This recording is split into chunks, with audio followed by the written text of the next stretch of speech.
Leah? Hello, Leah. Yes, yes, Can you hear me? yes. Okay.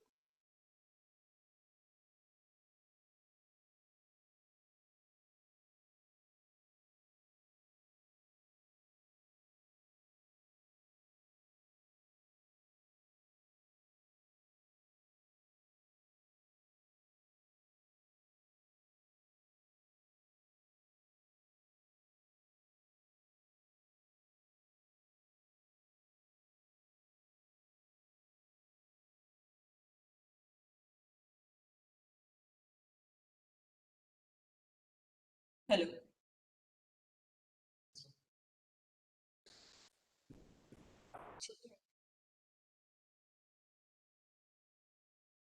Yeah, we are able to see the slides.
Environment ni no lo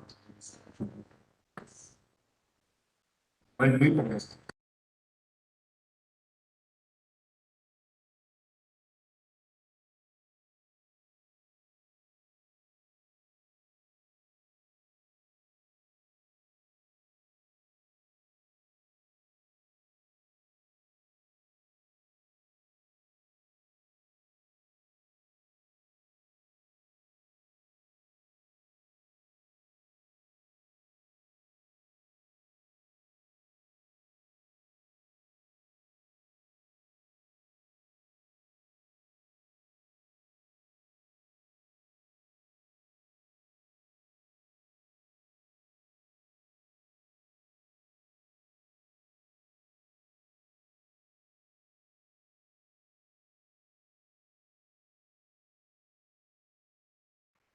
Good morning, one and all present here. The session will start within 4 minutes.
The session will start when the resource person joins.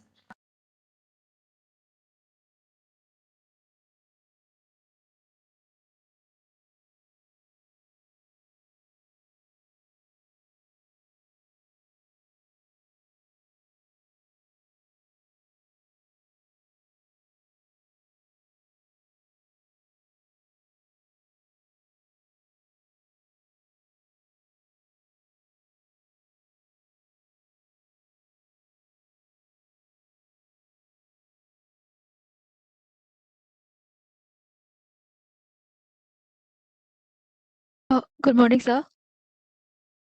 Sir, can I have a query? Yes, Is there a YouTube channel for this workshop, right? yes, it's there. So yesterday, because of the network issue, I was not able to get some of the session. If you could tell me the YouTube channel so that I can access.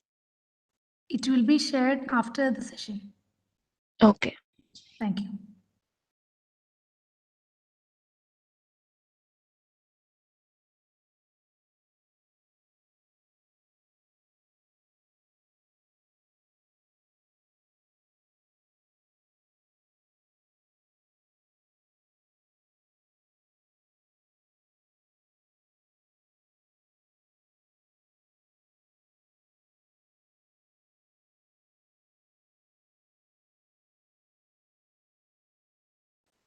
Participants, this is director of this 10 days research methodology workshop, Dr. Velmurugan from Central University of Tamil Nadu. I request you all to come on the video mode because as I told you in the inaugural session, one of the monitoring process is to see the participants in video mode. Thank you.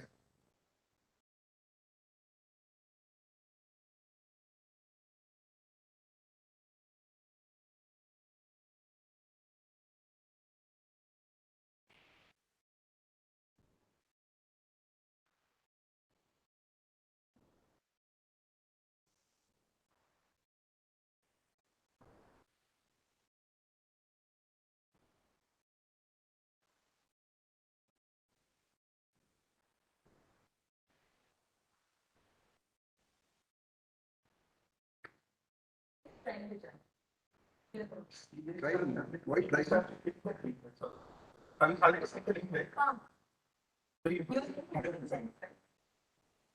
Yeah, I also say my.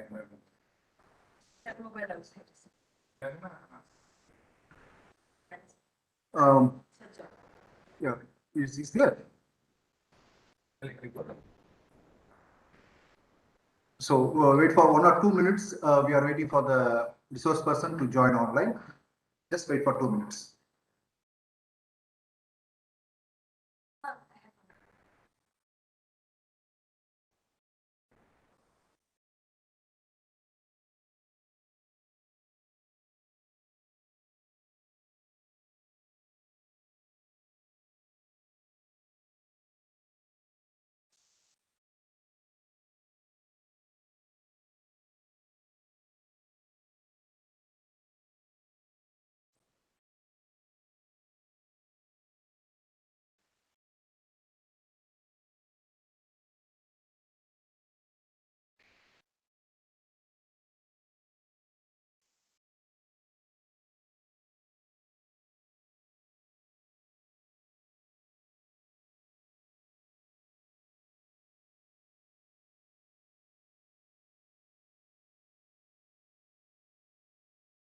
Hello.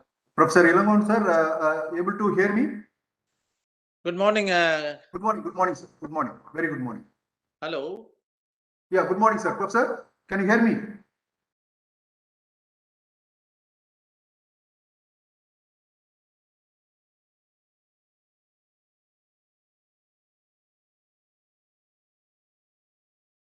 Professor, can you hear me, Professor? Professor Hello. Ilangon? Good morning, Velmurugan. Good morning. Good morning, sir. Can you hear me?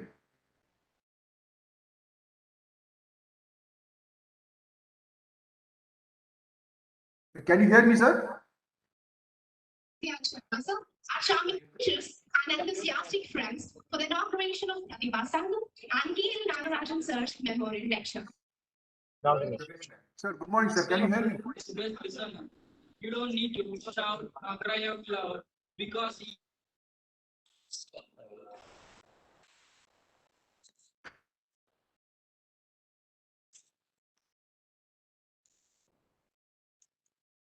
Sir, can you hear me? Yeah. Hello? Hello? Yeah, can you hear me, Professor? Hello? Yeah. Can you hear me? Hello? Professor, can you hear me? Hello? Hello?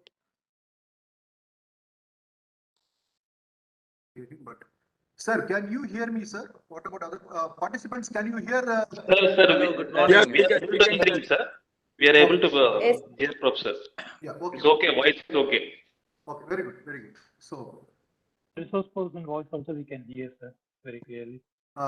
very good morning. to all Velmurugan, and good all. morning. Yeah. Good morning, sir. Hello. Can you hear me, sir? Professor Ilangon, can you hear me? Professor Ilangon, can you hear me?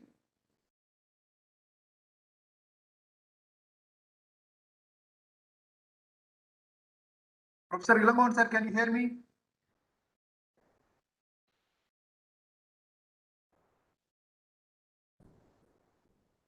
Your voice is not.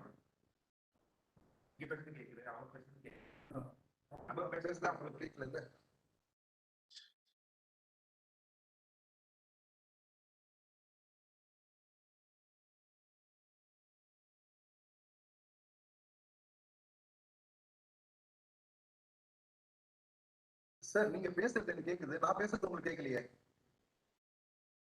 ஏன் sir அது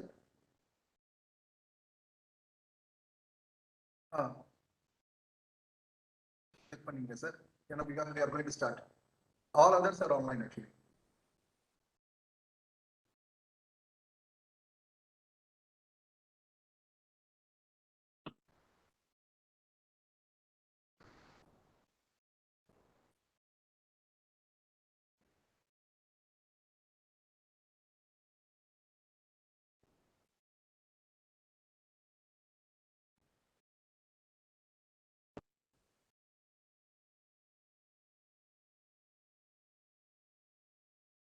Sir, please unmute.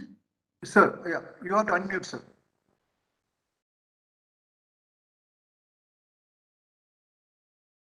Is it okay now? yeah Yes, sir. It's okay? yeah okay sir okay Professor, can you hear me? Yes, I hear Leah. Very good morning to one and all present here for the third day of our research methodology course. Today, we have yet another eminent resource person, the former head of the Department of Commerce from Periyar University, former Dean, School of Commerce and Business Management of Periyar University, Tamil Nadu, an eminent environmentalist, singer, even we can name it as a director for that matter, composer, and a lyricist. He writes poems too. Of all his capacities, Professor Ilamovan is well known in India, particularly in the southern part of India, as a environmentalist. My dear participants, you may be a surprise for you. How come a commerce professor be an environmentalist? Yes, it is. If you have time after this today's session, just go to YouTube and just type Ilangon environmentalist and something like that. You can get a lot of videos on his environmental awareness programs, songs, videos which he has created. That way, he is a very noted environmentalist. However, he is also a very good resource person when it comes to research methodology, apart from being a very good commerce teacher. So we are fortunate enough today to have an eminent professor, Dr. Ilangovan, to address the participants on two different topics, that is probability based sampling and non-probability based sampling, in two sessions today, forenoon. Make use of it. Again, I wanted to instruct you, be on video mode. Cleanly watch the deliberations that are going to happen in this online session and answer the quiz at the end of the session.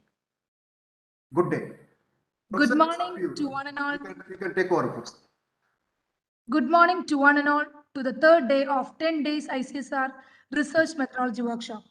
Today, we have Dr. A. Ilangovan Sir, Professor, Head, Department of Commerce, Periyar University.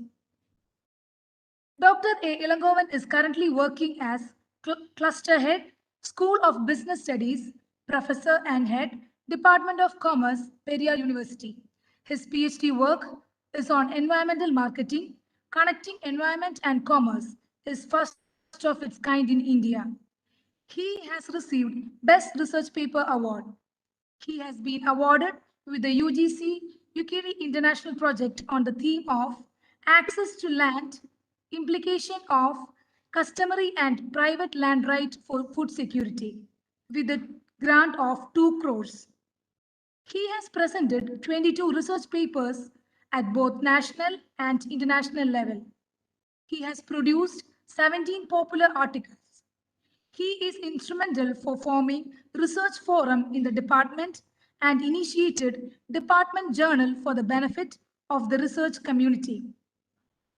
He has conducted more than an environmental awareness program to 28 school and college students. He inaugurated many international conference and national level conference and delivered inspiring lectures. He is a coordinator of National Service Scheme and Youth Red Cross, Periyar University, and also a Senate member of the same university. He is a documentary filmmaker and made 3 documentary films focusing sustainable development and conservation and preserving natural resources, thereby passing the planet Earth to the next generation without much damage. He is a multifaceted personality in the sense he's a poet, essay writer, small story writer, singer, lyric writer, and documentary filmmaker. He appeared in leading TV channels, gave live interviews, supplied broad new information for the youth, and suggested new avenues for commerce and management students to decide their education destination and give ideas to realize stress to employees. Sir, I would like to invite Professor to the session on the topic.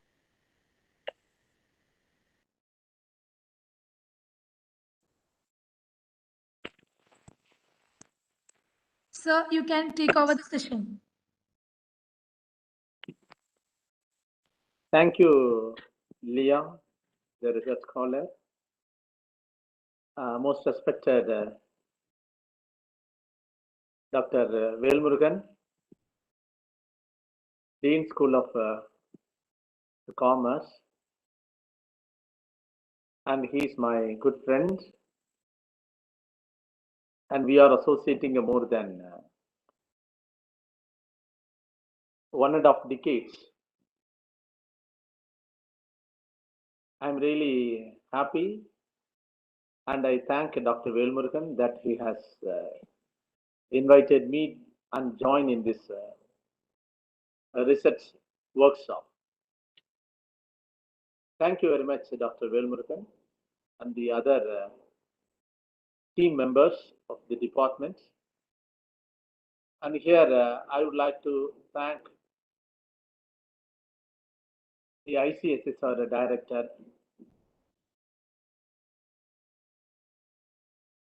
on this occasion, and I know him personally.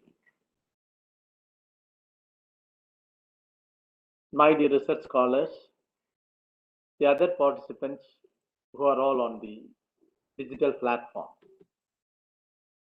Good morning once again to all of you. We are living in the eras of dynamic worlds. What we are seeing today may be subjected to change tomorrow. And what we will be seeing tomorrow, that is subjected to change the very next day, so on, so forth. What prompts this kind of change? You know pretty well the latest, an entrepreneur who takes tourism from our planet to the other planet Mars. Tourism, my dear research scholar, you listen, tourism is taking. Of course, it was in the imagination of the poets or even scientists or some of the fiction writers that alien visited our country, and sometimes we had a quarrel with the alien, and the alien occupying or encroaching the planet Earth. So this kind of stories we have heard, but now he made it as a reality. That's because of his innovative team, and for that he has invested a lot. So the basic root, the basic thread is research.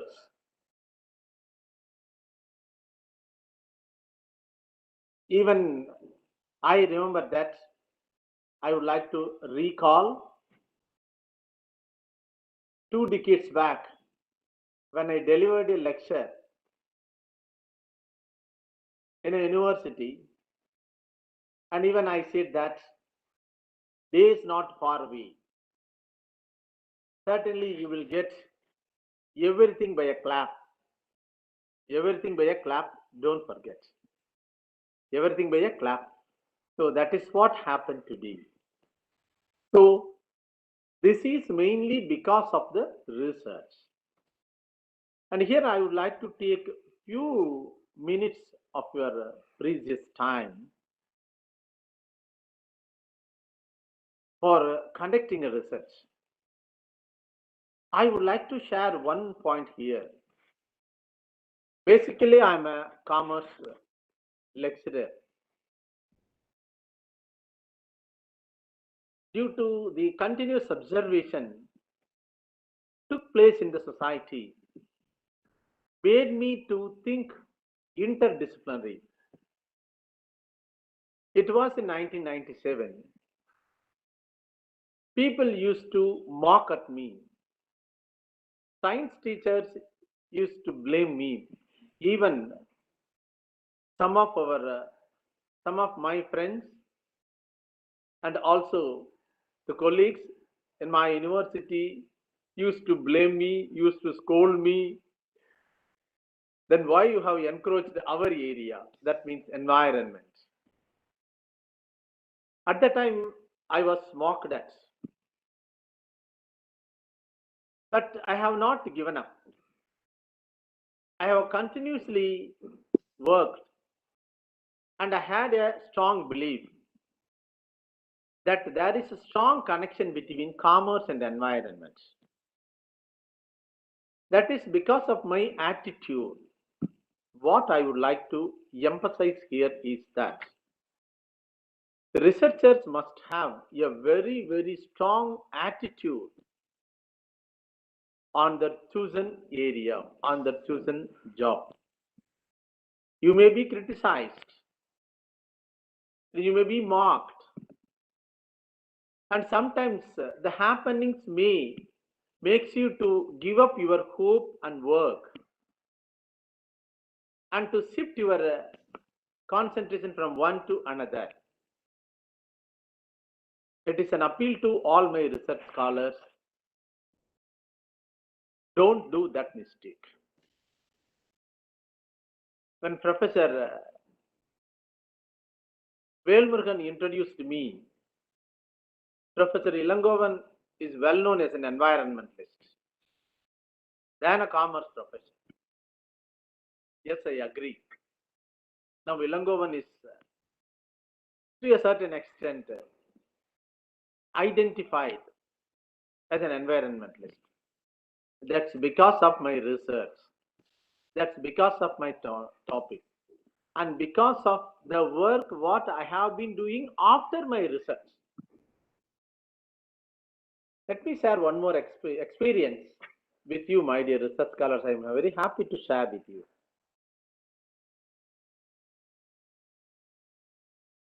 I have been awarded more than 100 PhDs to various research scholars in various universities throughout the country. Still that process is continuing. I hardly come across few research scholars contributing after their PhD submission.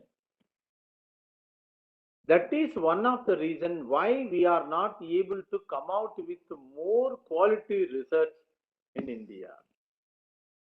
Though India is producing highest number of PhDs in the world, we are coming out with a less number of quality research papers and quality output out of the research contribution.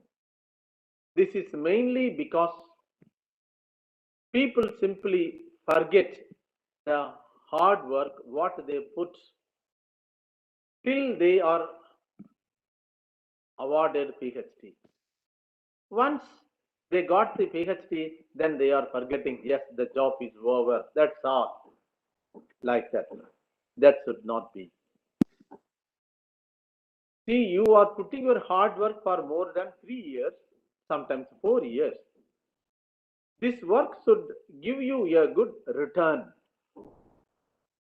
That is very, very important. That should, you have to, your name supposed to be add with your, or your name is supposed to be prefixed with your research topic or research work. That is the real contribution. So, with this, let me move to the today's topic. Now, research is a very, very important one. So, what we are going to do in this effort is that in this 2 hours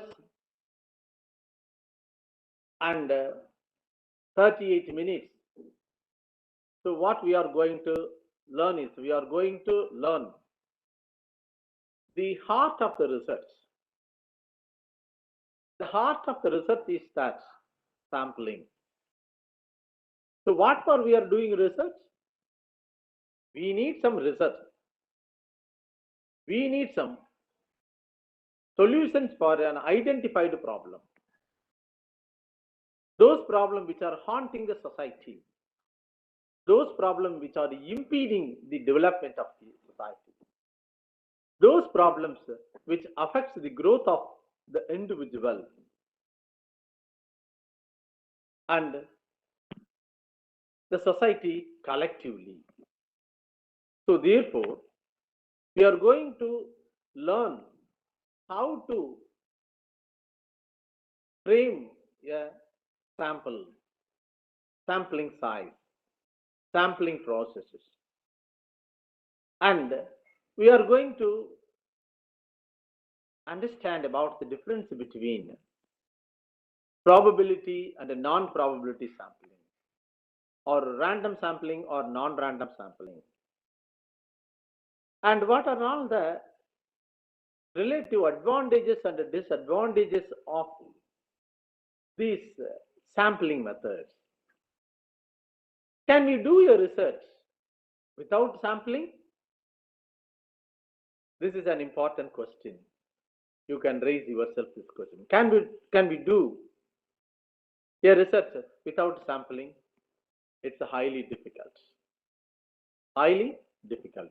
Certainly, it is not at all possible. Even I tried with a research scholar, MPhil research scholar, for doing a research without sampling, without contacting anybody else. Even for that, we have selected some of the samples. For an example, we have done a research on contribution of consultancy in the growth of the economy. That was in 1998. See, we did a research on the topic of consultancy, the contribution of consultancy towards the nation building.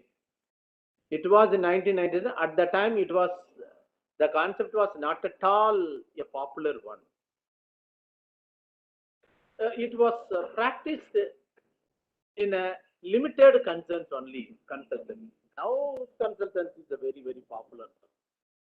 So even for that, we took some of the leading consultancy organizations which are contributing for the well-being of the growth of the industry and in turn, ultimately the economy.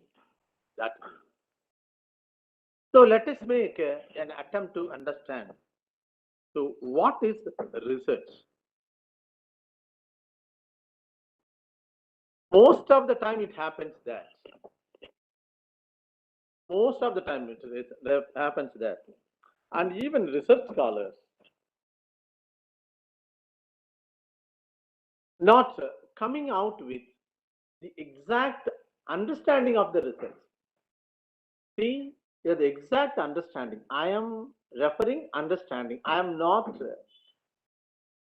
saying that they have to say a definition.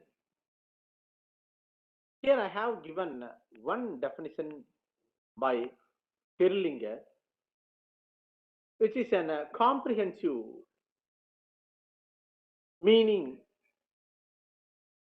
or a definition of research. I think the research scholar might have come across his observation.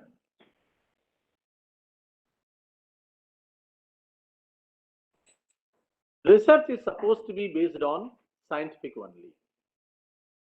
So,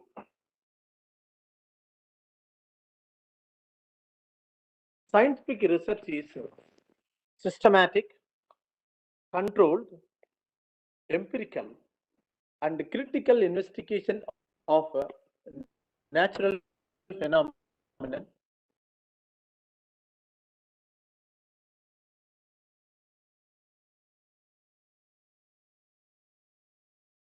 a critical investigation of natural phenomena guided by theory and hypothesis about the perceived relations among the phenomena. So what he says that research is a scientific attempt. It should be done scientifically. It should not be done arbitrarily or making some undefined attempts or making here and there some pullings and push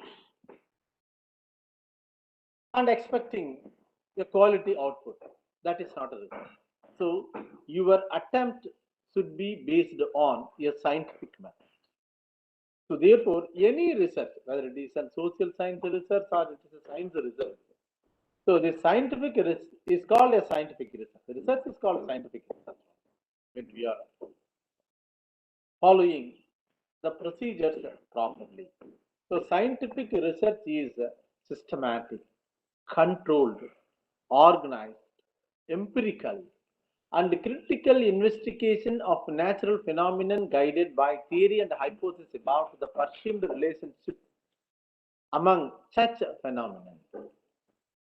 So it is a controlled one and it is an empirical, and research is the research.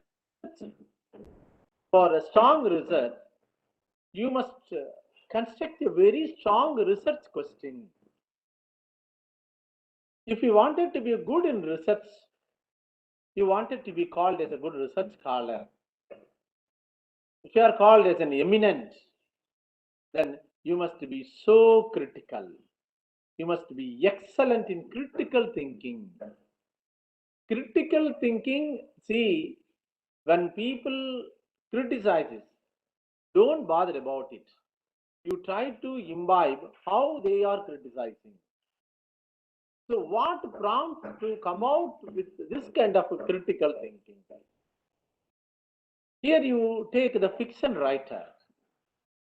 The fiction writer are very good in critical thinking. That's the reason why they can able to make you to keep the books as undownable.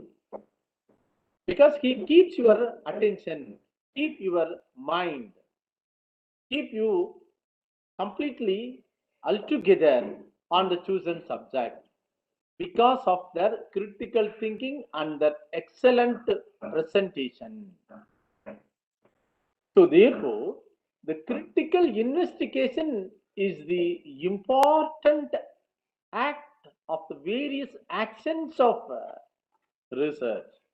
So critical investigations of a natural phenomenon guided by theory and hypothesis.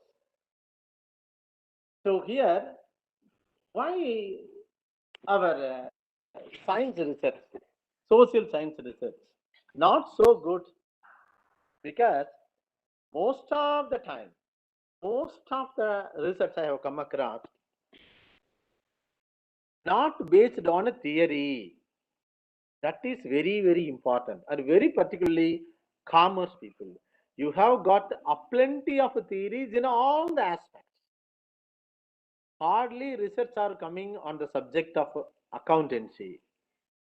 Hardly research are coming on our mercantile law. See, we are dealing so many laws: industrial law, minimum wages act, banking regulations act, then banking regulation and management act. So there are so many acts which are all governed by law, but hardly researchers coming out this kind of work. Why? Because they are not good in critical thinking. If you are good in critical thinking, you can able to coin a strong research question. A strong research always based on or always rooted on a strong research question. I think the same old question. See, Newton is not a normal thinker. He is an excellent critical thinker. That's the reason why still the world is revolving around the principles of Newton. Maybe you take principle 1, 2, 3, right? So every action has an equal and opposite reaction. So how he can able to come out with this indelible statement, a statement which has shaken the world, which has shaken the thinkers of the world, a statement which has created and creating and will be creating the world, a statement which has created a new world order. So that's because of this critical thinking and a critical question. The question is why the apple is falling down. That is the question. You go back or visualize how Newton would have come out with such a atom-like statement, isn't it? So research question. So he went to the open ground and he started throwing the apple up. The apple is falling down. Then again he collected the apple and he started throwing the apple, and the apple is repeating its action. So he is repeating and the apple is repeating. So now this is the Newton versus apple. The result is every action has got an equal and opposite reaction. That is the thing. So based on critical thinking. Why not? why this should not happen in this way, that way. So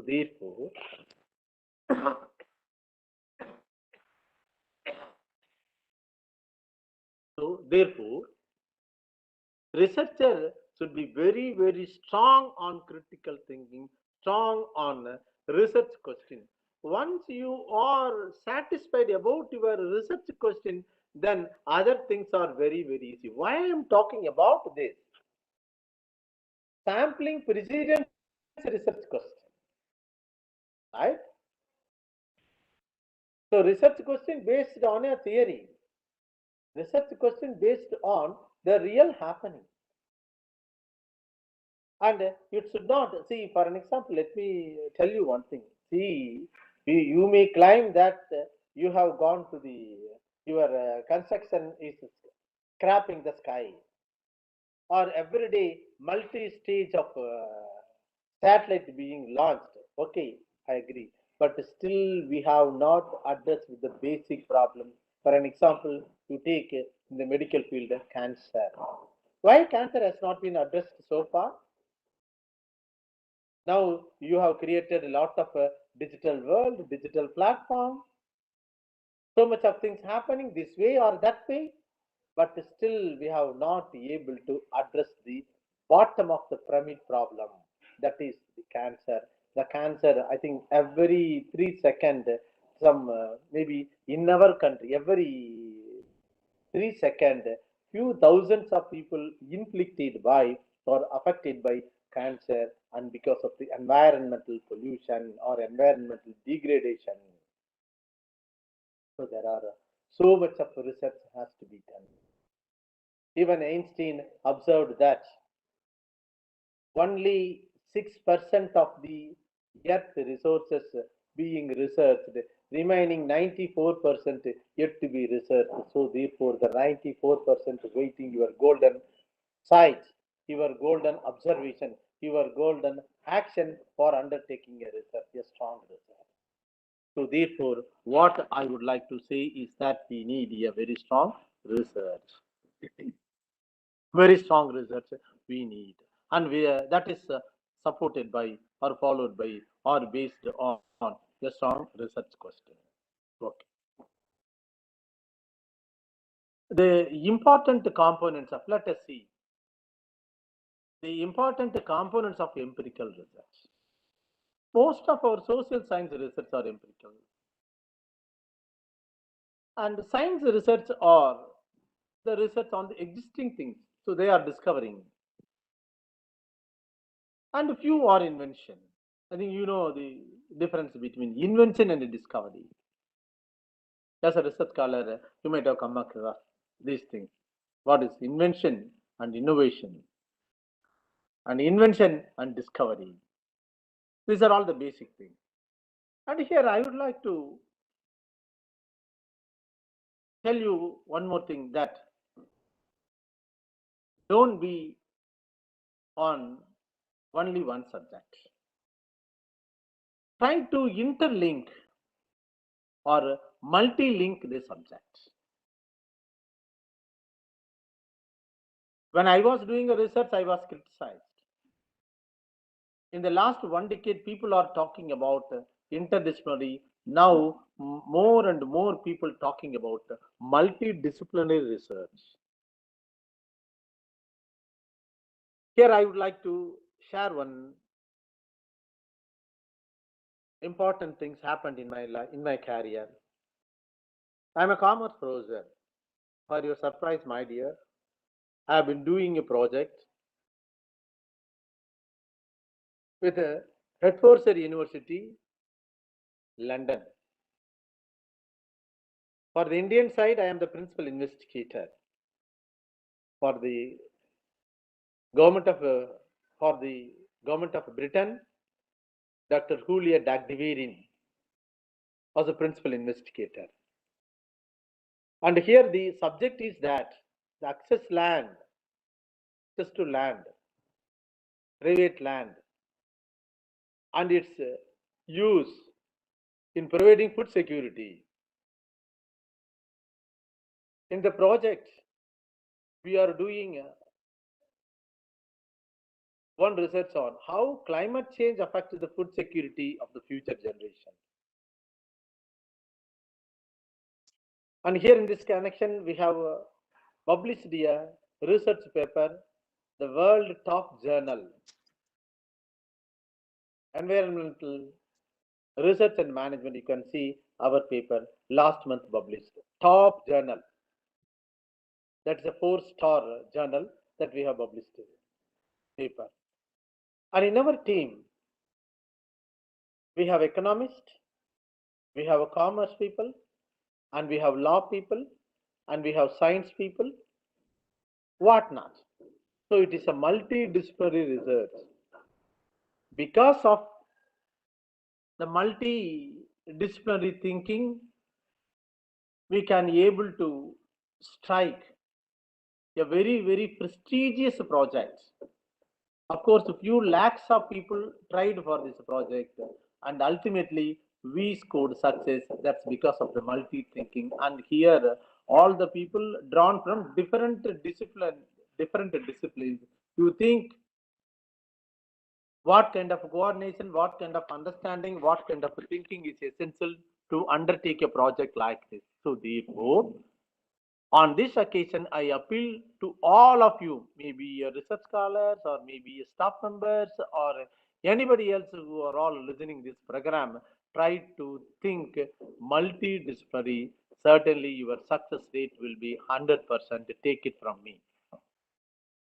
Okay, come to this problem statement. So you have to define your problem precisely. That's very, very important. I already spent sufficient time on research questions. Then the purpose for which you are undertaking the research, that should be clearly stated. What are all the benefits? Are you conducting the research for the benefit of you or for the society or for a section of people of your interest? So that has to be defined very clearly. Then I told you any research, and very particularly social science research nowadays, I recommend you people, I strongly recommend that it should be based on a theory. Without the theory, please don't do the research. Your research should be based on a theory. There are a lot of things happen. Everything based on a theory. So therefore, you select a theory on which you form a research statement and a research question and identify a research problem. Then assume certain things. That's very, very important. Your assumption, the strong assumption is very, very important. That is the strength of the social science research. You must have a strong assumption. Social science research is not like science research. It's 1 plus 1 is equal to 2. No, social science research is 1 plus 1 is equal to 3 or 1 plus 1 is equal to 110. So that's some assumption. Then it must be supported by adequate background literature. Then next one is, see, you must know your research problem involves a few variables. And before that, you have to construct hypothesis. A pre-drawn conclusion about the thesis or about your research work is very, very important. And so that hypothesis, framing the hypothesis is a blueprint on which you are supposed to travel. That's a hypothesis. A pre-drawn conclusion about your research work, about what you are undertaking. So therefore, variables, hypothesis, theory, assumptions, background, that's very, very important. Then, though it is based on a theory, you have to construct your own operational definition. You cannot completely do the theory as it is. So there may be minimizing the work or maximizing this. Sometimes you have to go beyond the theory, or sometimes a part of the theory is supposed to work. So this demands or this prompts to coin your own operational definition. That is very, very important. Then how you are going to measure the various variables what you identified. So that's the thing. And that is facilitated by research design and methodology. Then for completing your research methodology successfully, you need some instrument. That's instrumentation and sampling. Through sampling only you can able to collect data and analyze the data, and thereby you can come to findings or conclusions, or you may give some interpretations for the identified problems, or you can give some recommendations. So these are all the important components of empirical research. I told you, can we conduct a research? I asked you a question, can we conduct a research without sampling? It is highly difficult. Even for a qualitative research, and for a qualitative research, you have to identify a group or one or two agency or group or a kind of population in the identified group. You have to compare or contrast, or you have to go beyond, or you have to see the contributions, or you have to find out some faults in the contributions or right or wrongs in the contribution. So therefore, doing a research without sampling is highly difficult. Rather, I could say it's impossible. Okay. What is sampling and what is sampling? See, each and every scholar might have experienced that, the sample. While we are cooking the food, while we are cooking the rice, we cannot take all the rice and snub it, whether the raw rice has become a boiled rice or not. If you started snubbing each and every rice what you have put in the utensil, then that will not be a meal. That will be a different item. So therefore, sample is simply taking one or two from the selected population, which is used to determine the truth about the selected population, or the population of our interest, or the population of interest, or the concerned population. So therefore, what we can see, or a sample is a smaller collection of units from a population used to determine the truth about that population.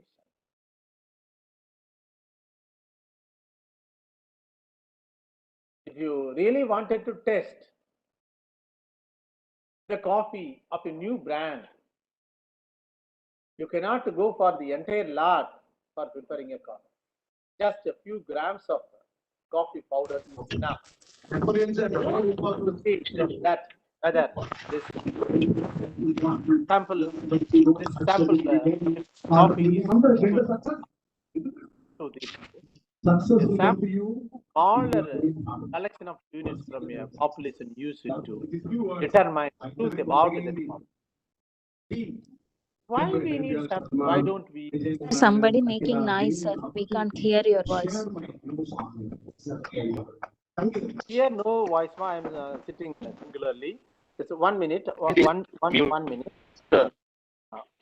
1 minute. Is it okay now? Yes, sir. Yes. Somebody not Not from your maybe Somebody opened, I think, admin, sir. Admin. Admin, please. Is it okay now? Yes, sir. Yes. A very good morning to all the respected dignitaries, heads of the department, faculty members, and my dear. It is my privilege to introduce our chief guest of the day, From Mr. Pramod Ravina Rajaji, SK fellow member of ACCA, is founder unmuted and and CEO of SVB Capital. Sir is an accomplished investment professional with deep insight and expertise of global Hello, investment, Leah. economic, and political landscape. He has Leah. a solid Excuse me, awareness ma'am, of all Ravina. asset classes Somebody, and Ravina, versatility to serve as an other investor for program. mutual, hedge, pension, insurance, and private equity funds. He has served as senior investment analyst in Honeywell International Gurugram for a period of 4 months. He has also served as lead analyst Hello. in Crystal Limited Chennai for 1 year. Sir has also served Hello. How for Ravina, ma'am. insurance and business how to proceed, advisory Leah? at Arthur Anderson and has gained Sir, it's unique better you call international him, sir. experience You can't in your Hong mobile. Kong for 6 Ah, years and Ravina, London for 3 years. Besides, Nobody is Sir is responding. also a proud alumnus Ah, of this esteemed institution, Dwarkadash Govinda Vaishnav College. Excuse me, they informed that their system is hanged. Sir, I truly believe that your yeah, presence let will me call make a lot of Velmurugan. difference to the young minds present in this auditorium. We are really grateful that you have taken time out of your busy schedule to attend this function. Thank you very much, sir. We once again welcome you.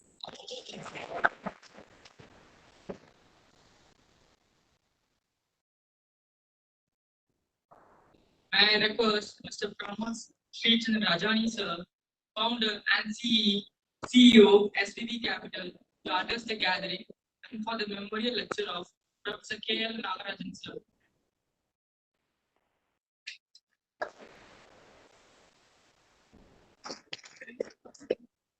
Hello, Leah. Hello. Good morning, everyone. Sir, are you able to hear me, sir? Let me start. Sir? Let me start, Leah.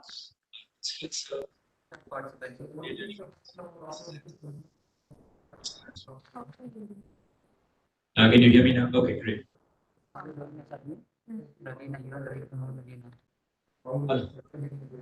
Can Ravina be muted? Thank you, everyone, for Ravina event SK, and please for having me mute here. your audio. And I'm Ravina very SK, please honored mute your audio. and speak with the inaugural K.L. Nagarajan, sir, lecture. the Ravina organizers SK, may please have mute the your Truly, audio. access a great to honor for me. remove her temporarily, ma'am. I'd like to basically for make time this a being. very interactive. Admin, can you please?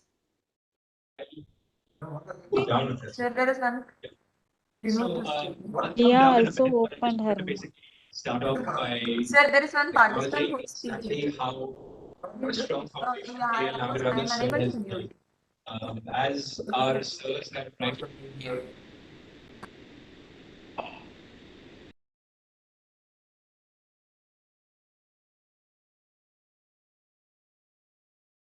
Okay, sir. Now, okay. It's okay. Yes. Let's say the Sir, Mohammed. sorry for the inconvenience caused.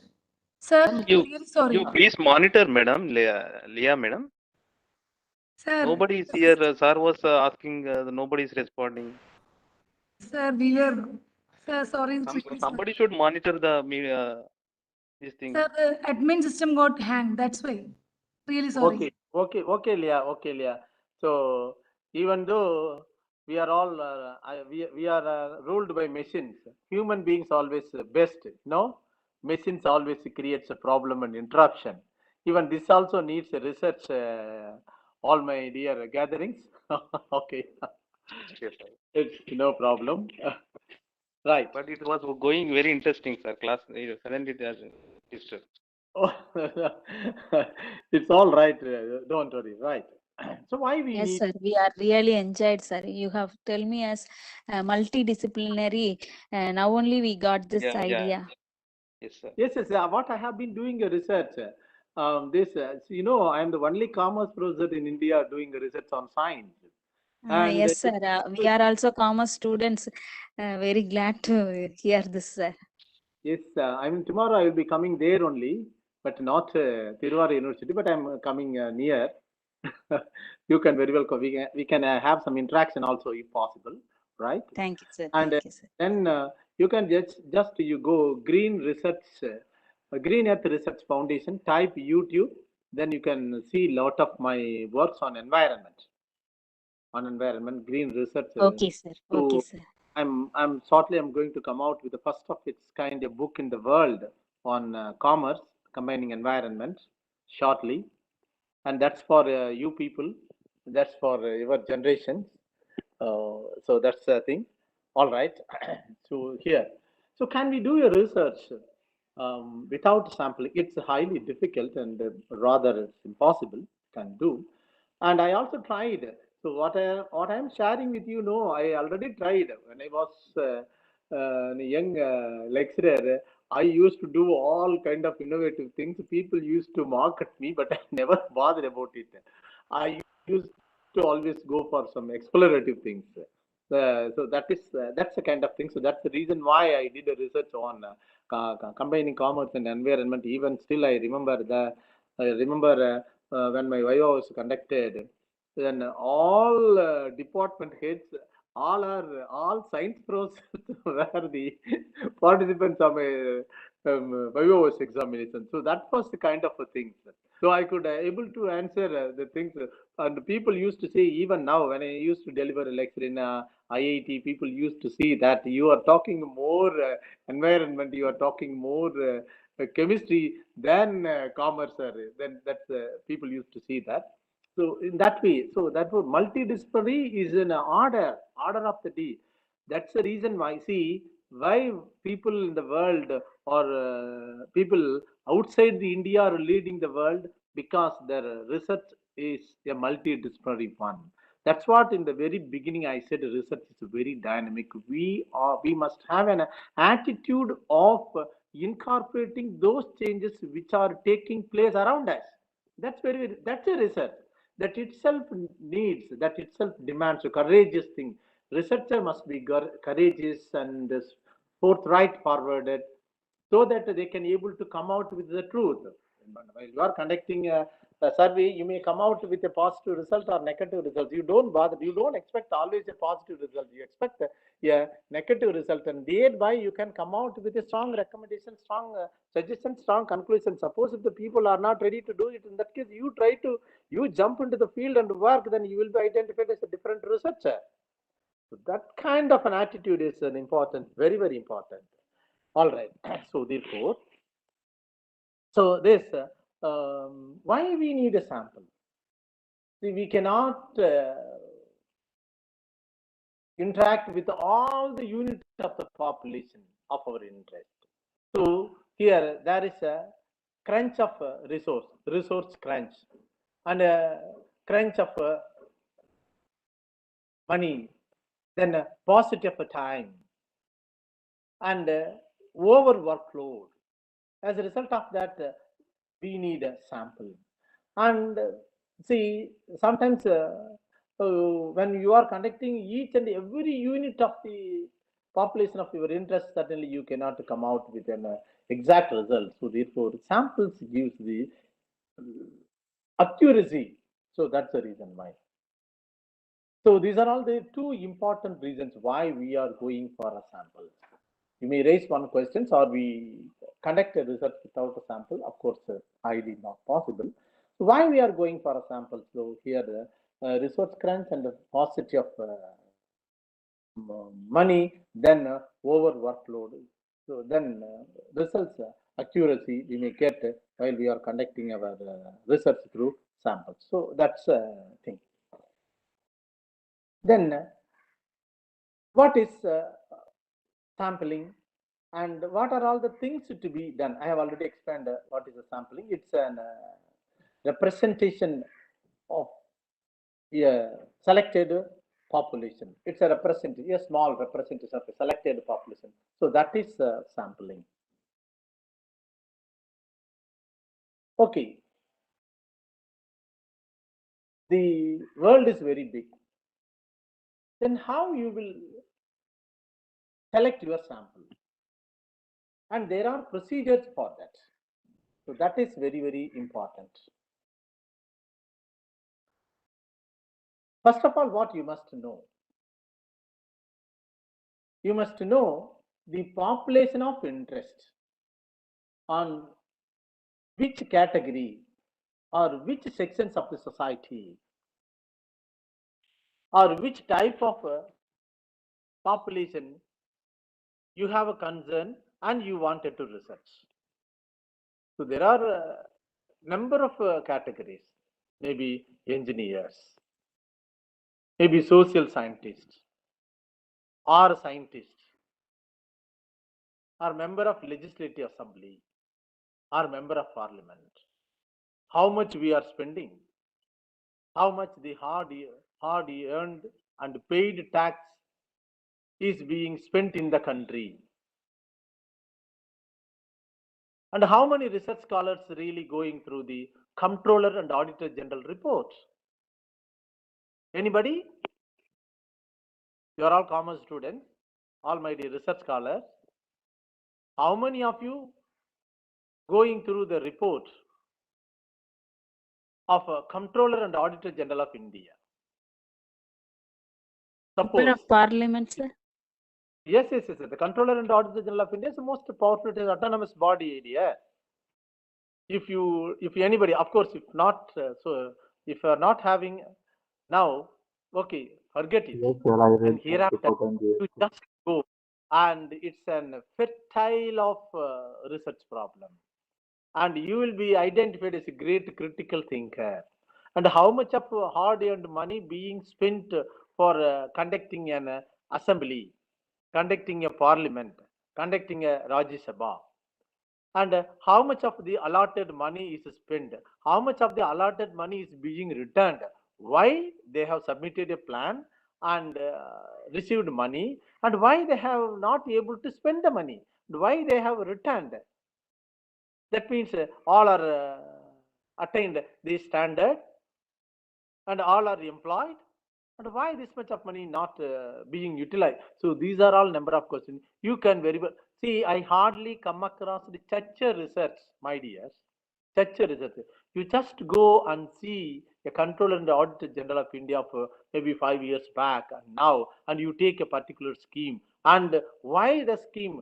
Why the scheme once it was allotted on 300 crores, now again not completed within the stipulated period of time, and why now again they have submitted for why they have resubmitted for the completion of the project even after 5 years or 10 years like that. And so these are all the critical thinking, these are all the things supposed to be raised. A student responsibility is this. But are we doing this? A research scholar is supposed to bring out this kind of the research scholar is supposed to unearth the truth, and that you have to disseminate that information to the targeted people, the community. So these are all the important things that you have to do. So therefore, different society. So which sort of, what is your concern, and which sort of people, that population of interest of your interest you need. So you have to, whether doctors, engineers, students, women students, men. So like that, there are so much of things. Or you wanted the entire population, something like that, then you have to go for that. But actually, for a sampling, there are three important things that you have to do it, or you can very well call three factors that influence sample representativeness.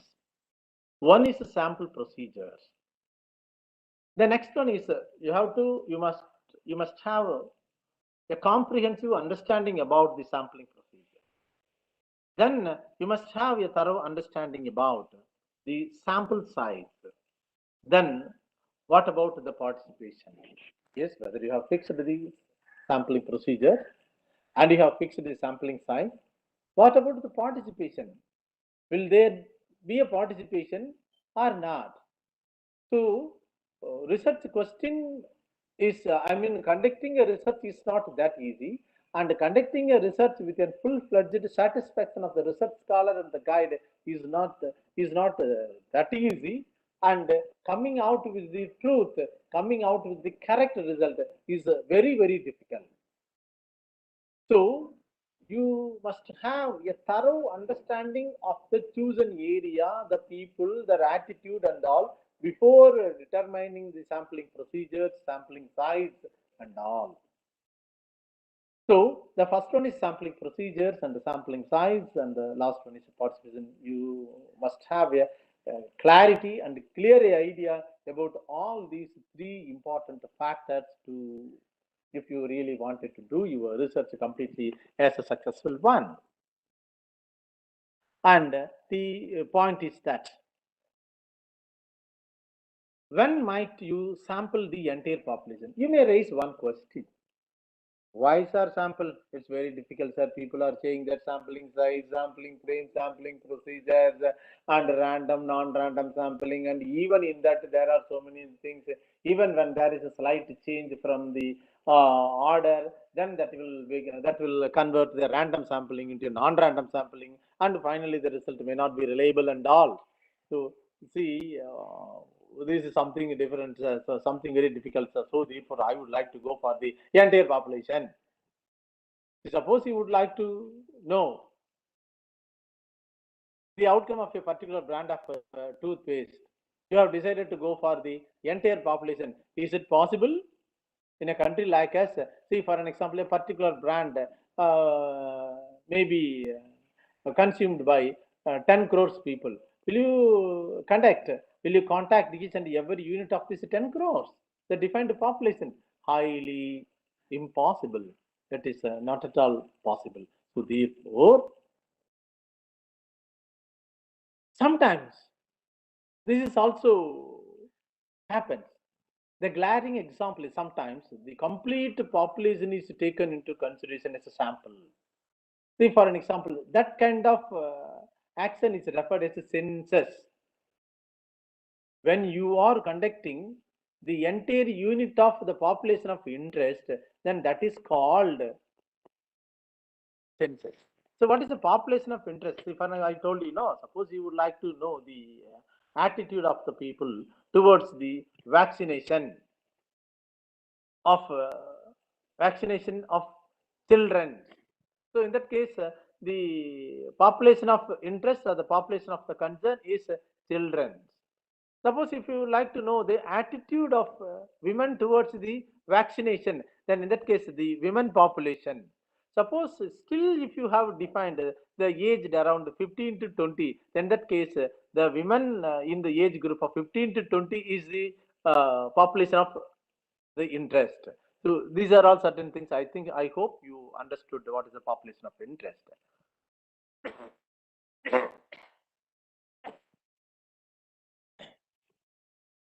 So when might you sample the entire population? Suppose the population is very small. The population of interest is very small, then in that case you can very well go for that. See, suppose if you would like to know the spending of a member of legislative assembly in their constituency, so the group is maybe 100, 150 or 200 or maximum 250, something like that.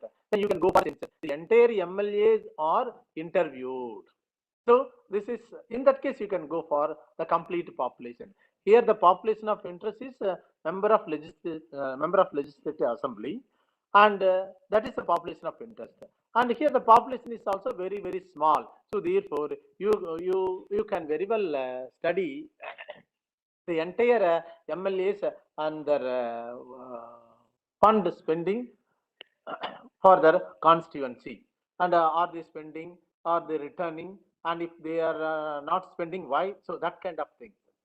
So when the population is very small, then when you are having an extensive resources,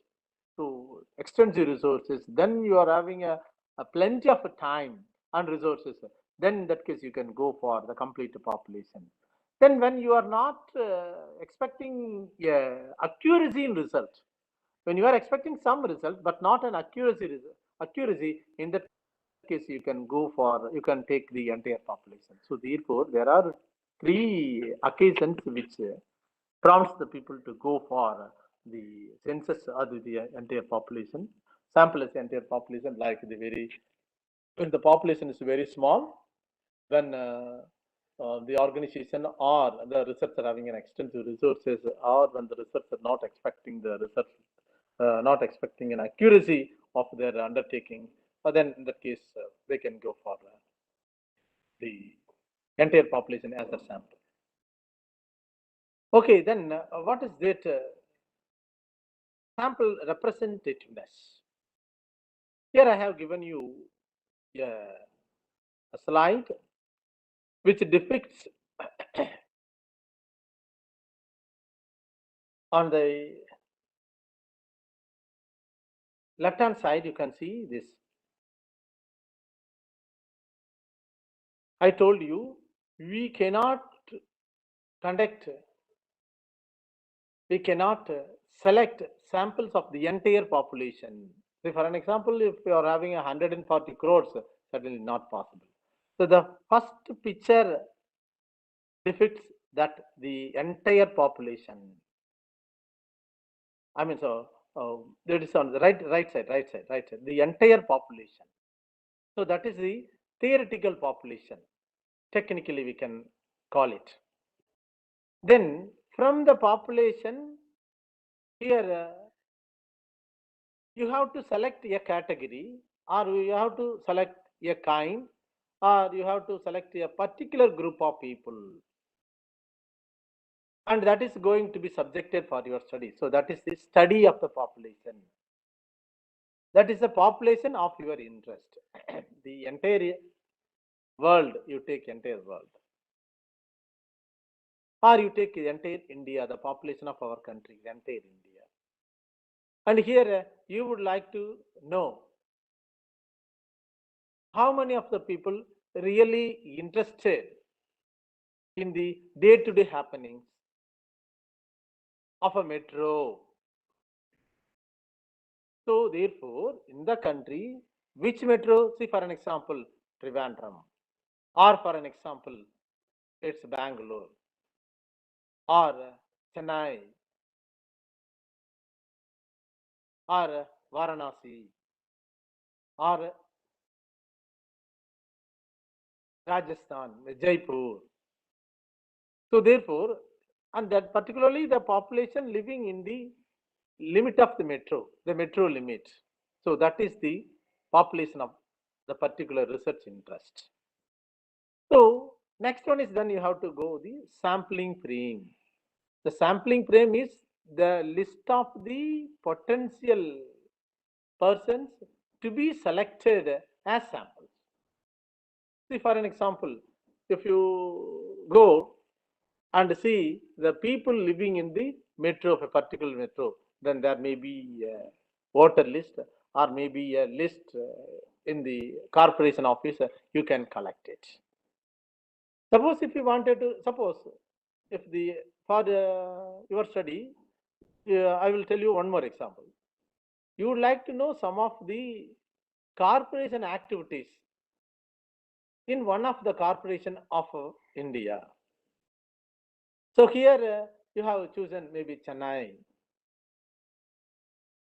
And here you cannot go for the entire thing. So you can go for 150 watts or 140 watts are there. And here you can select few watts. So, and suppose if you selected 10 or 15 watts, in that case 15 watts sample. I mean, that is a sample frame. That 15 watts people list, that is called sample frame.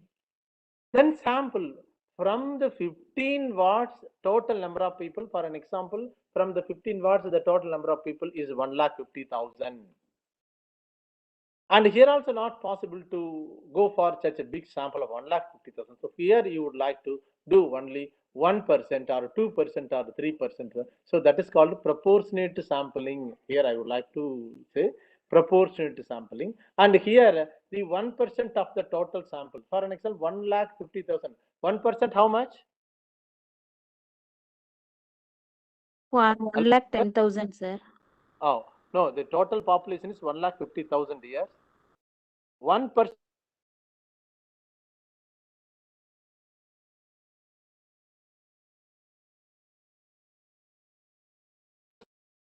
1% of the population is how much? 15,000. 1,500, yeah. 1,500. Am I right? 1,500 or 15,000? 1,500. Also 1,500. 1,500. So I think all of you alert are taking coffee or out of the.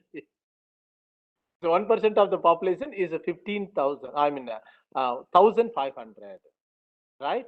So here you have to contact this 1,500. So here the 1,500 is your the sampling size, and here I mean your sample 1,500 is your sample. So how you are going to conduct? So this is the method. So therefore, what is your theoretical population? From the theoretical populations, you have to select a study population. And from there, you have to go for a sampling frame. And finally, you have to select the sample from the sampling frame. These are all the procedures that you have to follow. You got it? Yes, yes. You got it? So this is very, very important. So now you see the left side. Okay. By using this, what you wanted to do? Who do you want to generalize to? Actually, who do you want to? So you are collecting some results, and how you are going to generate, to whom you are going to do it. What population can you get access to? So what sort of populations? So maybe if you selected maybe politicians or an activist, or maybe some other mute spectators, whatever happens, there are some mute spectators, whatever happens, even there is a earth shaken, they will not worry about it, right? Like that. So how can you get access to them, and who is in your study? So therefore, from the big population, and you have to select the population. Once you selected the population, how you will access the population, and once you decide the way of access the population, how you are going to study the selected population. So these are all the other 4 questions that you have to answer. So therefore, here I have given you some 8 questions. So who do you want to generalize, and what populations can you get access to, and how can you get access to them, and what is in your study? So these are all the things that you have to get clarity before going to the sampling procedures. Yes, Salvi, here that is what I have depicted in a picture. See the big circle. See the big circle is the target population. So we are not going to study the entire thing. The target population is, yes, you are going to spread the entire information to this target after studying the next circle, that is a study population. So from the study populations, you are selecting the sample. So the results drawn from the sample, you are going to disseminate the target population. So that is the aim of any research, maybe a science research or maybe a social science research or any research. I hope you understand that what is this target population and study population and the sample. So now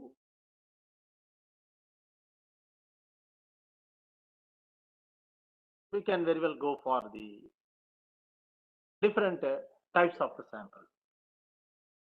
And let me once again tell you the sample, the smaller collection of units from a population of interest, right? Then once you got the sample, and before the sample selection, you have to raise some questions. And can we do the research without sampling, or can we go for taking the entire population as our sample, whether your resources, time, money, and your result, the requirement of the result, having adequate research, or you having plenty of time. So these are all the questions you have to raise. Then you have to go for the procedures. So these are all the things that you have to get clear. Then once you cleared up all these things, then you have to go for the types of sample. I have given you the types of samples here. What are all the types of samples? Samples are divided as two. One is random sampling and another one is non-random sampling. This also further called probability sampling or non-probability sampling.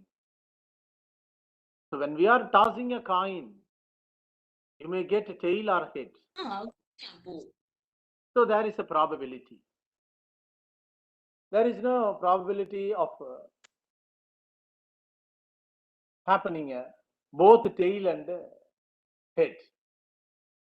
So either this or that. So that is the meaning of probability. So we cannot, you are giving chance. When you are giving a chance, that does not mean that you are selecting that. You are giving a chance. And this is guided by certain determined factors. See, in a row, there are 10 people. That is your study population, 10 people. But you are not going to study the 10 people. You are going to study a few people. So how you are going to select this a few people? That is a sampling. How you are going to select the few people? This is the sampling procedures. So already you have gone to the, even the sampling procedure, you have gone to this level of 10. Yes. Now from the 10, you are not going to study. Maybe you don't have the money to study the 10 or you don't have the time to study the 10. So you would like to study maybe 3 or 4 or 5. How you are going to select this 5? So for this is facilitated by sample. And this facilitation is depends upon the type of the population. When we are talking about the population, so there is a definite population, there is an indefinite population. I think you hope you understand that population for research study. Here the population refers not to the entire population. Here you would like to know how many research scholars, how many commerce research scholars would like to undertake or conduct a multidisciplinary research. So therefore, here there are research scholars. That is the total population, right? That is a target population. And here the point is that how many commerce research scholars? See, the commerce research scholars is a study population. There are research scholars, of course, that is the population. Then the study population is commerce research scholars. And how many commerce research scholars would like to conduct research on multidisciplinary? Right, from the commerce scholars, then you would like to select this multidisciplinary. That's a sample.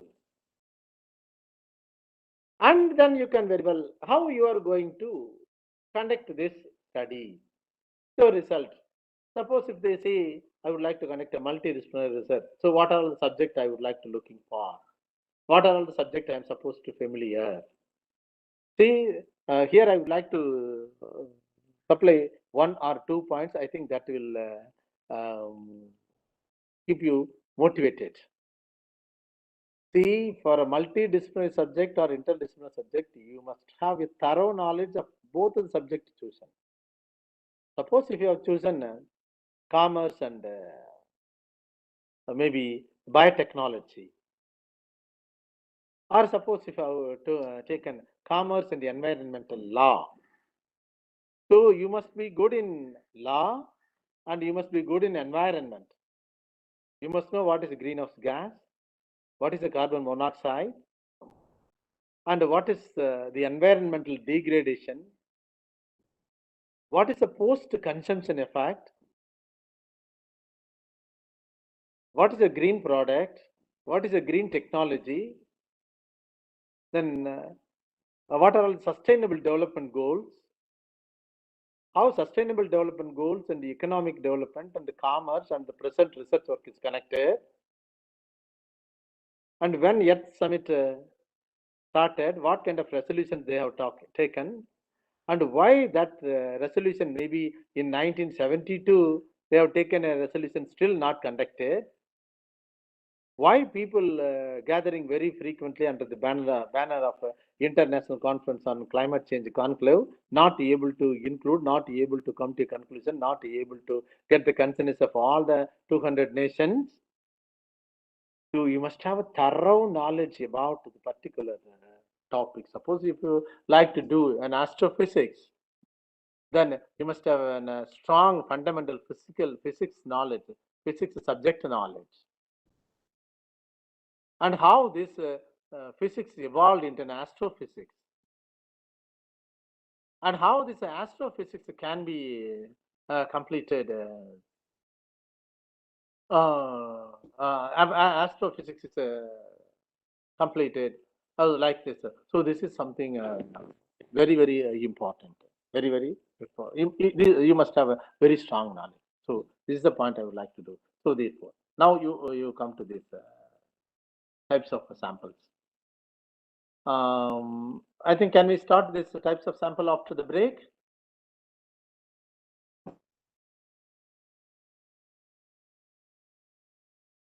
Hello. Sir, we can take a break now. Oh, okay. We shall start these types of sample after the break, right? Okay, sir. Okay. Dear participants and resource person, apologizing for the inconvenience caused during the session. Dear participants, as you are aware, there was serious misconduct among one of the participants interrupting the session. We won't tolerate any such unethical behavior. You are clearly instructed to follow the guidelines issued at the beginning of ICSSR research methodology course. Any violation of guidelines will be strictly considered and participant will be removed from the ICSSR research methodology course. Thank you. You can take a break.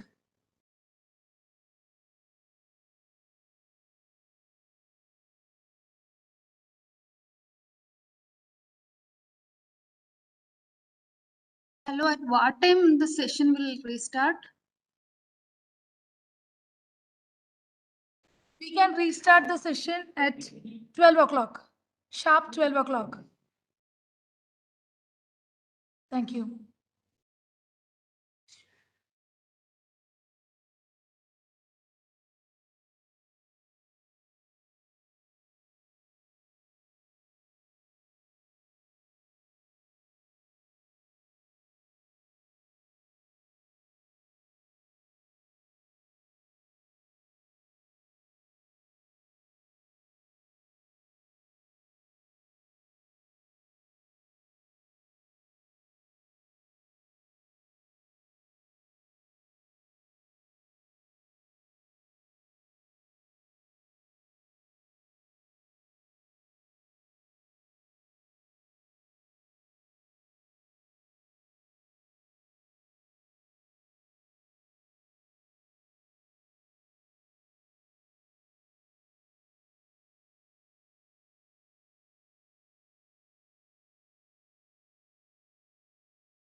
We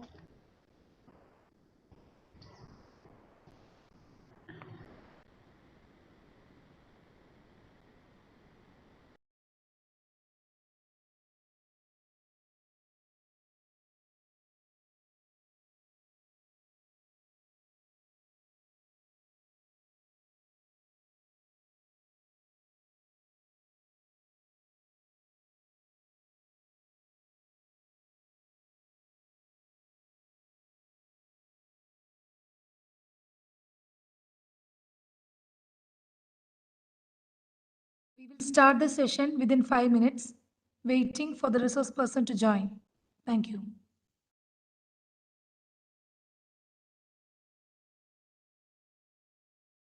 Yeah, ma'am, small query. Do we have a sessions on Saturday and Sunday?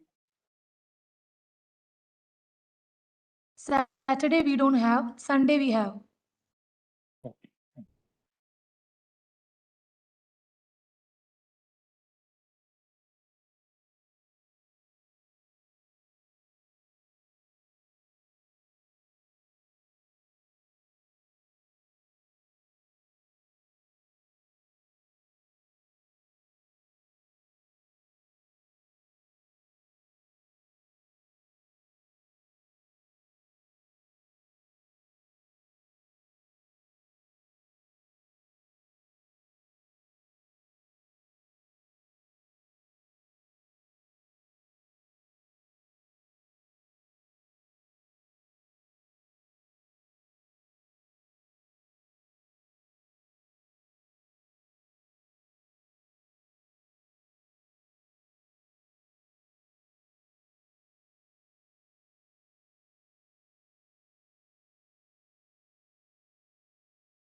waiting for the resource person to join.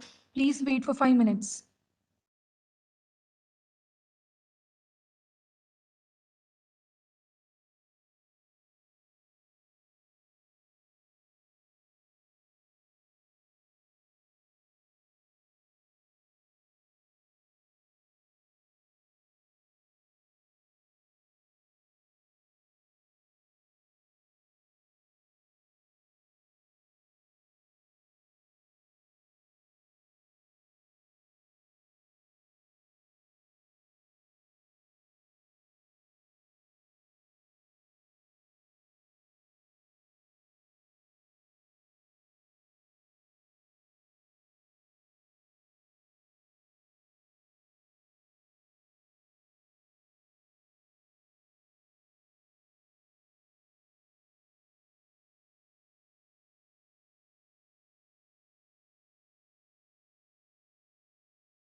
Hello.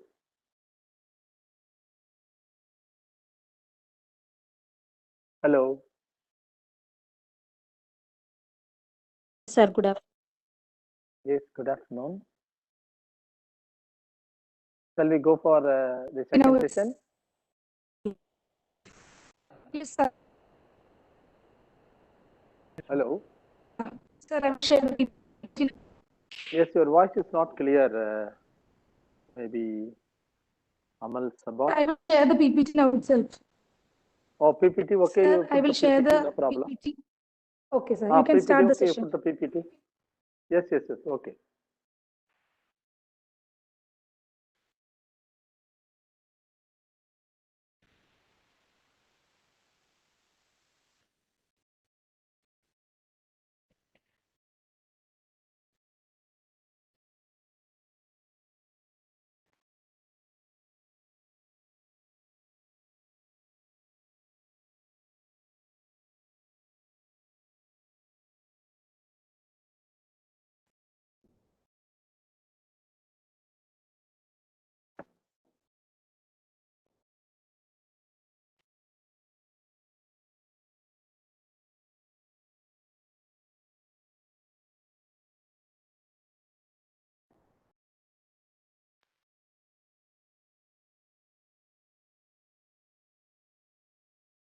Hello. Hi.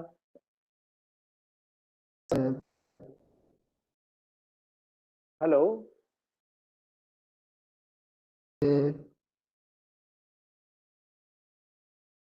Hello. Sir, PPT will be connected just now, sir.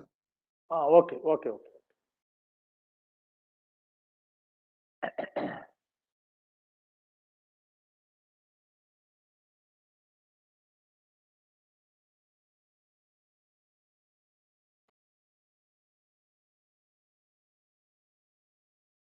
Sir, your phone is in the landscape position, sir. So we could not see you directly. Okay. Now it's okay.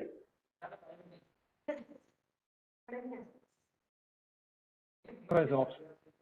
It's now. Now it's okay. Yes, yes, sir.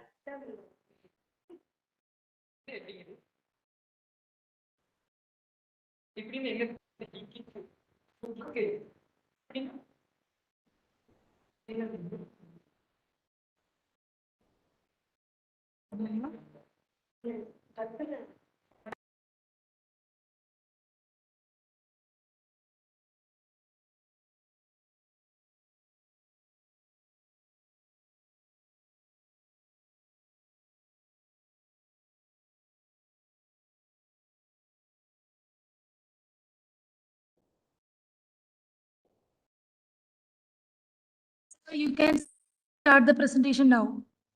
Okay.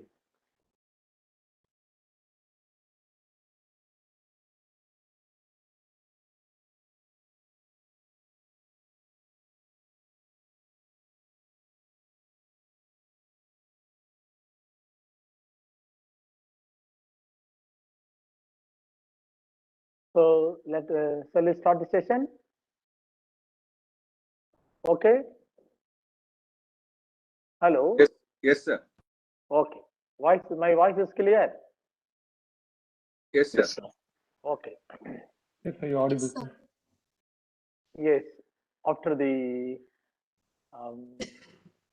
refreshing yourself, let's move to the next session, the types of samples.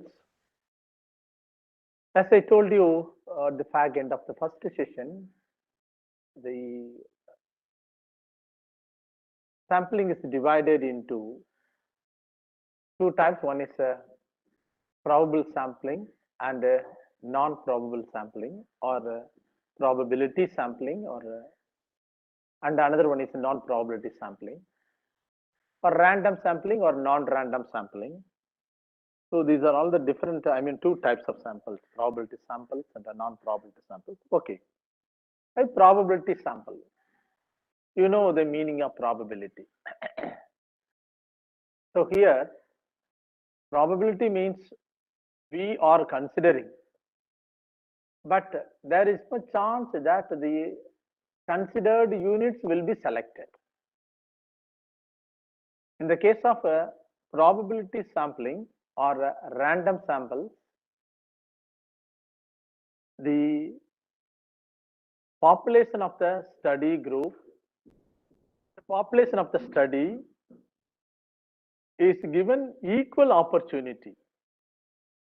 So if, suppose if you are selecting a group for our study, in the case of random samples or probability samples, we are not going to select all. We are considering each and every unit.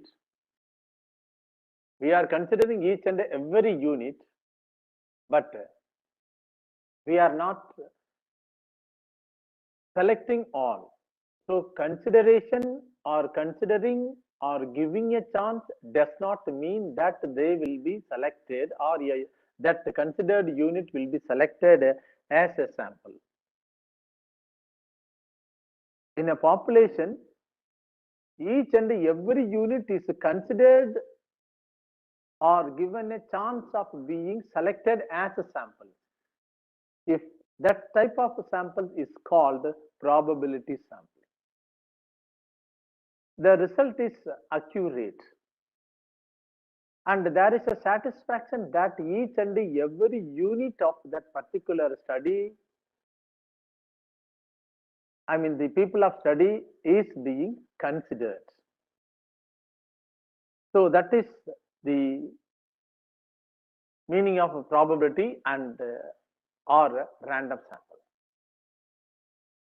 So what are all the random samples or probability samples? The first one is systematic random sample, stratified random sample, multi-stage sample, cluster sample.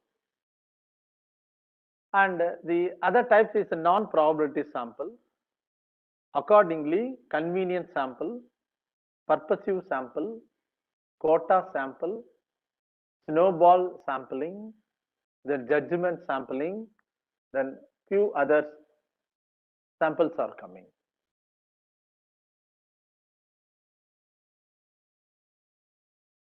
Okay, what are all the procedures or the process of selecting the sample? The sampling process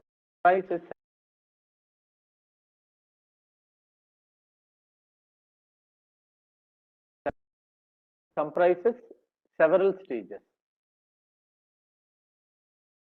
One is defining the population of the concern. Which population you wanted to study, you must be very clear about it.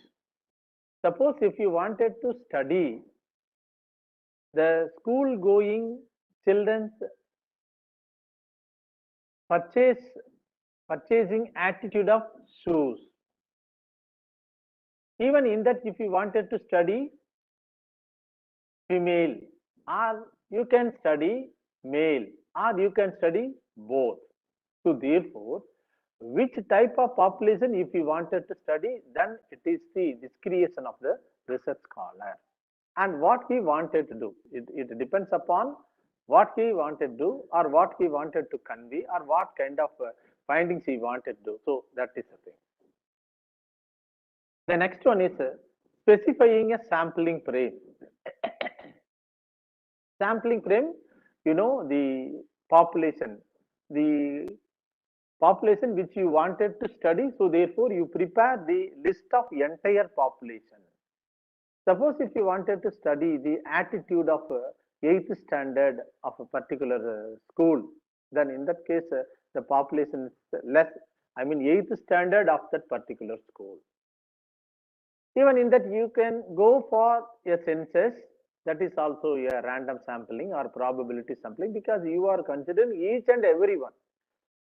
Or you can go for some kind of sampling. So that is a sampling frame, preparing a set of items or events possible to measure. Then specifying a sampling method. And here you have to specify the sampling method for selecting or events from the frame. There is a sampling frame and maybe a units or maybe some game or maybe some other thing. So in that case, you have to define what sort of sampling method are you going to adapt. Are you going to adapt random sampling or non-random sampling or probability sampling or non-probability sampling? That you have to decide. Then once you decided all these things, that is the population which you wanted to study, then sampling frame and sampling method, then the next process or the next step in this direction is that determining the sampling size. When for random sampling, of course, say for an example, there is 1,000 workers in a factory. Here you would like to go for 250. Then in that case you can adapt, or if you would like to go for 500, so you can go for random sampling or random sampling, or you can go for systematic random sampling. Because here the population is definite. I have already told you, while deciding the type of sampling method type of sampling method you would like to adapt, it depends upon the type of population. The population is divided as a definite population and indefinite population. What is a definite population? When you are sure about the population. See, for an example, you would like to know the Covaxin inoculated people. Covaxin jab, how many of them used? So in that case, the population is definite. Population is definite. Suppose if you wanted to know the particular software used, here we don't know the number of use because the population is very big. Anybody can use, so therefore you cannot define the population. See, similarly in the case of railway reservation, in the case of reservation compartment, you can, in the case of reservation, you can have the list. In the case of unreserved compartment, you cannot have the list. So in the case of the passengers traveling in the reserved compartment is a definite population. In the case of unreserved, there is no reserved. Anybody can come, anybody get down at any station. In the case of reserved compartment, who has destined to a particular destination and who has destined to this, that, and they can come and get down, but there is a list for that. We can, at any time, we can know how many number of passengers at any station, but in the case of unreserved, it is not like that. So that is the case of a thing. So determining sampling size, then implementing the sampling plan. So once you decided the sampling size, in this case, how you are going to access those people, what kind of a plan you have got, and what is the period, whether it is going to be a big work or a big period, or whether you are going to conduct the work within a short period or less period, something like that. That you have to decide all these things. Then sampling and data collecting. So how you are going to collect? So for that, are you prepared the research instrument or the research questionnaire, something like that. Then last one is reviewing the sampling process, and finally, once you have decided the questionnaire and the method of collecting data, then you have to once again come across the entire process, whether it is whether we have decided the population of the concern, whether you have decided the sampling frame, sampling method, then determining the sampling size, whether you have implemented, whether what kind of sampling plan to be implemented, then how you are going to collect the data, how you are going to collect data, and for that the questionnaire is ready, or whether you have got this, whether you have got everything is ready. So you have to review all these things. That means you have to prepare a checklist following this process, whether your sampling has gone through all this process and get it okayed. Once it is okayed, then in that case you can go for the sampling collection. Here I would like to say something about this research question. I'm a research questionnaire. I think you may have a separate session for that, but even then what I would like to say is that nowadays publication of research papers is a publication of the research papers in a standard or well-defined research journals is mandatory. If you wanted to get your papers published within the stipulated period of time, then you have to preparing the questionnaire and learning your own various sampling methods and the research, research tools, conducting your own analysis are very, very important. Before finalizing the questionnaire, maybe after pilot test, you have to consult a statistician, or if you are good enough in statistics, in that case, you try to frame questionnaire in such a way in such a way to get the answer to the research questions you raised, and frame questions in such a way there is a space for using the latest techniques, thereby you can get the papers published. You just watch, suppose if you wanted to publish research papers in 2 stars, 3 stars, 4 stars research papers, you follow 1 year publications of the particular journal, then what type of technical, what type of statistical tools they are preferring for the publication. For an example, green tree. Green tree is a statistical tool to be published. Of course, most of the latest published journals, if you go through that, green tree technique may be there.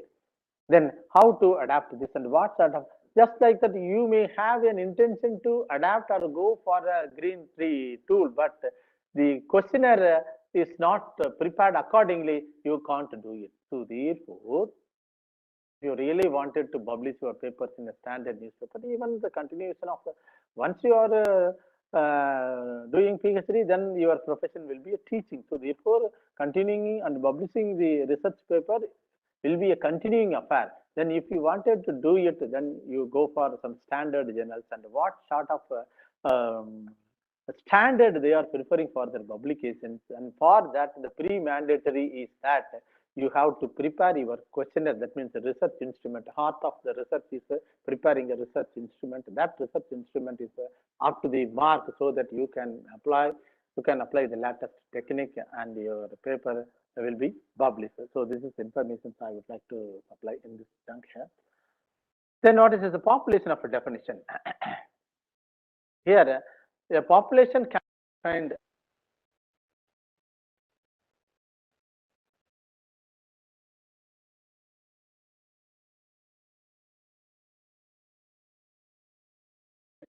defined as including all the people or items with the characteristics one wishes to understand.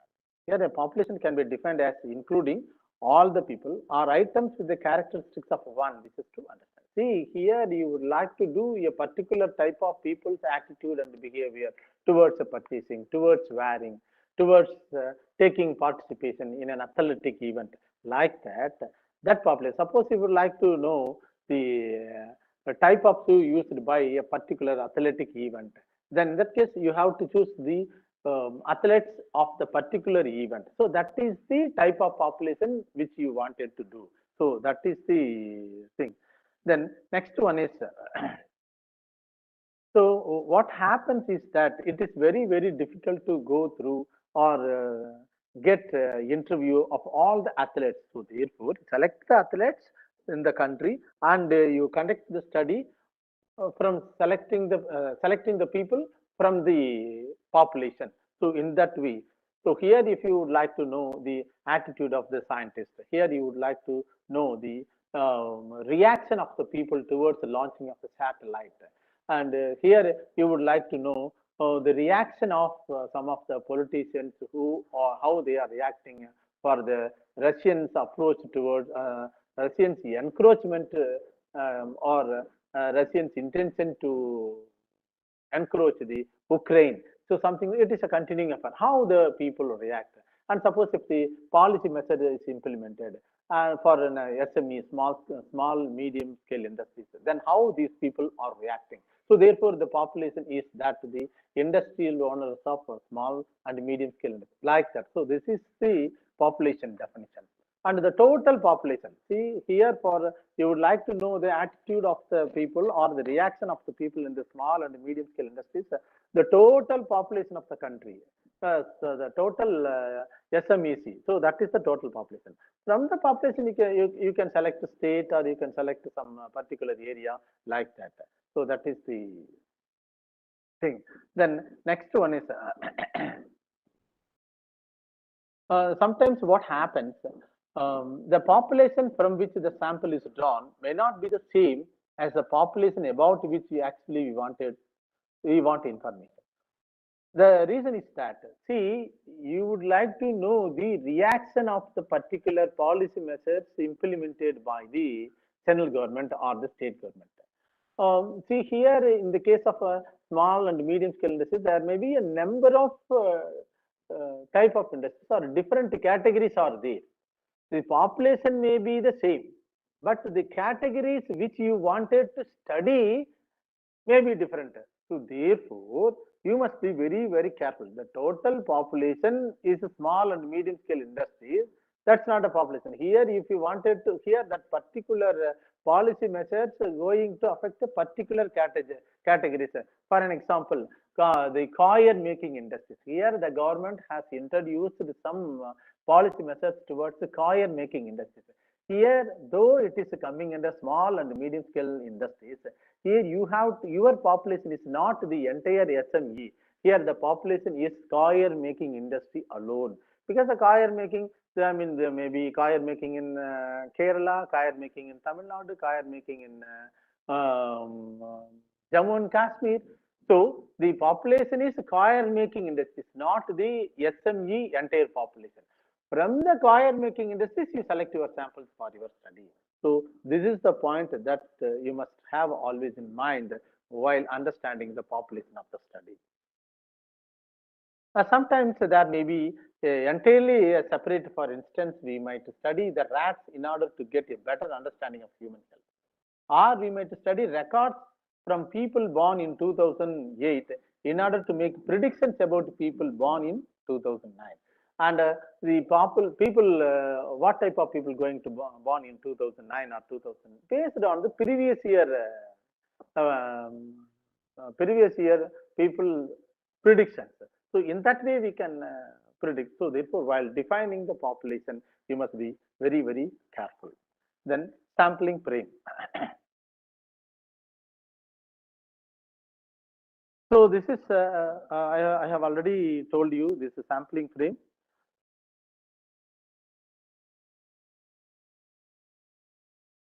This is the list of people in the particular area. I told you the example in the case of coir industry. The total number of population. Here, you know, the population is coir industry. Those who are making the coir, it's a population of the study. Here, what is this sampling frame? Here, the number of industries working in the coir making. And which area you wanted to study. See, for an example, if you wanted to study the coir making industry entrepreneurs' attitude towards innovative application in the case of Kerala. So here the people working in Kerala, I mean in the coir industry. From the coir industry, then you have to select coir industries. Coir industries, not the whole coir industries, coir industries of Kerala. So that is the, I mean, the number of people working in Kozhikode, number of people working in Trivandrum, number of entrepreneurs working in this area. That's the total number of areas. So that is the list. I think if you apply the small scale industries or the registrar, then they will give you the list. So it is easy for you to start your research. So otherwise, this is a sampling frame which has the property that we can identify every single element and include any in our sample. So here the sampling, here you would like to know the attitude or reaction of the coir making entrepreneurs belonging from Kerala. So here the entire list. So that is, it is a property that we can identify every single element and include any in our sample. So that's the thing. Or the sampling prime must be representative of the population. Here, here you would like to know the fire making entrepreneurs' attitude or reactions of the particular policy measures introduced towards their industry.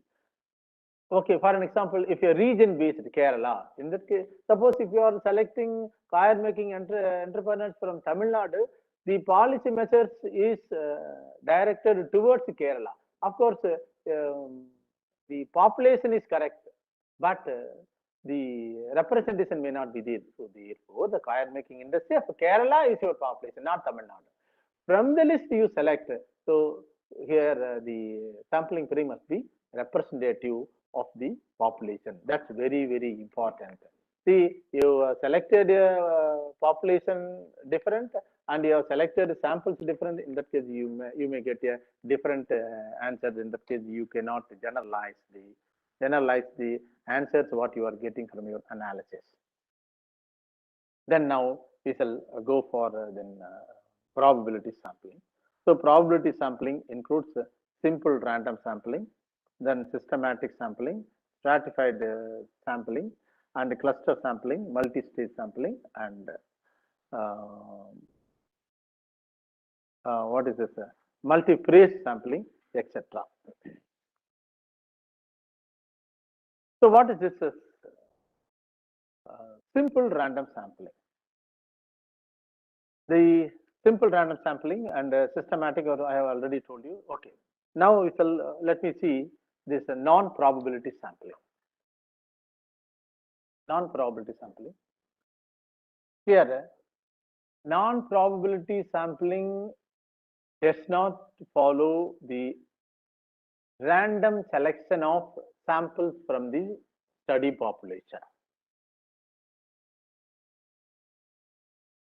or any sampling method where some elements of population have no chance of selection, or where the probability of the selection can't be accurately determined. In the case of random sampling, we are following a random number. For an example, every 4 then a person will be selected, or a unit will be selected, a industry will be selected in the list. So that is a random, and that kind of randomness is not possible. That kind of, in the case, see, when you are selecting the sample, if you are considering each and every element that is coming under random sampling, when this opportunity is missed, this opportunity is missed. See, for an example, when the randomness is missing, or when each and every unit is not getting an opportunity for consideration of selection of samples, then it is called a non-random sampling. That means a sampling method where some elements of population have no chance of selection, or where the probability of selection can be accurately determined. That means in the case of non-random sampling, the randoms are selected based on the assumption on which matches their study. Which matches their study. That means based on their assumption, they are selecting. And the selection of elements is non-random, non-probability.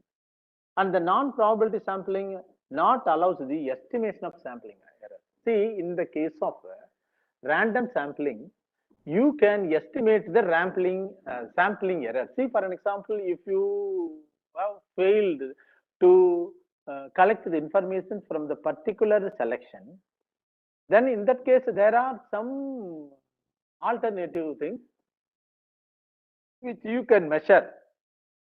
Of course, it is an error. See, for an example, the first member is supposed to be collected information, and the fourth member is supposed to be collected information.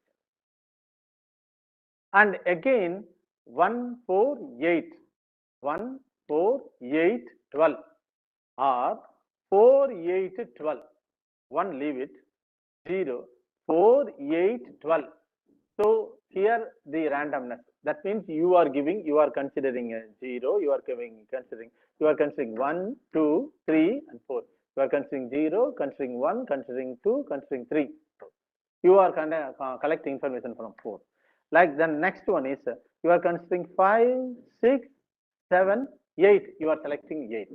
Here each and every unit of the population is considered for selection of the sample. So this is called random. In the case of non-random sampling, this kind of considering each and every element is not possible. Is missed. This, for an example, 4 selected, then again 7 selected, then again 12 selected. So this randomness may not be there, and this probability may not be there. So therefore, once this probability is missed, then this sampling is called non-probability sampling. And this non-probability sampling actually not allows the estimation of sampling errors. In the case of random sampling, we can estimate sampling errors, but in the case of non-random sampling, it is not possible. So that is the thing. And another important point that you have to understand. You may say that as research scholars, you may say that I have adopted a random sampling. Sometimes when you are not following the rules of random sampling, at any times the sampling method may shifted from random to non-random sampling. See, for an example, when you plan to contact a particular person in the house, when you are not able to contact that particular person and you are following some other person, in the case of random sampling, you have considered that element only. When you have missed that particular person and you are contacting another person in the house, then you are slipping from random to non-random sampling. Hope you got the point. See, let me tell you one thing.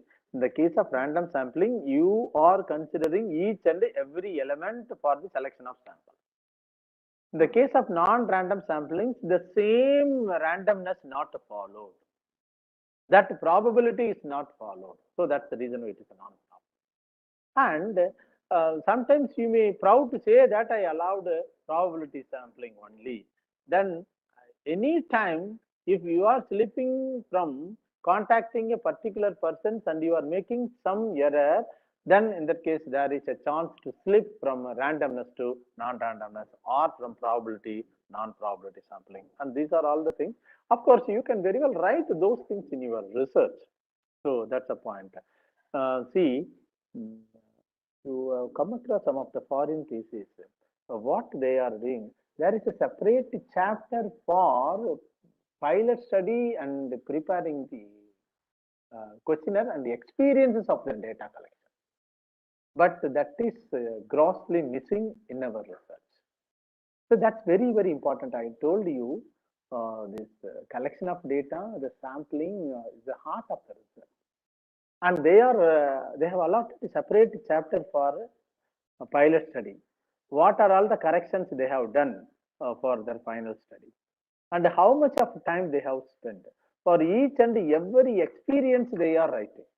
Each and every experience of their entire schedule writing, and that is figured in the research, and that research is called, and that research, and that topic is, that title is that experiences of the data collection. So that's very, very important. Suppose there may be an opportunity or there may be a possibility of slipping from random to non-random. In what way this slips affected the outcome of the research work? So these are all the things accurately, reported. So this kind of things nowadays are expected, and most probably this kind of research are welcomed.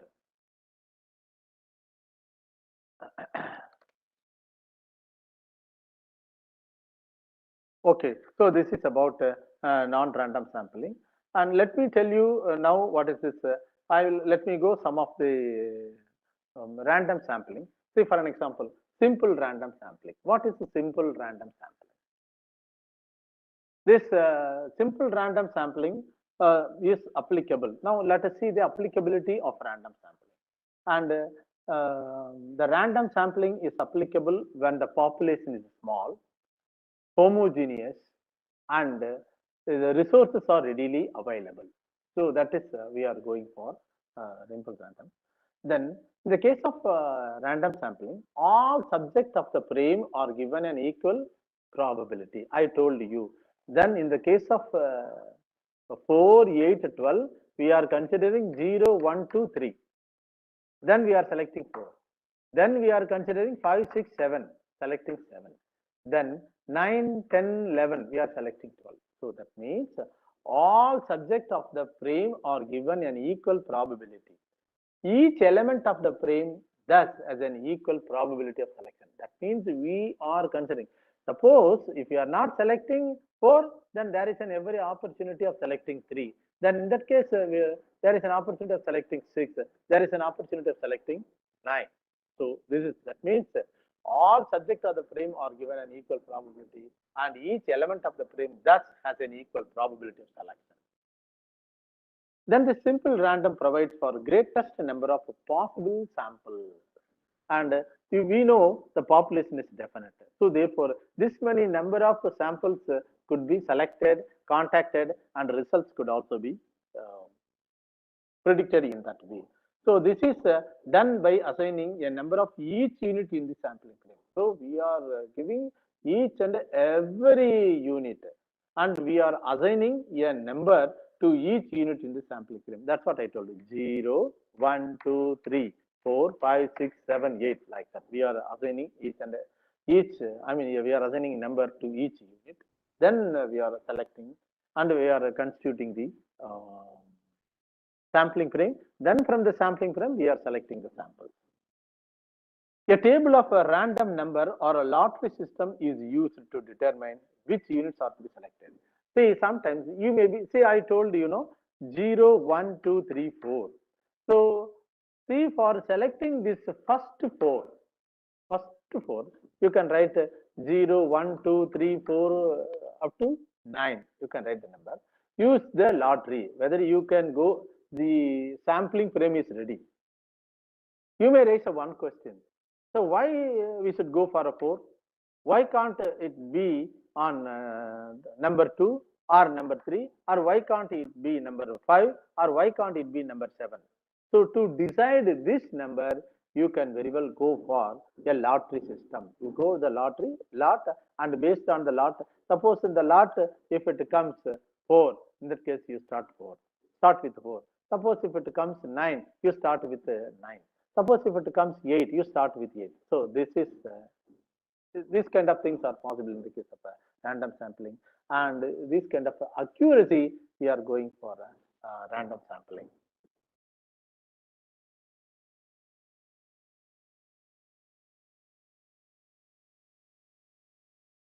So what is this simple random sampling? And here, estimates are easy to calculate. You can estimate how to calculate the samples, and you can analyze the data very confidently, and you can also have a strong confidence about the results and the other outcomes. Then simple random sampling is always an EPS design. So this is equal probability sampling. So that is what EPS means, equal probability sampling. That means in the sampling, when each and every unit of the sampling frame is considered for selection of sample, that process is called equal probability sampling. So therefore, the random sampling, all kind of random sampling is called, or all kind of probability sampling is coming under EPS only, or EPS design only. What are the disadvantages of the simple random sampling? See, the randomness, this kind of probability sampling cannot go for when the population is big or practically not possible to meet. Then suppose there are number of minority subgroups of interest in the population. I mean, it is very, very difficult to follow this randomness, and there the non-probability sampling helps.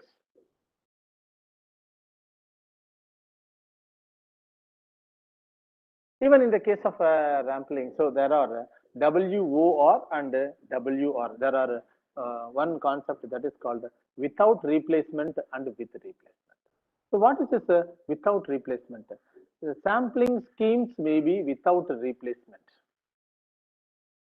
So that means what?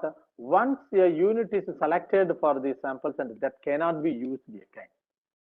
With the replacement, once you are selected and there is an opportunity of contacting multiple times, so that is with replacement. Suppose, see, I have given an example. If you study the example, you can very well understand. For an example, if you catch fish, measure them, and immediately return them to the water, before continuing with this sample, this is with replacement design. So that means we know the measurement. Without drilling, if you are using the tool, then again you will contact again the same fish will contact, and you can caught that fish. But when you are changing the distance of the needles, then there is an opportunity for a replacement. See, because we might end up catching and measuring the same fish more than once. However, if you do not return the fish to the water, this becomes without replacement. Yes, once you get the water, it is supposed to be kept.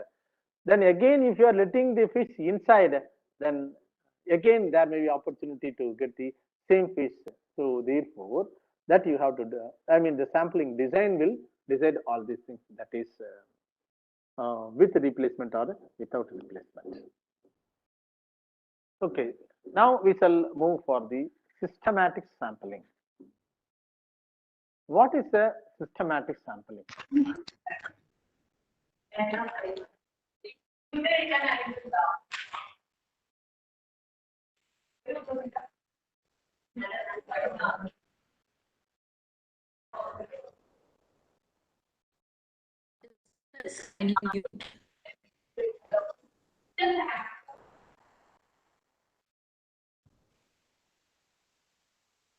Hello,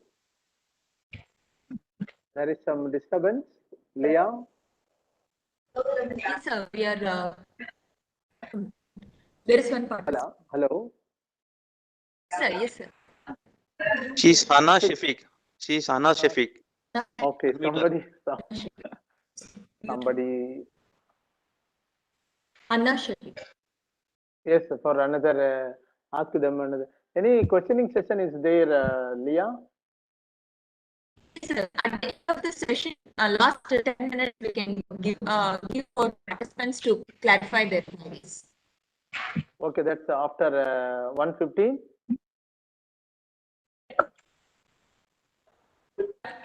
We started, so we can keep it around 1:15. Okay, okay. Let me finish. Then, if there is any questions, or otherwise, I will give you some questions and so please, no problem. Okay.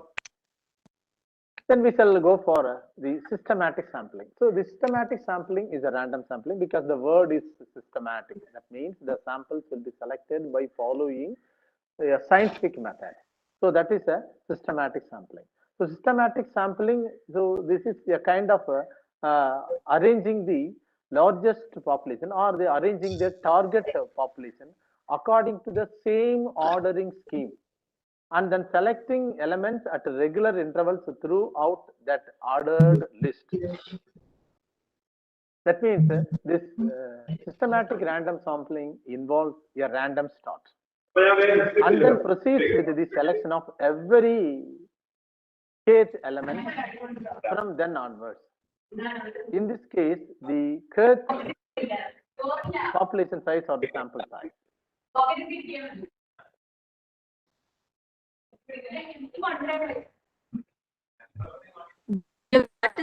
We are keep reminding you to.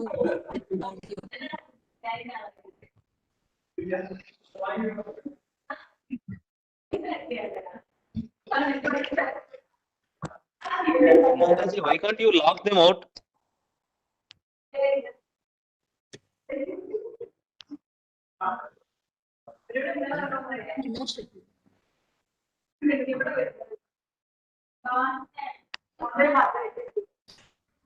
They have gone, right? Yeah, they have gone to. Sir and dear participant, kindly bear for because communicated to admin will be muted.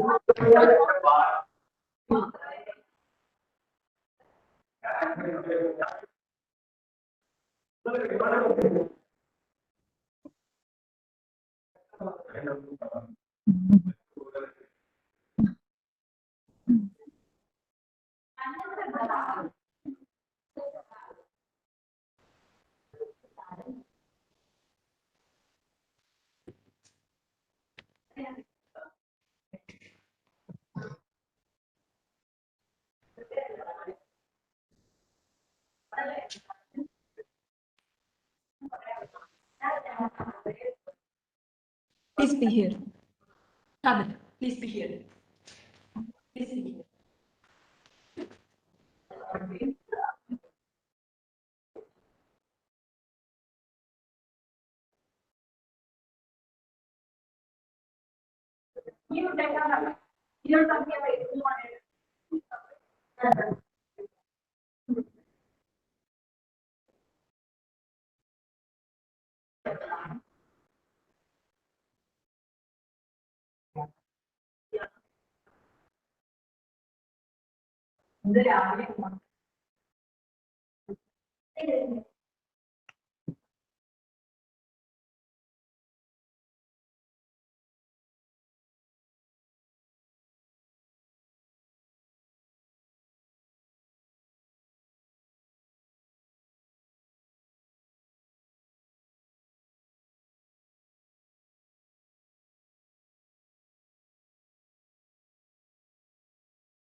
Are you able to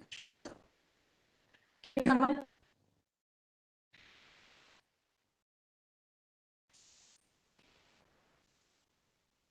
What about Ilam?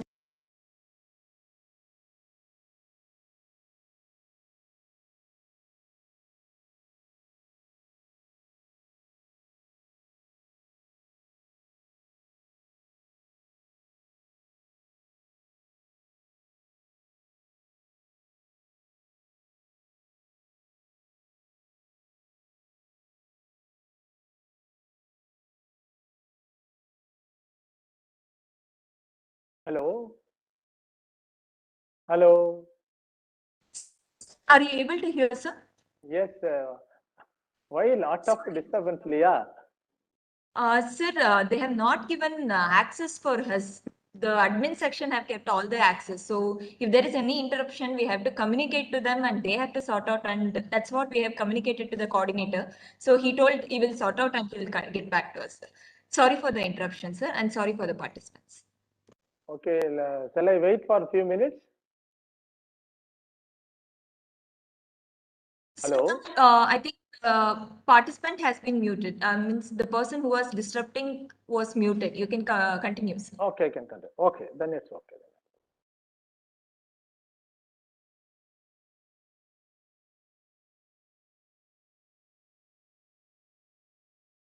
So here I have given the example, the systematic sampling. The next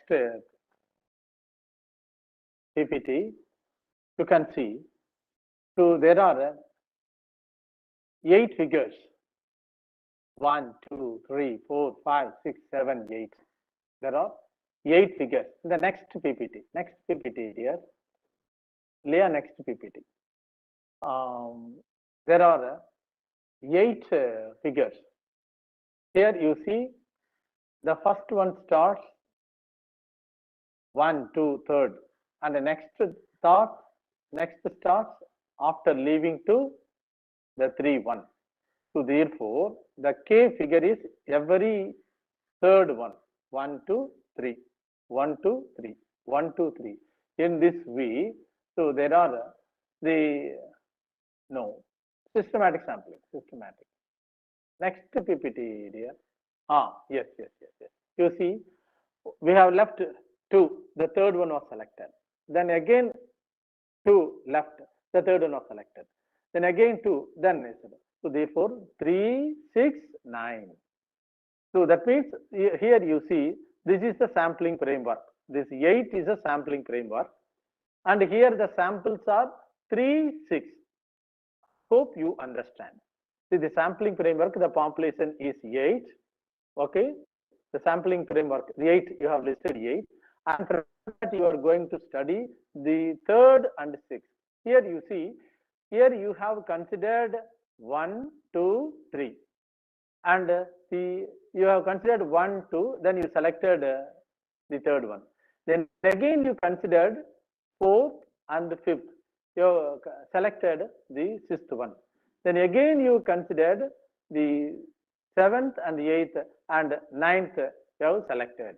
So this is the population framework, and from the framework you have selected 2 samples. And here you have followed a system, a scientific order, a proper order.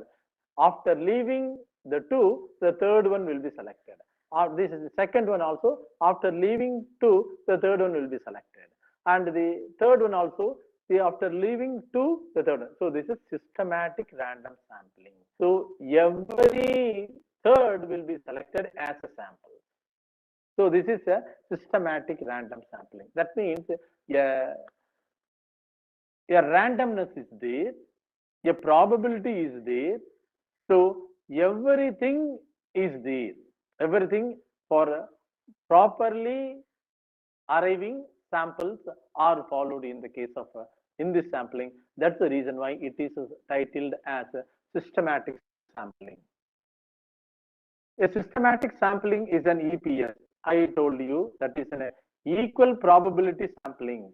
So that means we are giving opportunity, or we have considered each and every unit of the sampling framework. So that is called equal probability sampling, EPS, because all elements have the same probability of selection.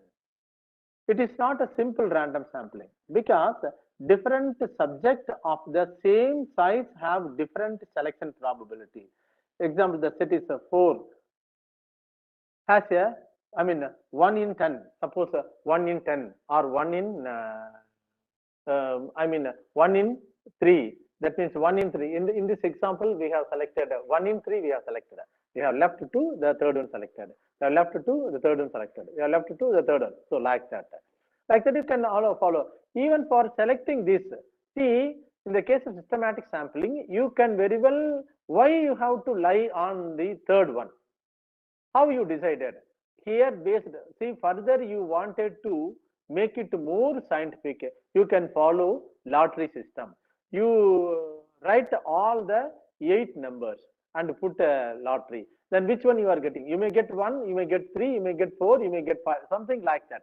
So therefore, if you wanted to make your sampling more scientific, you can use the tools lottery. Even the third, you are selected by using the lottery. So in this way, then what are all the advantages of this simple, this systematic sampling?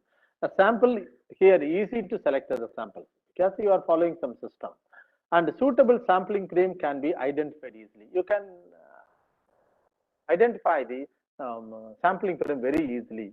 Then samples evenly spread over entire reference population. Here you have considered all the population and you have evenly selected. You have not followed any bias and you have not followed any non-randomness. So randomness is there and evenness is there, and easy selection is there. So therefore systematic sampling is the preferred one and it's the more advantageous one.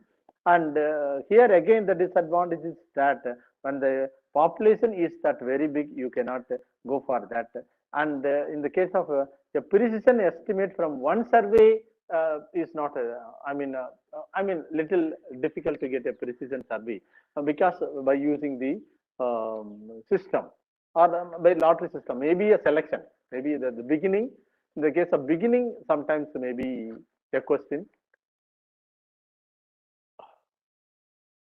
So then we shall move to the stratified sampling.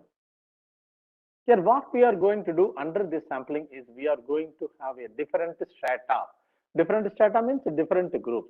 See, for an example, you are planning to conduct the corporate social responsibility and the corporate image of the industry.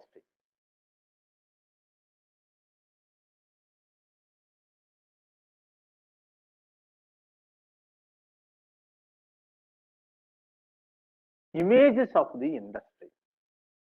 And in how that enhancing the image of the industry enhances the satisfaction of the workers. So this you wanted to do your research. So here you are conducting a study in a steel plant, the corporate social responsibility. And in a plant, there may be number of departments: production department, technical department, service department, HR department. Like that, there are a number of departments. 20 departments are there. Here you would like to conduct a survey. Different departments. So therefore, what you are doing here, you are all the each and every department is considered a separate strata or a stratum. So you are classifying the entire population. The entire here the population is employees. The entire employees into different stratum. From the stratum, you are picking the samples, and from the picking the samples, the randomness is not followed. So therefore, until making them as a strata or a stratum, you are following the probability sampling. While picking the samples, if you are not following, then in that case, the non-randomness comes. Already, I have already told you. But it is possible to make it a complete random sampling. Here, each and every department, they may have the employees list. So therefore, the population is definite. From the department list, say for an example, in a department, there are 10 people working. Here you can follow the randomness. See, for example, every second employee will be selected. So therefore, in a department 10, so you can fix 5. Department in a department, another department, if there are 15 departments, so therefore you can go for 3, something like that. So even in that picking the employees as a sample, then you can follow some randomness. So therefore, the stratified sampling, of course, there is a possibility of making the sampling as a non-probability sampling, but 50% it is a probability sampling. But 100, if you wanted to make it 100% sampling, even in the case of picking the samples from the stratum, you can follow some randomness. In that case, a stratified random sampling is get. And here, what is the advantage of this sampling? Very particularly, adequate representation from all the groups, even in the minority groups. See, for an example, in a department, there are 3 members. Then there is an opportunity of contacting the people. Maybe 1 may be selected. Even in that, this ratified sampling, there is one more sampling. Proportionate stratified sampling is also there. See here, you are making 20 departments. Here, if you wanted to make it further scientific, see, we cannot expect that each and every department having the equal number of employees. So there may be imbalance. So maybe one department there may be 10, another department 5, another department 2, another department 15, another department 20. So in that case, you can go for the proportion. See, for an example, 5% of the particular, 5% of each and every department will be selected as a sample. 5%. Maybe in the case of 20, 5%. In the case of 5, in the case of 5%. In the case of 50, 5%. So proportionate stratified sampling. I think, hope you got it. You wanted to make it silent. Even in that, you can very well go for, you can adopt some randomness. Once you selected the percentage, for an example, 10% of each department. So you got 10% in one department. So even in that, from the 10%, you can very well go for some randomness. So that is a stratified random sampling. So stratified random sampling is very, very popular, and proportionate random sampling is also very, very popular. Here you can very well get the definite result, and here the greater advantage is that all the subgroups are the subject of all the subgroups included for considering or for selection of samples. So that is the stratified random sampling, and here that is the point. Then it is in the case of the picture, I have given this ratified sampling. Then post stratification. So this is what a post stratification. Nowadays it is latest tool. The stratification is sometimes introduced after sampling phase in a process called post stratification. Here, post stratification sometimes introduced after sampling. Once the sampling phase in the process are called, you have decided the sampling frame and sampling size and all. Then after that, you are stratifying. After deciding the sampling size, sampling frame, then you are introducing this stratification. You have fixed, you have taken the list, and from the list you have selected 600. Now the sampling size is 600. Now in order to arrive the 600, you are stratifying the entire department accordingly. So this is called post stratification. This is maybe due to lack of knowledge, and this kind of operation is sometimes used, although it is also valid only. It is also valid only. Then we shall go for the cluster sampling. Can I ask one doubt, sir? Yes, no problem. Welcome. Sir, we can add after we have selecting the sample, we make a research, then we are include more number of samples. No. It's not like that, dear. Here you have decided the sampling frame. Sampling frame means that is you are collecting the list. Okay, that's the thing. Then you have decided maybe your discussion or your hypothesis, you wanted to give a very reliable result. Then sometimes you are thinking that more including the more samples will give you the expected result or determined result. And for that you have determined the size 600, right? Now you are okay, sir. Fixing the samples according to in such a way that should arrive 600. When you are going for a proportionate ratified random sampling, you may get 500 only, right? Here 500 you will be knowing this 500 only after fixing the percentage and calculating all the percentage. But here, before doing this exercise, you are fixing this total number previously, sampling size. You got it? Yes, sir. Yes, sir. Thank you, sir. See, yes, you are fixing the number in advance. Then after that, you are stratifying the entire department in such a way to arrive 600. In the normal case, you will be getting only 500, but you have determined to contact 600 people. You got it? Yes, sir. You are rearranging. You are rearranging. So that is called post stratification. You are stratifying or grouping according to your number. If you are conducting the survey according to the number that's arrived, that is called stratification. Once you are making the changes in order to arrive your number, then in that case that is called post stratification. You got it? Yes, sir. Hello, you got it? Yes, sir. Yes, sir. What collection, you got it or not? Yes, sir.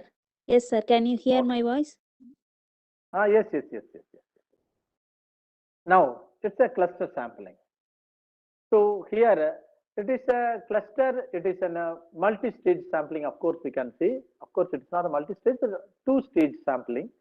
So in the case of course, it is a two-stage sampling. So what we are doing, in the case of first stage, a sample of areas is chosen. So here you would like to know the attitude, or you would like to know the purchasing behavior of a particular product of different age group. So therefore, what you are doing, you are deciding the area first. Then you are dividing the group according to the age wise. See, for an example, suppose a chocolate being introduced. So therefore, whatever it's a chocolate meant for all, invariably. So therefore, the reaction of this age group, that age group, then the aged people experience like that. See, for an example, nowadays it is very common. More products meant for particularly medicines. There are medicines which are meant for all, for injury, a medicine for injury. So that is applicable to all types of injuries of all ages. So therefore, what kind of a reaction? So therefore, you would like to study the reactions of the people in Tamil Nadu. So therefore, the first stage.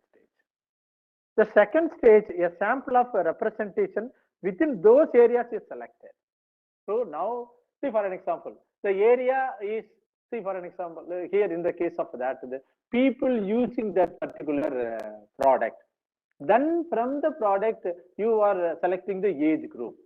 So age, I mean people and the age group. So this is the thing.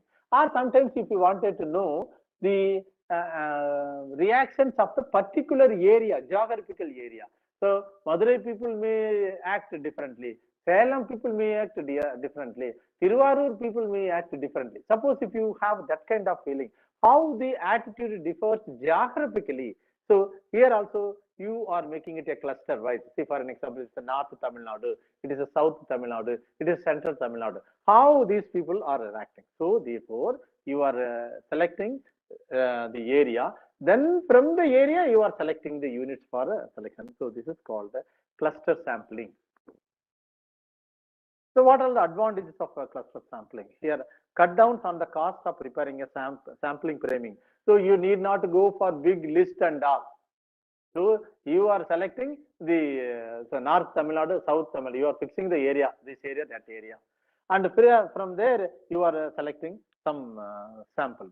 This can reduce the travel and other administration. Instead of traveling the entire area, here you have reduced.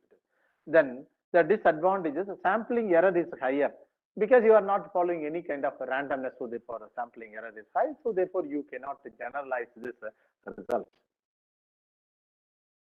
So here, the case of how to identify the all cities, towns, villages, wards. So this is the way of identifying the cluster group. Then Clusters, I told you one stage and the second stage, so that is the thing. Then next one is multi-stage sampling.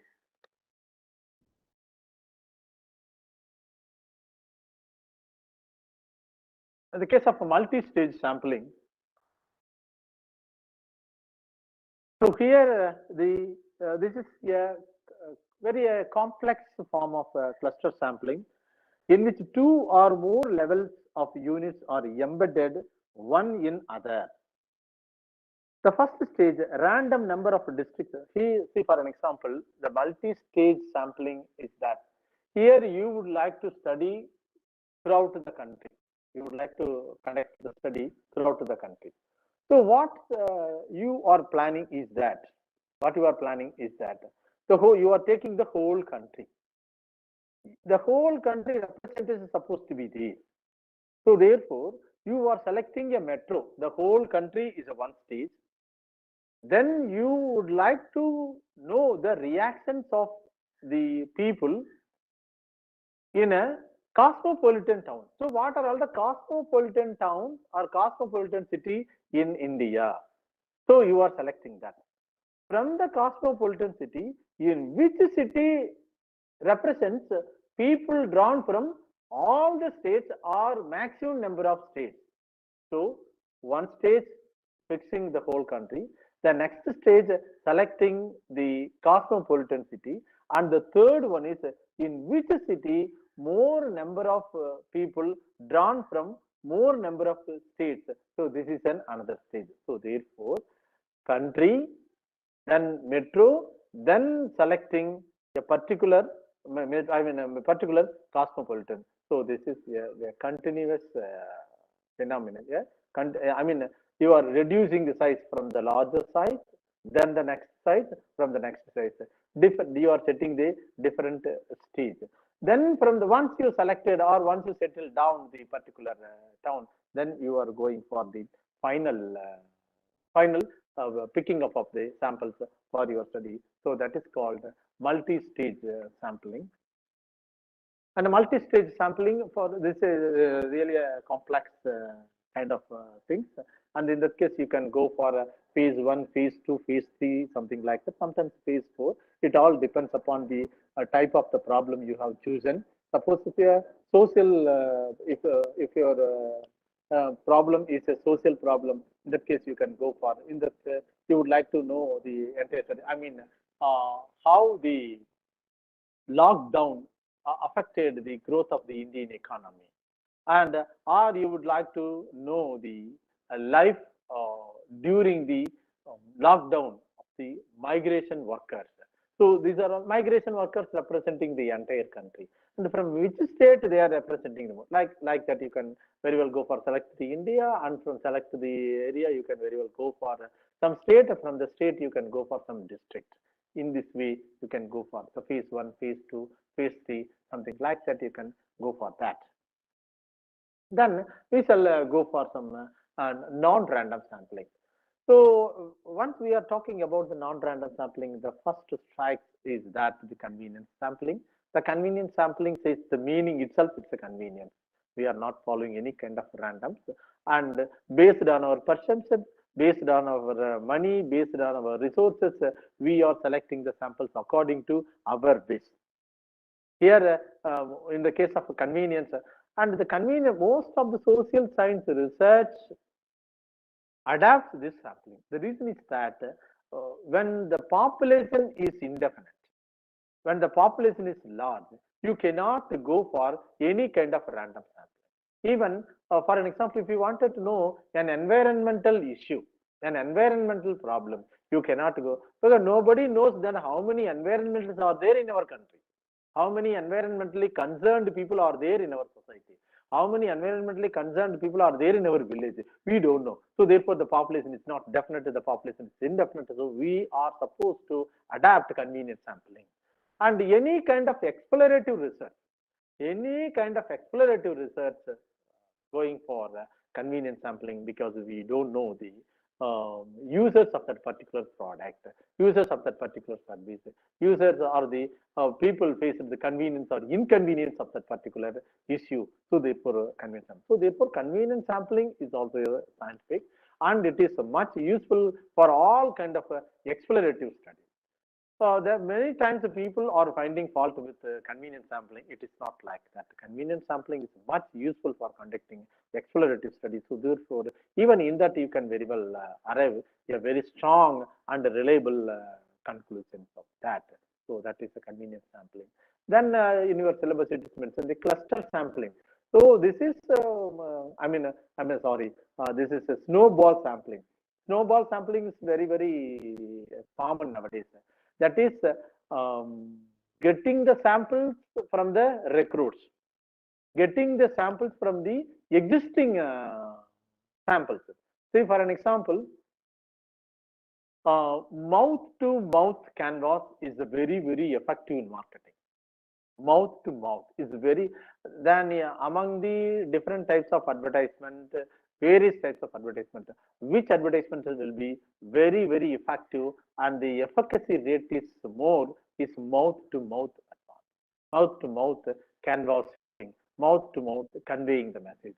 Here this snowball sampling is also like that. When you are contacting a person when you are adapting a convenience sampling, you are asking a question, and the same person says, suppose like me, there are one more users are there, you can very well contact.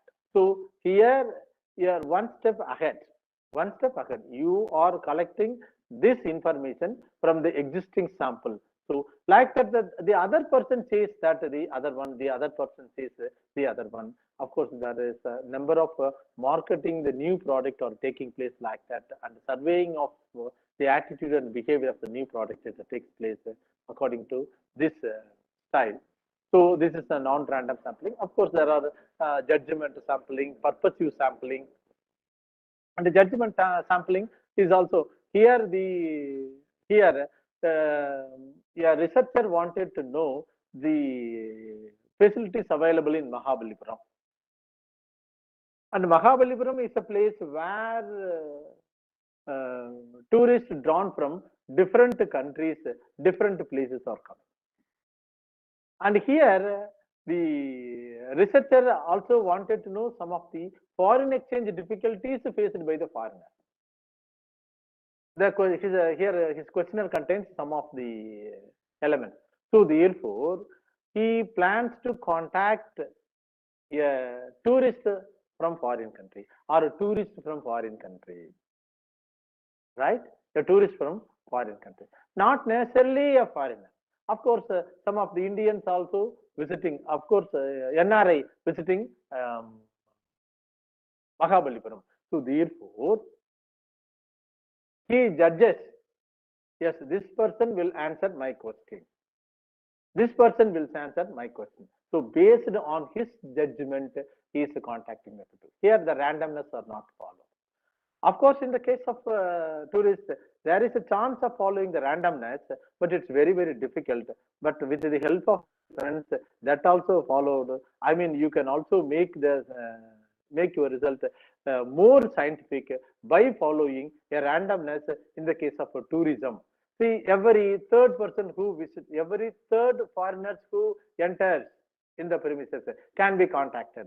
Like that, of course, the sampling is coming under the non-random, but you can make the result more reliable by introducing a component of randomness in that. So that is the great advantage and the strength of the social science research. So therefore, these are all some of the things. Of course, we can very well talk. I don't want to take much of your time. Some of the faces I am seeing very tired, exhausted. Somebody is lying on this table. Yes, of course, the time has come to close the session. Thank you. I record my sincere thanks once again to Dr. Velmurugan for inviting me and joining in this platform. Thank you very much, research scholars. Thank you for your patient listening. Thank you, sir. Thank you, sir. Participants, if you have any doubt, you can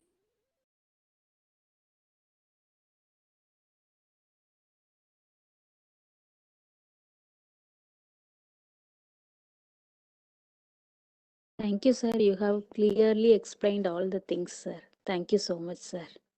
Oh, thank you very much. Welcome. So you were talking about the convenience sampling, sir. Yes. But when we use convenience sampling, can we do parametric analysis, sir, or only non-parametric analysis? Sure, we can do the parametric analysis also. And so that's the reason why I said better, there are methods are available and there are techniques are followed. Better, suppose if you are good enough in applying these statistical tools, then you can very well go. Or consult an experienced statistician, certainly he will help you to go for an. Most of the times what happens, I experienced that. The parametric analysis we can conduct, and most of the times our social science research scholars are not familiar with the advanced instruments which are used for analysis. And here I would like to use this occasion to appeal all the research scholars, including the supervisors, to update your statistical knowledge, or don't hesitate to consult an experienced and well knowledgeable statistician for conducting this. Yeah, since it's a non-probability sampling, some people say it's not advisable to use parametric. Yes, it is what I would like to see is that how we can see the strength of the social science research is that we can include those elements by strengthening more scientific approach. I told you, in the case of judgment sampling, of course, it is coming under non-probability sampling. But we can very well make it a scientific by including a randomness. Okay. Like that, it is also there, and we have conducted one study also. So therefore, it is possible.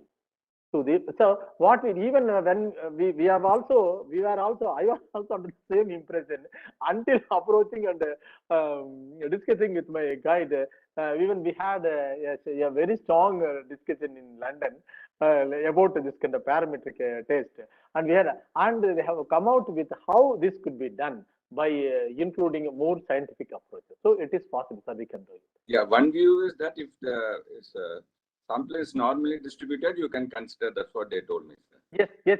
That's normal distribution. Yes. Thank you, sir. Yes, most welcome. Any more doubts?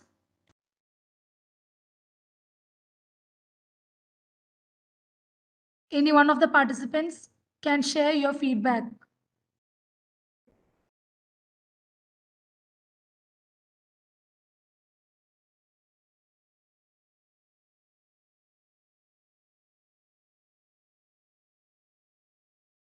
Sir has explained elaborately, ma'am. We are very much glad about his explanation and his knowledge in-depth knowledge in the research. He also mentioned about the multidisciplinary research. We are very much pleased with his explanation. Thank you, sir. Thank you so much. Welcome. Thank you, sir, for your informative presentation on the topic sampling, its types and process. It was a meaningful session. We all really enjoyed it. Thank you, sir. The feedback thank you very form much. is posted in the chat box. Thank you, sir. Okay. Sir, Thank you very much. Can you please share your email ID, sir?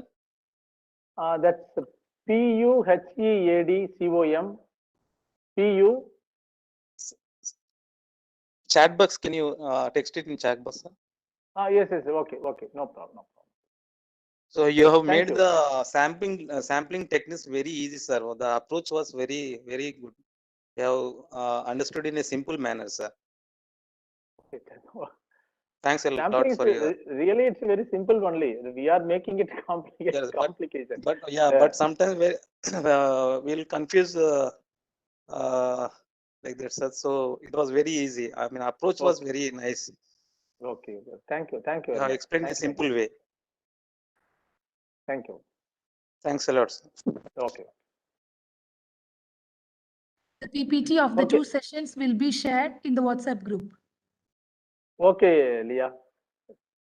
Thank you, Leah. Thank you very much. And once again, thanks to the staff members and particularly Dr. Velmurugan.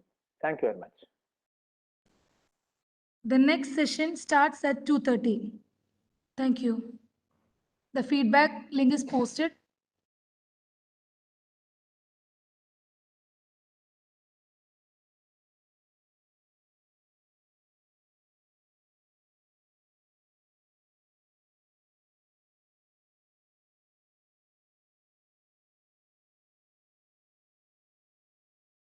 Hello, Leah, madam.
Good afternoon, participants.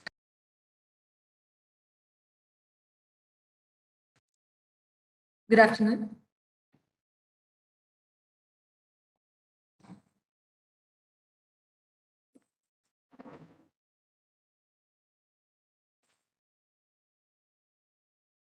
Prince Anthony, sir, are you able to present? Ma'am, can you please check? Yes, sir, I'll check it. You can present it, sir. Whether it is visible or not, I'll just.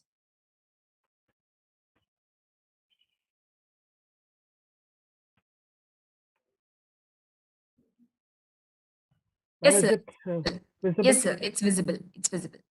Okay, ma'am. Is it audible? So it's audible as well, and we will start session in another 5 minutes. Okay, thank you, ma'am. Exactly at 2:30 we will start.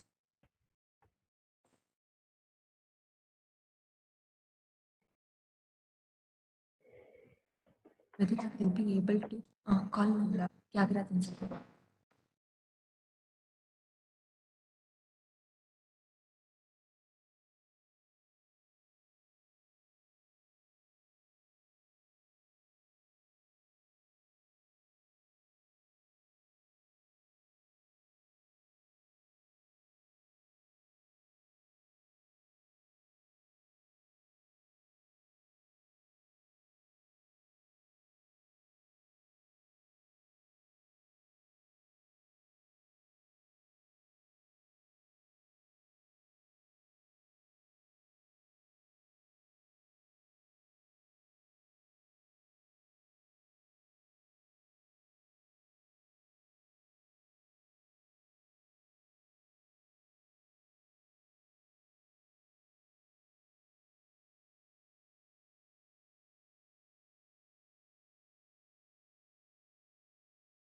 Prince sir, shall we start?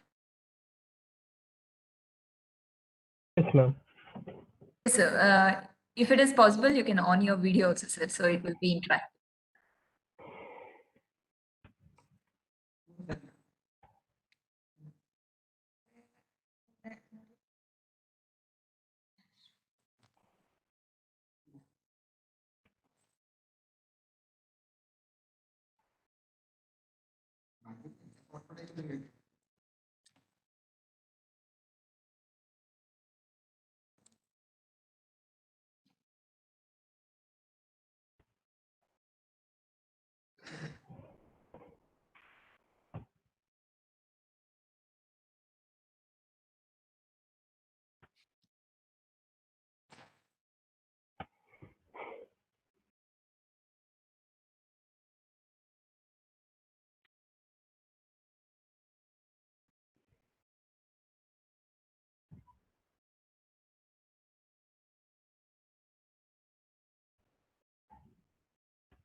So shall we start, sir? It's Yes, ma'am.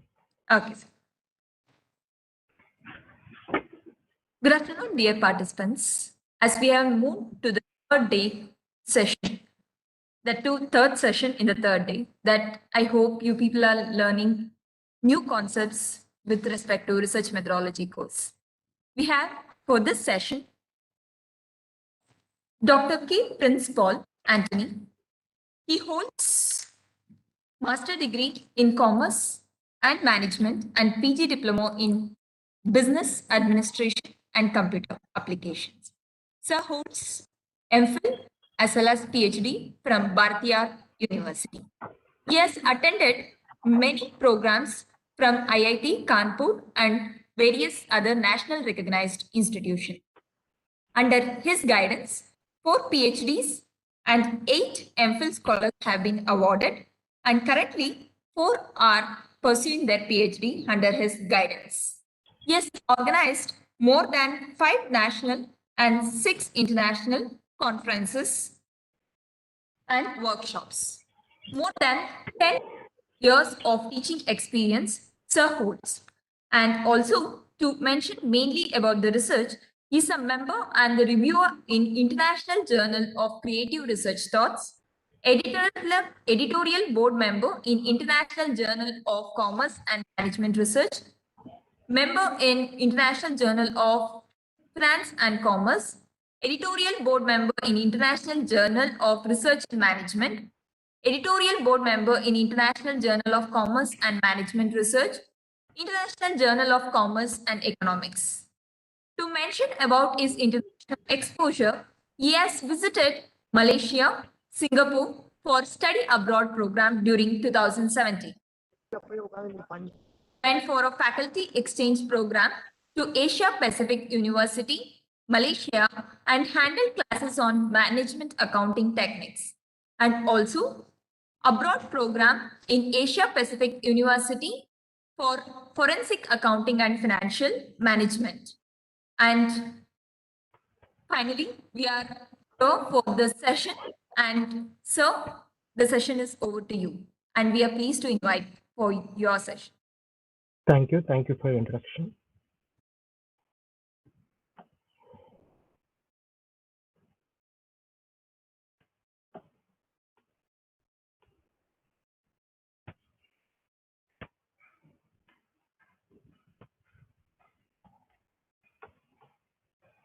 And one small apology. Morning we had some interruption, and that things those misinterruptions or audio problems will not be now because they have handled the admin authority too. So we will take care of that. And sincere apology from the organizing team. Thank you.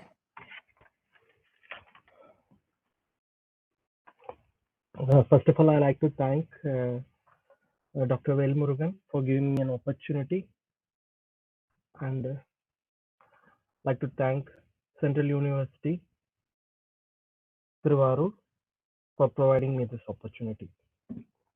I hope my slide is visible. Yes, sir. Yes, sir. So to start with the meaning and importance of data. So data is nothing but the search for answer to a research question which is there, on behalf of which we will be collecting a data. That is nothing but a raw material which we are going to use it. Unless you cure it, you will not get any information. So data is something raw which we have to process it to make it useful for our analysis. So data are facts, other relevant materials. It may be past and it may be present one, serving as a base for study and analysis. So the mark which is obtained by a student of a class in a test on a particular subject, we will be analyzing it, and the data which is analyzed is called as the performance of the students. The age, sex, class, religion, income level of the respondents, which will be using these data will be used for consumer behavior study. The type of newspaper which is read by the readers, we used to call it as a readership survey. The type and frequency of a breakdown which is occurred in a particular brand of car, which we study about it, is called as post-purchases behavior survey. So for all these, we need a data. Only with the help of data, we will be able to analyze it, and we will be able to study the research problem properly. So what are the types of data? So data is of three types, which are pertaining to human being. So data which are related to human being, that is income of the respondents, the social lifestyle of the respondents, those are called as pertaining to human being. The data which is pertaining to the organization, when the organization is formed, what are the objectives of the organization, what are the resources available for the organization. So those data are called as data pertaining to the organization. So data is pertaining to a territorial area, that is particular geographical location. We used to call it as data pertaining to a territorial area. So there are three types of data, one related to human being, another related to an organization, and the third one related to a geographical location. So what are the importance of the data? So it is a raw material which is used for analysis purpose. So data is useful for testing the hypothesis which we have framed for our study purposes.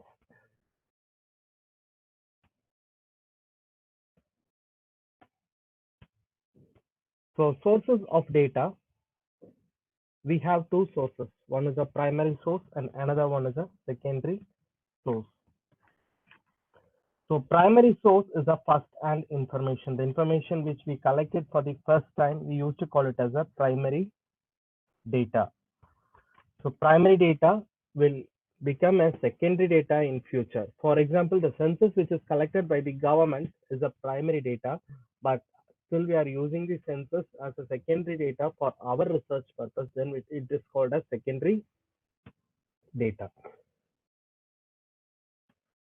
So what are the primary data? The survey which we take from the respondents, the observation which we make, the experiment. Either it is a laboratory experiment or a field experiment. Whatever it is a primary data. So survey, observation, experiment, all these are primary data. So what is secondary data? A financial report which is given by a company at the end of the financial period is a secondary data. The government report is a secondary data.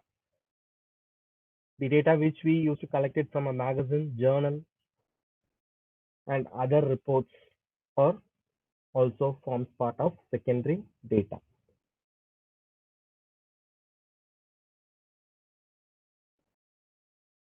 So data can also be a quantitative data.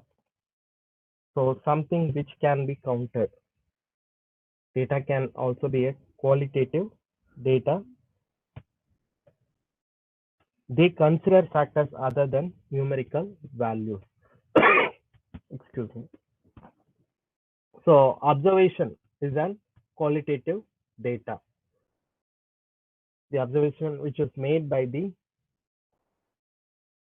researcher is a qualitative data. So quantitative data, usually they will represent in numerical values. For example, we can say that 50% of the respondents prefer pizza, 50% of the respondents prefer burger. So that is a quantitative data. In qualitative data, we don't have the numerical values. It is just an point of observation.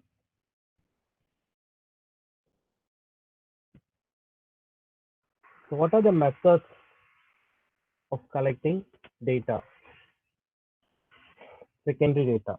For collecting secondary data, we have two sources. One is an internal source, another one is an external source.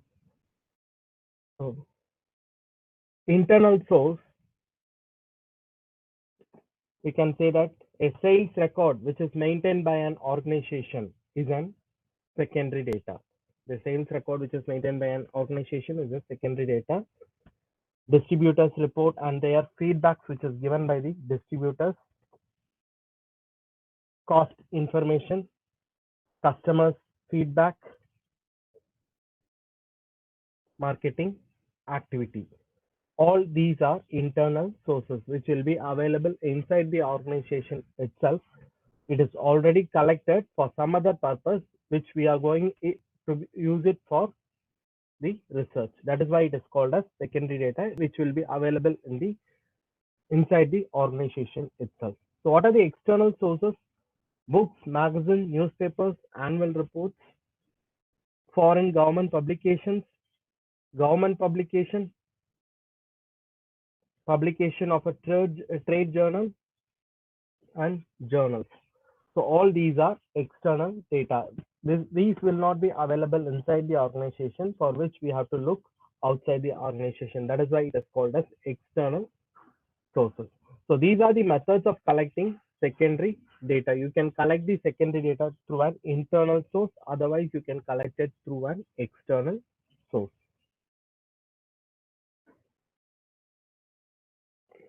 So what are the methods of primary data collection?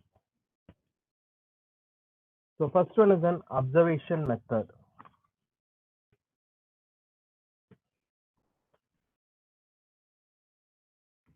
So observation is nothing but a researcher who is going to observe what is happening. Instead of framing a questionnaire, instead of having an interview, he will be observing what is happening in a particular group. Is what we call it as observation method.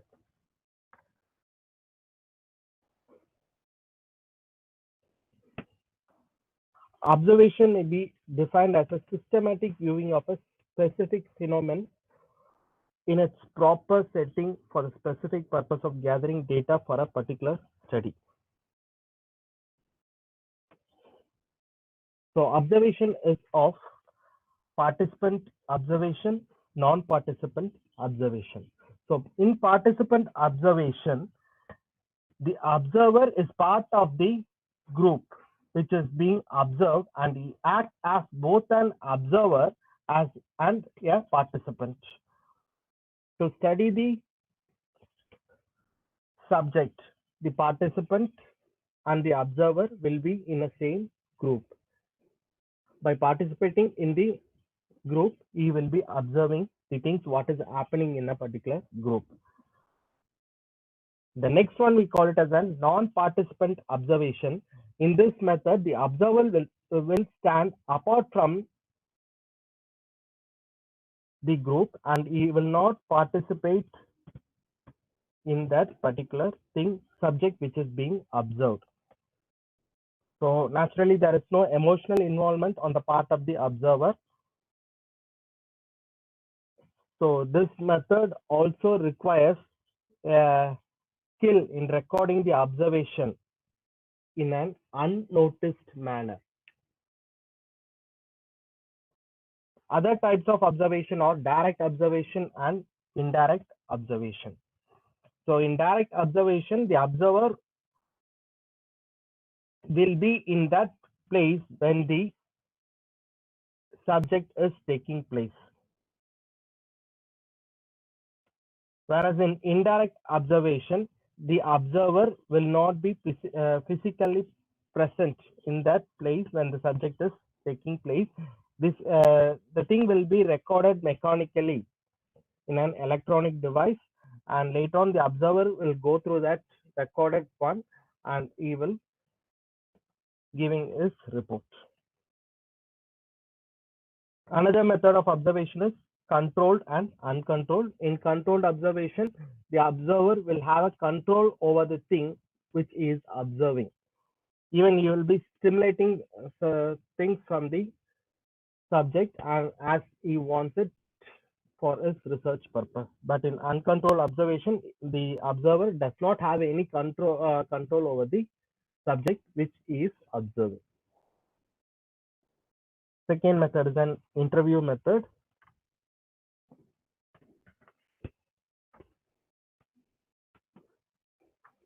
In interview method, there will be two persons.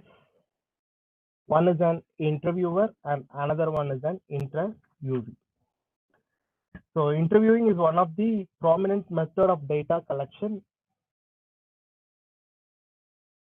So it is a systematic conversation between an investigator and an informant. So there are certain advantages. The first one is it has got a greatest value than other methods, because in this we can have an in-depth detailed information from the person who is giving the information, and we can use it suitably for our studies in a convenient way. And also it is possible for the interviewer to get more percentage of responses, and responses which is given by the informant will be of qualitative information, because in interview there will be a face-to-face conversation. At that time it is possible for us to gather a qualitative information from the person who is giving the information.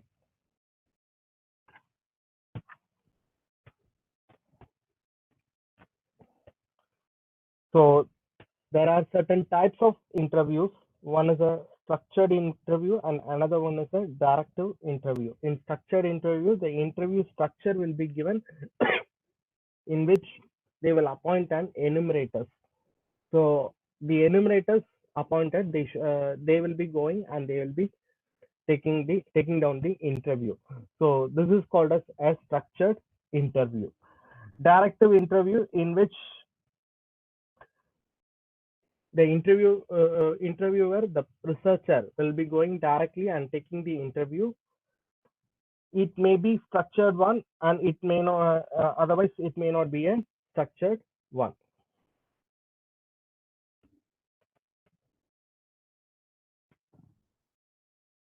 So to prepare for an interview, there are certain stages. The first one is preparation. We have to prepare the questions which are supposed to be asked to the interviewer. Then we have to give an introduction of our study, for which purpose the interview is made, and we have to develop a report, and then we have to carry forward the interview process.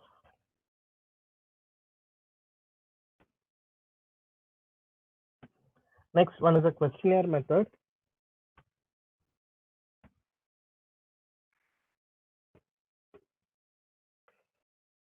In interview, nowadays it is interview, we have a telephonic interview. Instead of going face to face, we are also having telephone interview, and also we have group interviews. The next method is a questionnaire method, in which a questionnaire will be formed for the purpose of collecting the data. So we'll go through this in detail in coming sessions. Questionnaire method. The next one is a panel method. A panel method is a method of data collection by which a data is collected from a sample group of respondents at an interval, either by mail or by a personal interview. A group of persons will be selected for this purpose.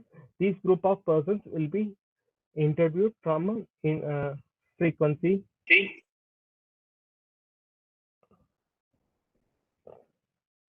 in an interval period.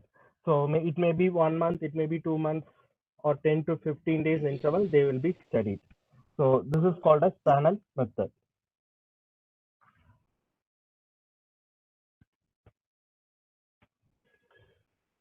So the same questionnaire will be sent through a mail.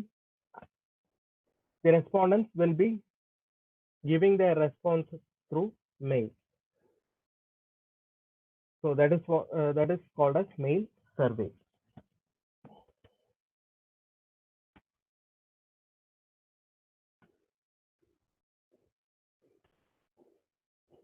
So tools of data collection.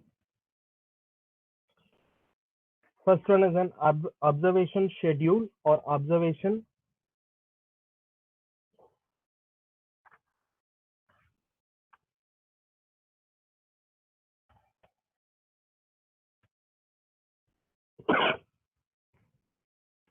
So this is a form which observation of an subject or recorded.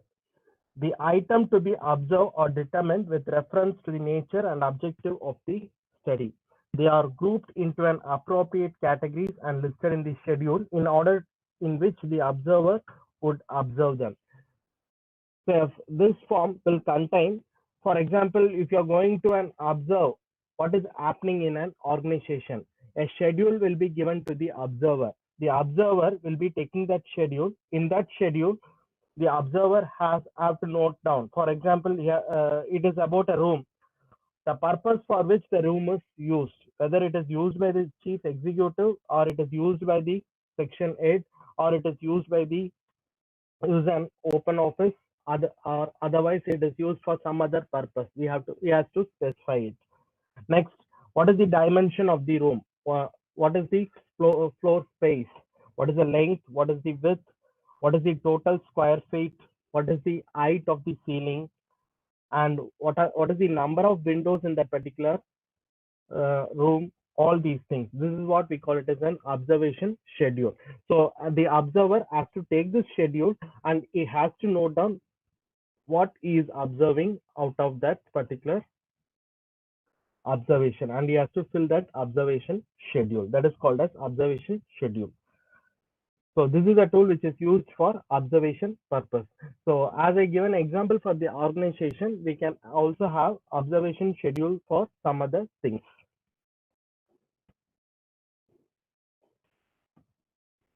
The second one is an interview guide. So as I told you, it is not possible for each and every time the researcher to go directly and to take an interview. Instead of researcher going directly and taking the interview, he may appoint an enumerator. This enumerator, they will have an interview guide. The interview guide will guide them as a suggestive reference or prompter during the interview. So it is an aid in focusing the attention on the point on which the study has to be carried out, the interview has to be carried out. It will not give the schedule of the interview, but it will guide you what has to be asked in the what question has to be asked in the interview. It is just a guide. So it will point out what points has to be focused on the interview. So next one is an interview schedule. So interview schedule as well as the mailed questionnaire, both are used for survey. Both are complete list of questions on which information is seeked from the respondent. The basic difference from them is while schedule is filled by an interviewer, a questionnaire is filled by the respondent. So interview schedule, which will be filled by the interviewer while taking the interview, whereas the questionnaire, it will be filled by the respondents. But both are questionnaires.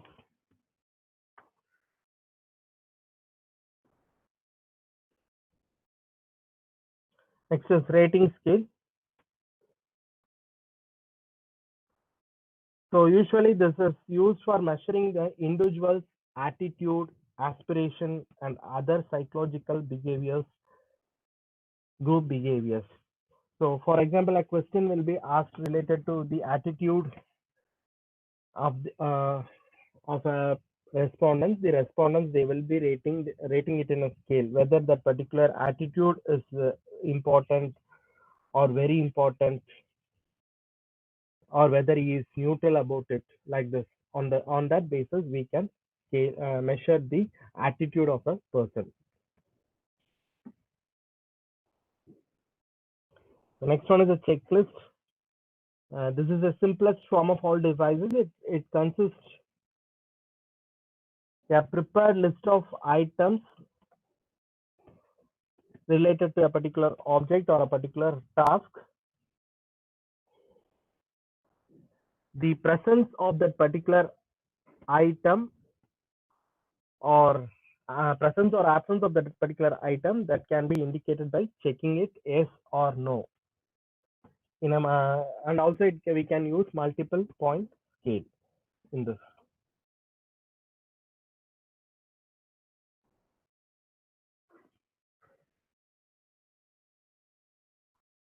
Opinionaries, the list of questions or statements pertaining to an issue or a program, is used for studying the opinion of the people. It is commonly used in opinion polls. Usually respondents will be asked to express their responses to the listed questions or reaction to a listed statement.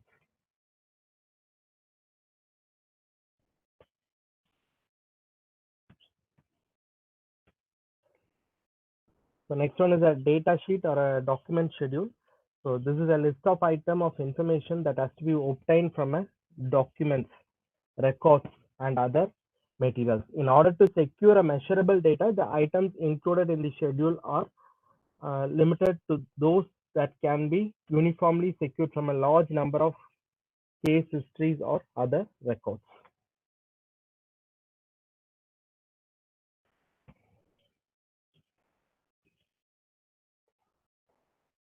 So schedule for institutions, as we have schedule for respondents, this is used for taking survey from the organization like business enterprises, educational institutions,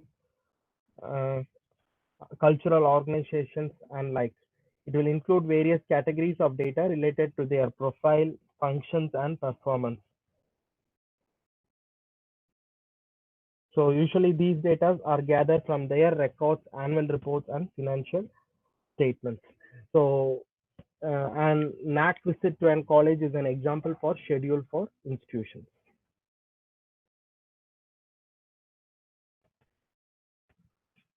The last one is inventories. It is a list that respondents is asked to mark or check in a particular way. For example of inventories are some examples of inventories are list of interest. The respondents may be asked to check those things that interest them a lot. List of personality traits. People are asked to check which of these apply to them. List of spare time activities. One has to check the activity engaged most often.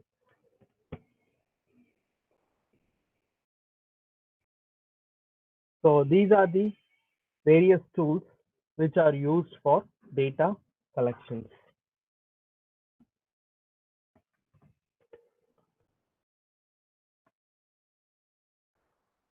So whether it is an interview or whether you are going to use a mail, we have to prepare a questionnaire. We have to prepare a schedule for this. The process of construction of a schedule or a questionnaire involves, the first thing, we have to determine what is the data which is needed for our study. What is the data which is needed for a study?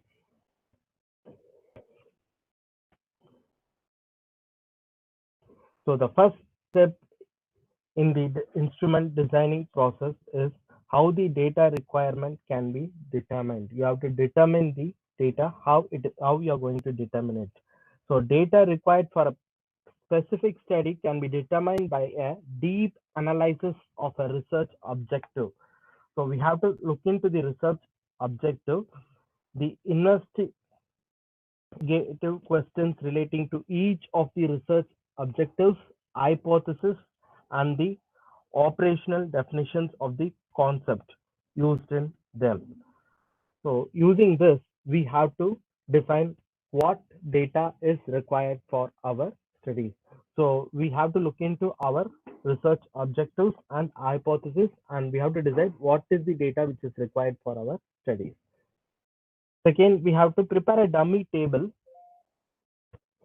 so that it adequately covers all the information required for the study and also securing the information in a most usable form. So it is better to develop a dummy table in which it will display the data to be gathered, and the adequacy of the dummy table for describing the possible distribution of relationship related to the problem or hypothesis to be examined.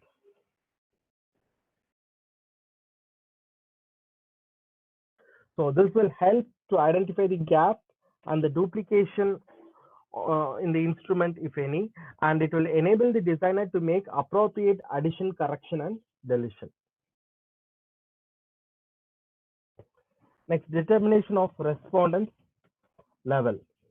So after deciding the data to be collected, after preparing the dummy table in which we will be able to know whether the data is required or reliable for our studies, then we have to decide our respondents. So who are our respondents? What are the persons with whether they required with a specific knowledge relating to the problem under the study, or they are, or else they are a lay people?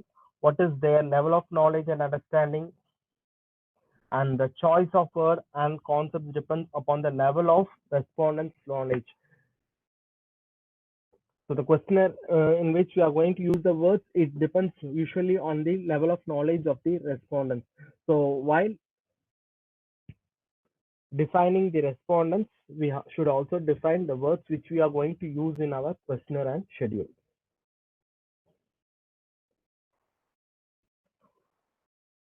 So fourth stage is data gathering, method decision. So there are various methods of data collections which we have seen. So which communication is most appropriate, whether it is going to be a face-to-face interview or a structured question or through a mail survey? What exactly is possible, what exactly is needed for the study? Depending on that, we have to decide the method of data collection. So after determining the data required for the study, the first thing which we have to do is to design the instrument. So the instrument is nothing but the questionnaire for a survey. It may consist identification of data, brand awareness, brand choice, purchase decision, brand loyalty, post-purchases behavior, personal information, all these things which we will be getting through a questionnaire. The questions should be arranged in a logical order. For example, in a question outline given above, a brand choice cannot precise the brand awareness. So we should have a logical order in our question. So the questionnaire should be constructed in such a way that it flows with an interesting way to the respondents. So,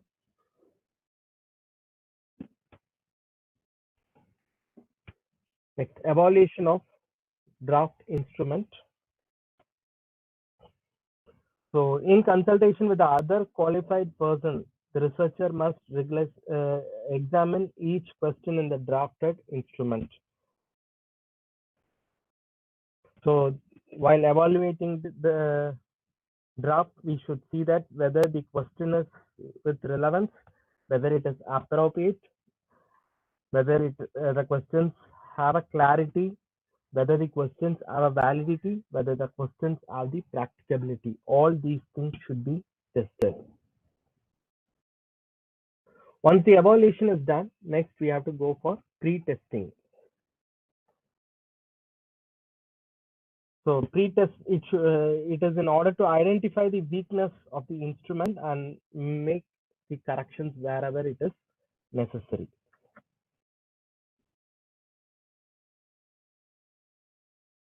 Once the pre-testing is over,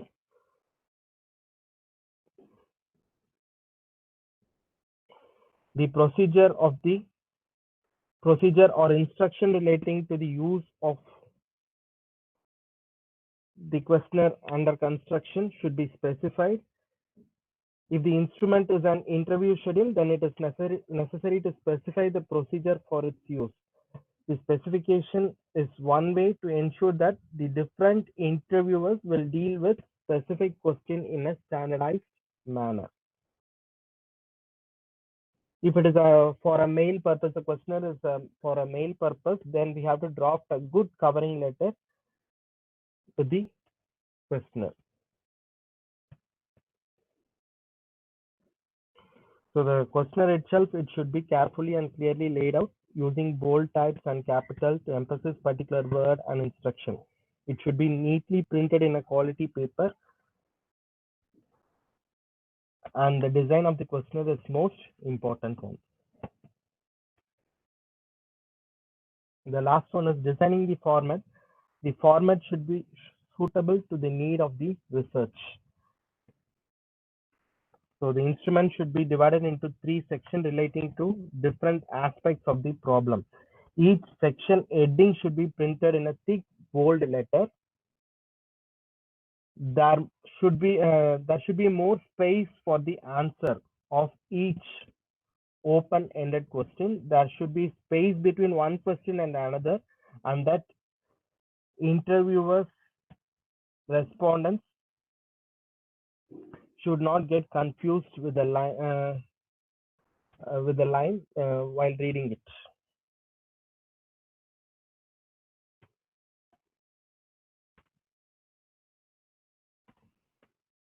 So if there is any question like yes or no, if the respondent's answer is yes or no to such question, then a series of questions should be offered, which is different from the series offered to the no answer, and such series which should be set off partly for the other answer.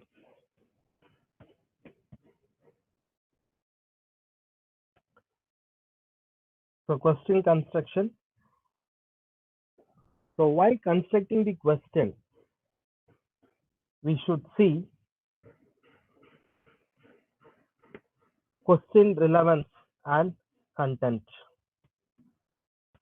While constructing the question, we are supposed to have 4 major decision area. We are having 4 major decision area. In that, the first one is question relevance and construction. Any question to be included in the instrument should pass certain tests, like is it relevant to be the research objectives? Can it yield a significant information while getting the answer from the respondents? If not, it should not be included in the instrument. If a question passes the relevant test, we should then consider its coverage. Is it a proper scope? If it covered two separate ideas, that is double-barreled question requires splitting. So there are, as far as possible, we should avoid double-barreled question. Double-barreled question is a question which is containing two questions.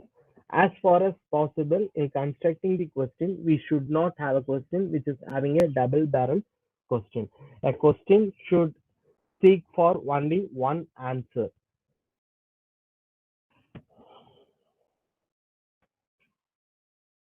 And also we should see that the question provides the information which is needed for interpretation. So when the respondent is reading the question, whether he is able to interrupt the question, whether he is able to respond the question successfully, fully.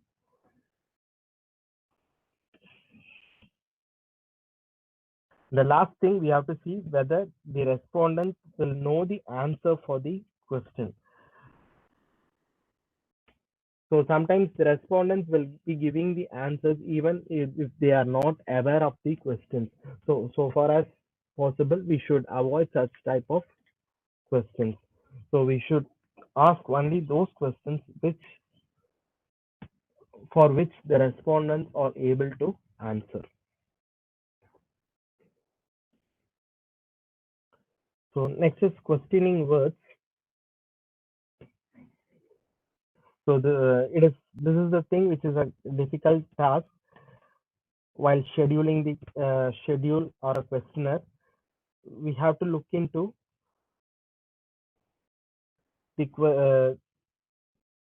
word from which the respondents will be taking the meaning out of.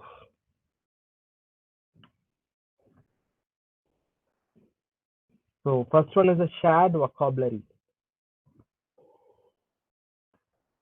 So a collection of data is ultimately an exchange of idea between an investigator and the respondent. The exact understanding between them calls for the use of vocabulary which is common between them. So some type of vocabulary in which I am fluent,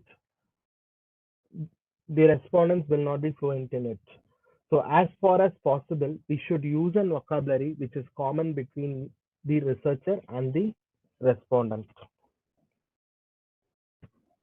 So each word which we use should mean the same thing to all the respondents. So exactness, the word should be exact or precise, reflecting what the question content is intended to mean, such as the words like small, frequently, good, beautiful, and usually are vague and should be avoided in favor of numeric ranges when possible. Even words like income should be stated exactly as family income per month, family income per annum, individual income per month. So we should give an exact word. Next is simplicity. The word should be simple.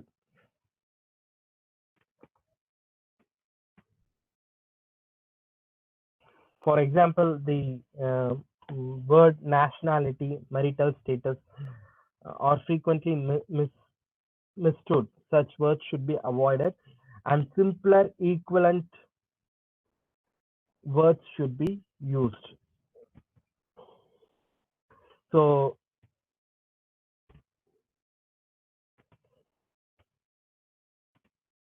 instead of using what is your marital status, if you ask what is your marital status, it may elicit the feeling about the marital life or marital problem. It is better to use, are you currently married? Are you currently married, divorced, widowed, or separated, like that?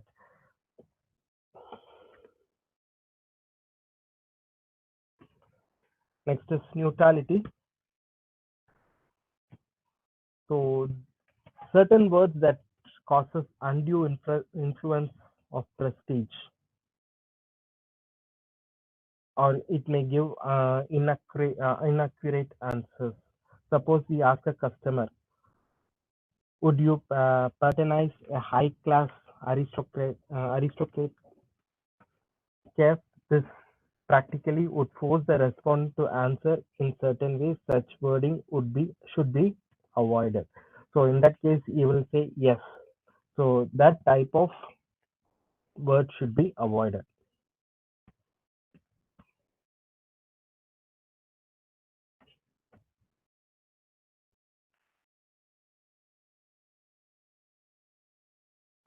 So these are the certain other problem area of question wordings, that is unwanted assumptions. The question designer should not assume that the respondents know or understand the keyword unless the word have a concrete reference. Their meaning are too vague for researcher too. Example of such words are business, society, culture, social justice. So as far as possible, we should avoid such type of words. Next is personalization.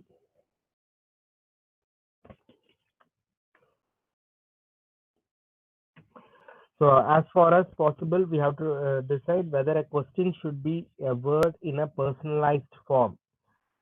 If it is not required, we shouldn't have a question related to a personalized form. For example, what would you do about? This is a sort of a personalized form.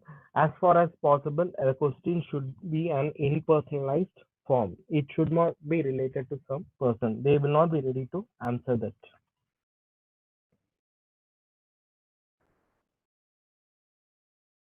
Questions should not presume anything about the respondent. They should not imply that he engage in an activity about which he is being asked or necessarily possess a knowledge on a survey matter.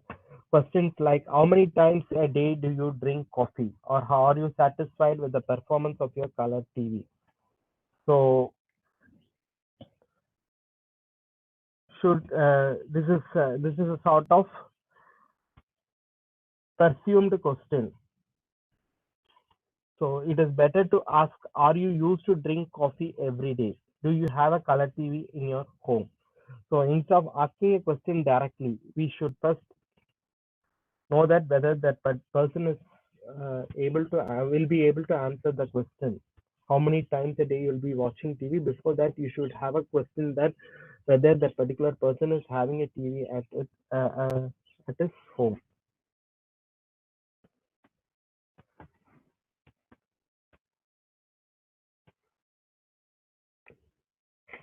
Next is hypothetical questions. So hypothetical questions like would you like to, or what would you do if, are of very little values to predictive behavior. So as far as possible, we should avoid the hypothetical questions.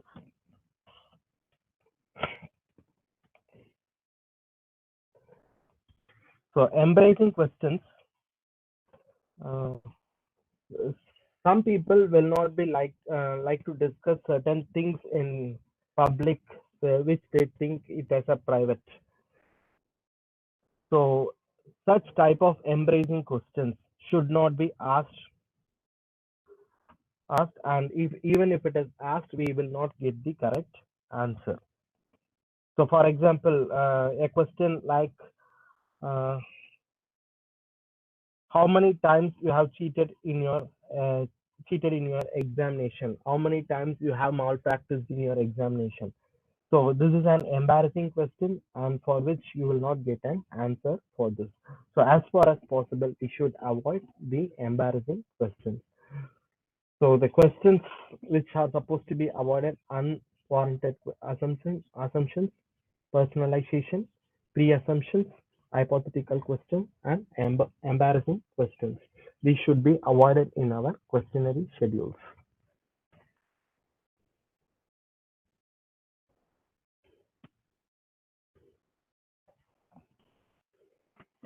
So response form and type of questions. So this is the third major part in construction of question.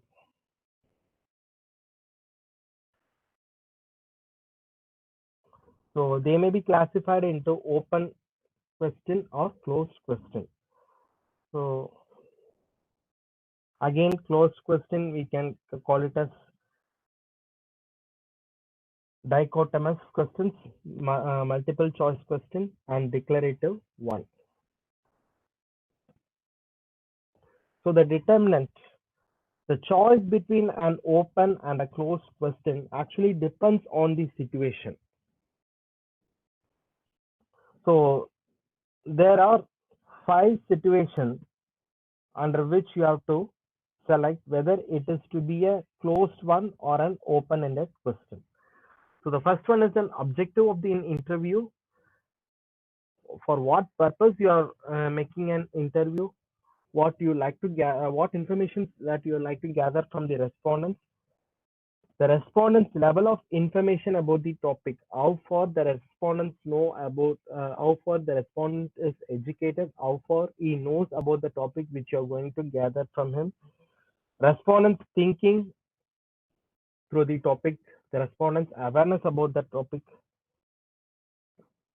Next, the fourth one is the ease of communication.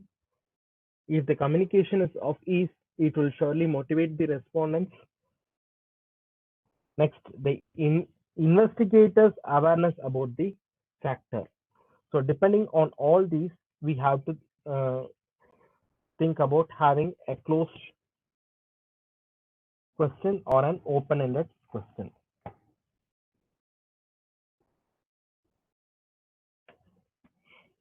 So it is better to have an open-ended question when the investigator has no clear idea of the respondent level of information.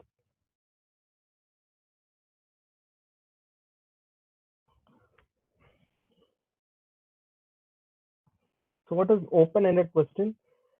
These are unstructured ones. So it gives a free scope for the respondents to give their answer. They can give their choice of their own words and their own ideas. There is no restriction from the part of the interviewer on the person who is giving the information. The person who is giving the information, he can frame his own ideas. He has his own choice of words. So, for example, what is the purpose of your graduation? So, for this, the answer is an open-ended one. The respondents are at their free to give their own words.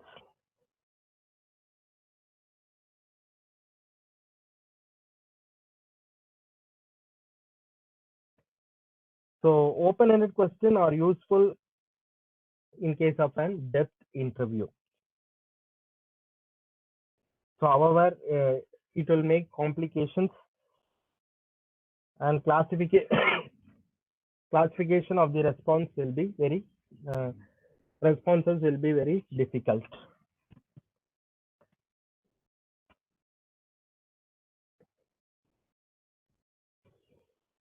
So next one is a closed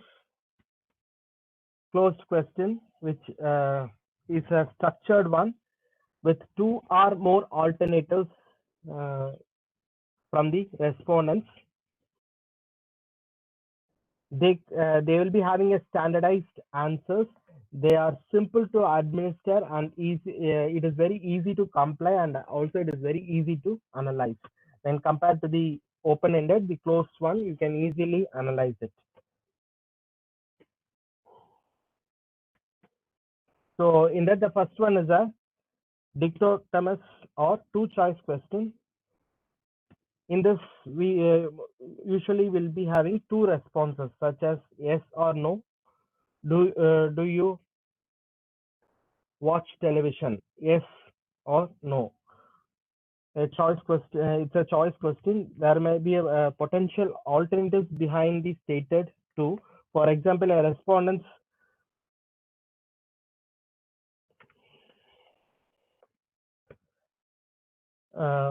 who say for yes, they will get a few more questions. So multiple choice question. These questions contain more than 2 alternatives. For example, in case why you have preferred this two-wheeler, because of cost, fuel efficiency, riding comfort, others specify. So like that, we can have multiple choice for the monthly family income of the respondents.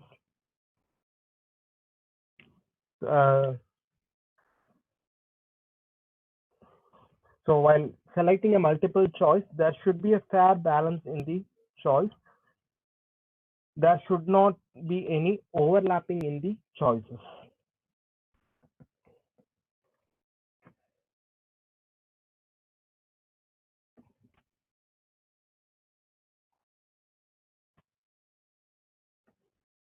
Next one is a declarative question.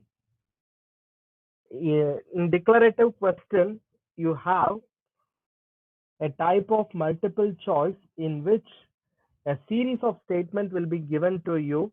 The respondents will be asked to check one of them which represents its views. For example, which of the following statement best describes your company's philosophy? A business firm is responsible for making a profit and helping to solve social problems. That is the first one. Second, a business firm is responsible for making a profit while abiding the legal requirements. Like this, a 4 multiple choice or 4 to 5 multiple choice will be there. The respondents asked to select the one which represents their views. So that is declarative question.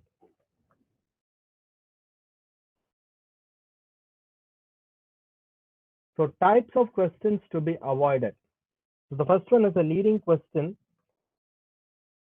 A leading question is one which that is worded in such a way as to influence the respondents to give a certain answer. Are you against giving too much power to the trade union? Is a question. So it is a leading question. If the question starts with are you against? So usually we will say no. You would like to own a new Maruti car, would you? Yes or no? In this, usually you will say yes. So this question leads to the answer. As far as possible, we should avoid such type of leading question. Second is a loaded question.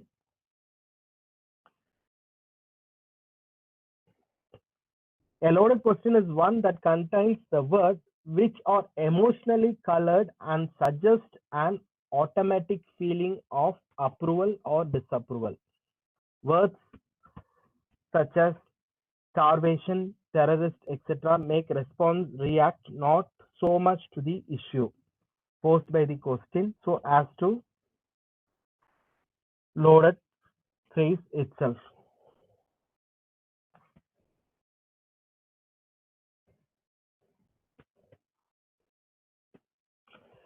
So, for example, the question Mahatma Gandhi has always advocated religious harmony. Do you think that we should maintain religious harmony? And fundamentalists have advocated religious harmony. Do you think we should maintain religious harmony? So these two questions are loaded in a different direction. So most respondents will tend to agree with the first. Another example, have you ever tried to get specific favor from a business established by pressuring them? Yes, no. The respondents cannot answer yes without putting himself in a bad light. So this is what we call it as a loaded question. So loaded questions should be avoided.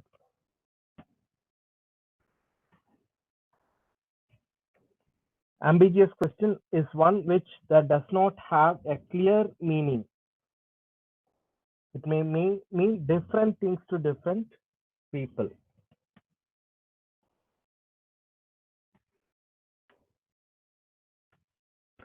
So for example, are you interested in a small house?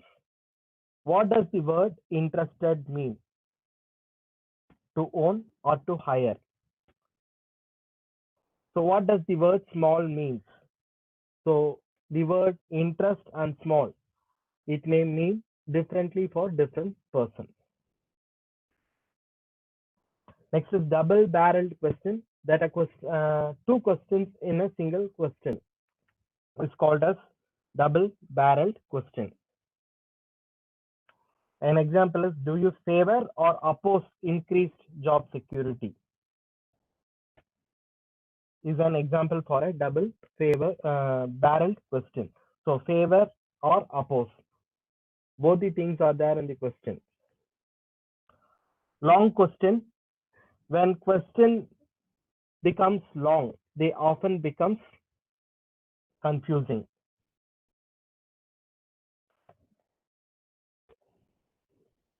So as far as possible, the long questions can be splitted into two questions.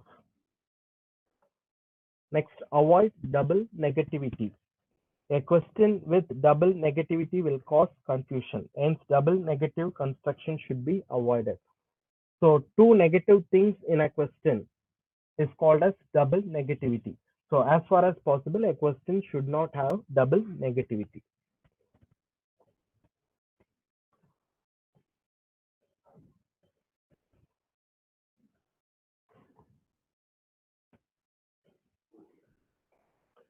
So the fourth thing is about the order in which the questions are arranged in a scheduled questionnaire. It is more important because it is that which, with the help of which you are going to collect the response from the respondents. If the sequence and the order are not in a proper way, you will not get what you expect from the respondent.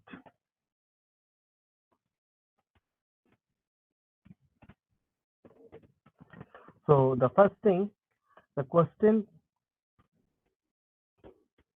in which it process must quickly awaken the respondent's interest and motivate him to respond willingly and quickly. The respondent should not be confused by yearly requests for personal information. So as far as possible, the personal information, if it is needed for our research objective, we can have it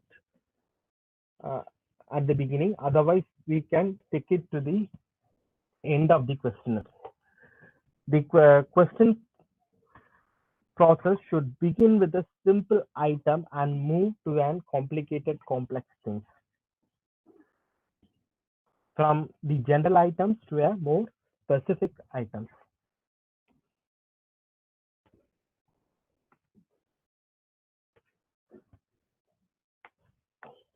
So the sequence of the question is of two. One is overall sequence and intra-sequence. So overall sequence, the researcher is a stranger. The researcher, for the researcher, the respondent is the stranger, and the later are under no obligation to oblige. They may also have some doubts about their competence to answer research questions. Therefore, the investigator's first challenge is to awaken the respondent's interest in the attention-catching, non-controversial and simple but interesting questions. If these questions have human interest value, so much the better. In fact, the first few questions may set the tone of entire question process.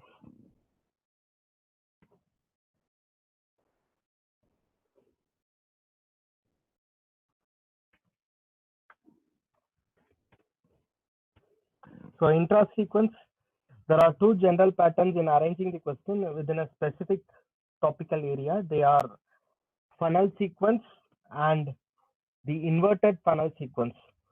There are two sequences in intra-sequence. One is funnel sequence and another one is inverted funnel sequence. So in the funnel sequence refers to the procedure of listing the most general questions first and following it with an interesting, specific and detailed questions.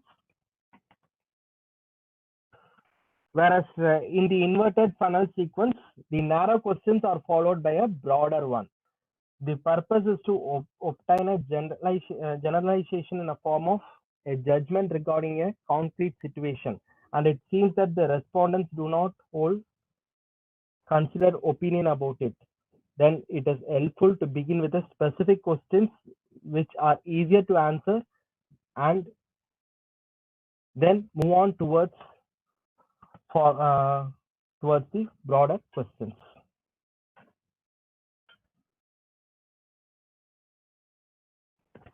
So these are the 4 things we have to consider while constructing the question. So first one is question relevance and construction, question wordings, response form or type of question, question order or sequence.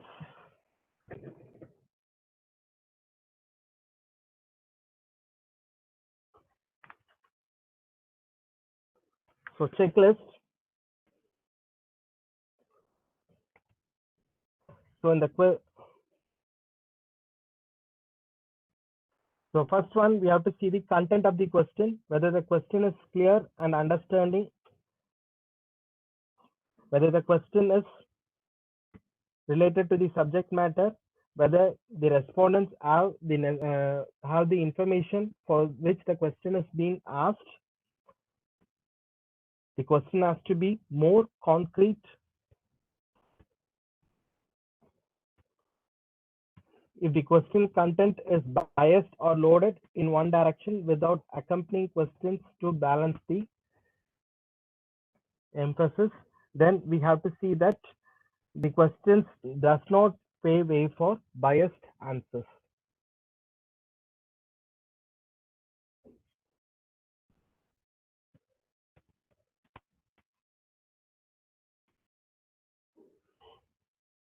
So question wording.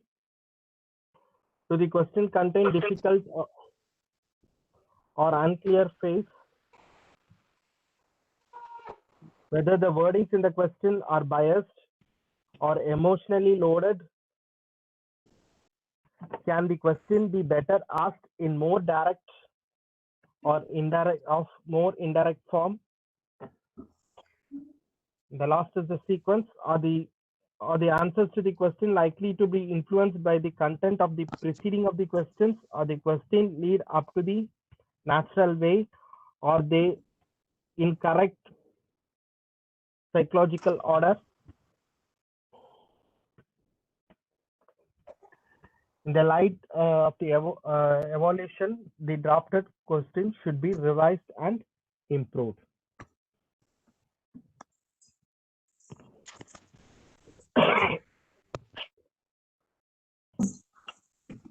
So being a pandemic situation and the data which have been collected through an paper mode, a questionnaire mode or an interview schedule, now it is totally digital.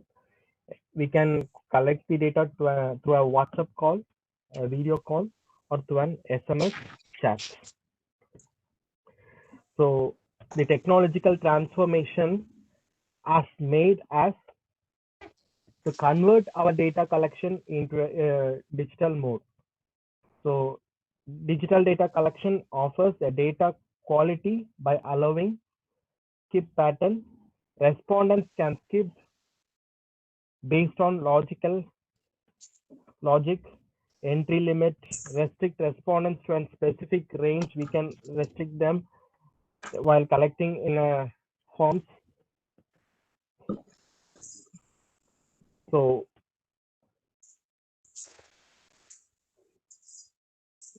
why there is need for digital data collection?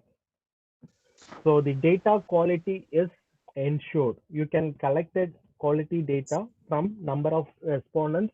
You can collect it from throughout the globe. It is not, you cannot, whereas if it is an interview schedule, we have to restrict to our own country because it is not possible to move globally. Whereas when it is digital collection, it is possible for us to collect data globally.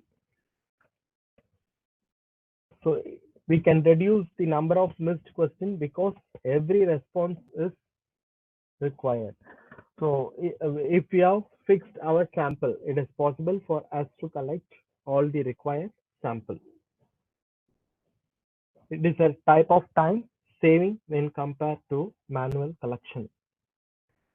It is cost effective Whereas when you're going for a questionnaire schedule, you have to take photocopy of it. It is quite expensive. Whereas when you're going for online data collection, it is cost effective. So data is securely stored in a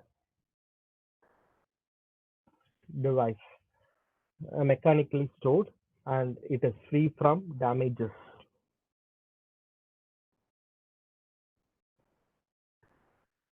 So after collecting the data, it is easy for us to monitor it. How much data has been collected, how much data has to be collected, you can easily monitor it. It is easier to manage and to analyze large data sets. So while we are collecting it manually, we have to analyze it. We have to prepare a master table. On the help of master table, we have to analyze it. Whether if you are going for a statistical tool, we have to use Excel format or other softwares, which we have to use it for analyzing it statistically. But in case if it is collected digitally, it is easy for us to analyze.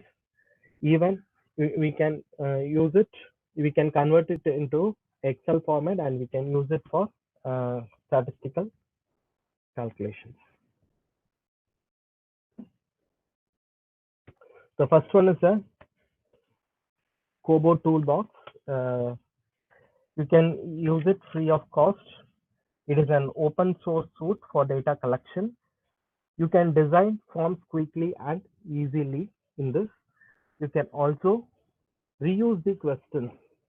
If you're going for carrying out the research again with some other respondents, you can reuse the questions. You can also collect the questions offline. It is not necessary that you should be online. The questions will be collected offline also. Users can collect up to 10,000 forms, and they can use storage space up to 5 GB free of cost. So no need to subscribe for this. It is a open source suite. It is free of cost. You can collect up to 10,000 forms in it.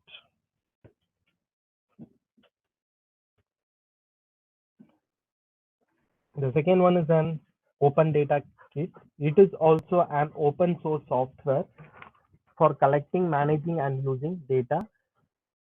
Here you can manage a large volume of data. So to use open data kit, we have to subscribe. Whereas Kobo toolbox, it is free of cost, but open data kit, you have to subscribe. So there are 3 versions. Depending on the version which you are going to use, you have to subscribe accordingly. So it is quite expensive. It is not suitable for minor research work.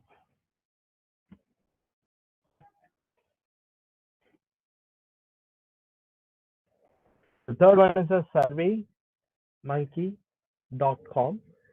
If you have a Google account, with the help of Google account or a Facebook account, you can use surveymonkey.com. It is free for usage. You can create the forms, and analysis will be done. Even in Kobo toolboxes, analysis will be done by Kobo toolboxes. So another one which we have started using commonly nowadays, it is Google Form. There is no limit for forms as you think, but you can restrict the respondents. For example, if a respondent has already responded, he will not be allowed to respond it again. So in Google Forms, you can restrict the number of response from a respondent. And also you can set the time limit for receiving the response. After the time limit, the respondents will not be allowed to respond. So these are some of the digitally available data collection tools.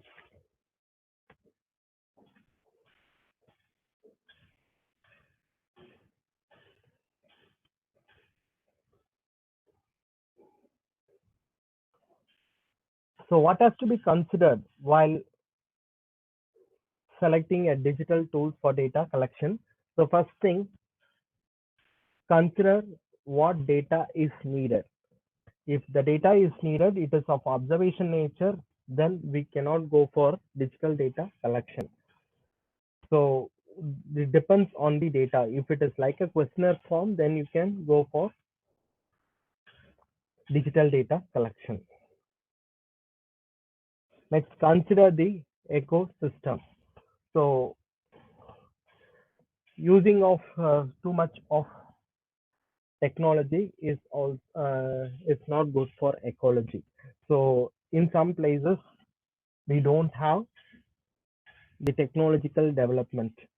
So if you want to collect data from such places, we have to consider the ecological system which is prevailing there. Consider the digital literacy of the respondents. If we are going to collect something from a rural area, those people over there, they are not digitally, they don't have digital literacy. So collecting data from them using digital tools is very difficult. Language is a great barrier for using digital tool, because mostly the digital tools which is available, it is only in English. If you want to collect data in some other language, it is not possible. Consider the research budget. If the budget, even though it is free of cost for using the net and other things, we are supposed to pay for it. So we have to consider the research budget. When you are using it for a long time, then you have to pay more. Considering the research budget and the number of respondents required and the data which is needed through digital tool, we have to go for digital data collection. So number of respondents is an important thing. If the number of respondents is more, then it is better to go for digital tool.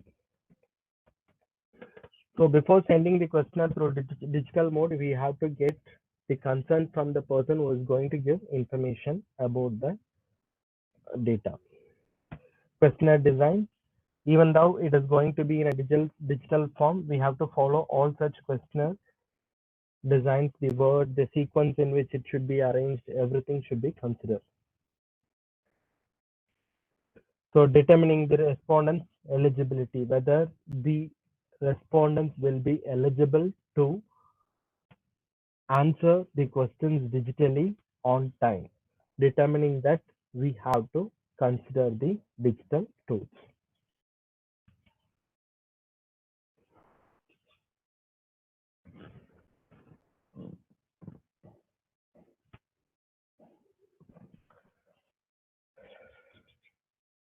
Even though it is a pandemic situation, we have started using digital data collection. The digital data collection are no way free from disadvantages. They have their own advantages as well as disadvantages. First one is data security. The data which is being collected, it is being stored in somewhere in the server, which is liable to be hacked, and by an unauthorized person, it may be used for some other activities. So we should ensure that the data, if we want to be used it for our further research, we should see that it is properly backed up and it is properly secured with a password. Second thing, when we are collecting the data digitally, the person who is responsible for collecting the data and who is responsible for retrieving, they should have the knowledge of collecting it online and to retrieve it online. If they don't have, if those staff doesn't have that much of digital knowledge, then it will be cost effective.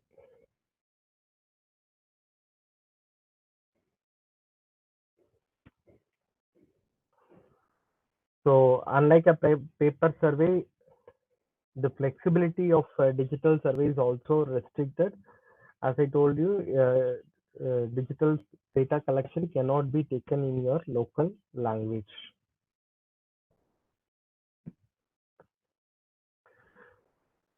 Typing through the keyboard may be slower. It may take time for the respondents to answer when it is compared with the writing with pen.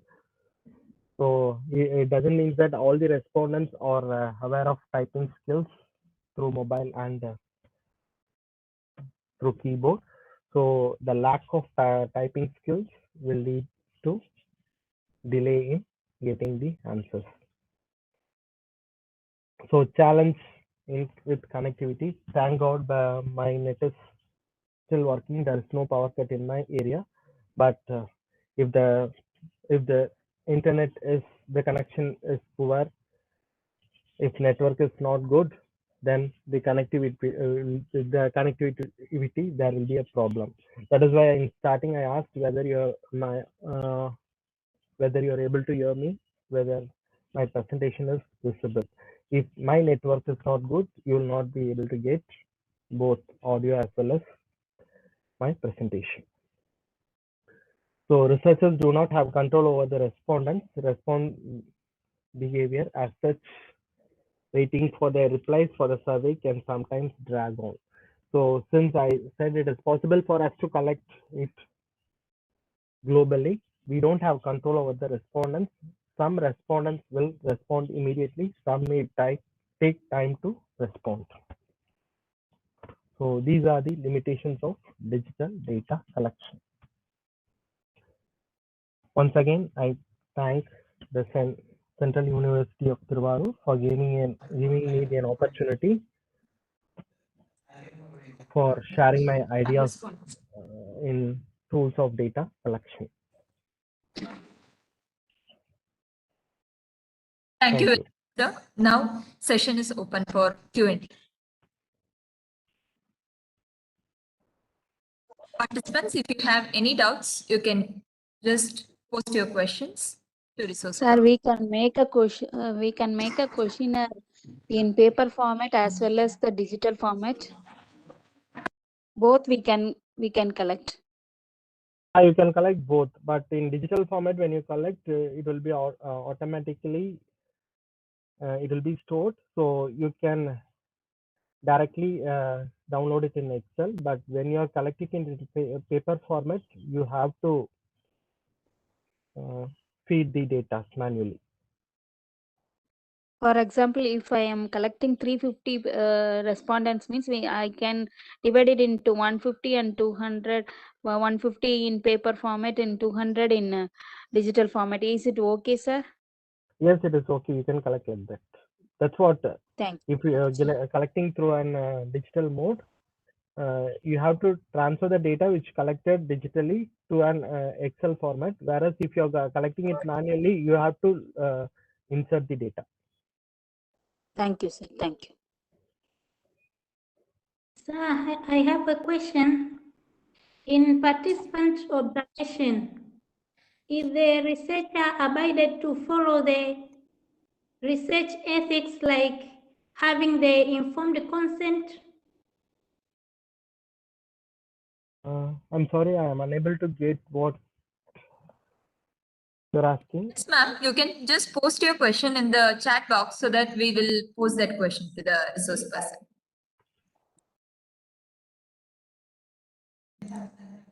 Any other questions?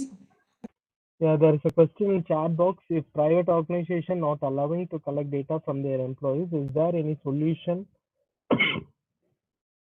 Or as a research scholar, we have rights to collect data.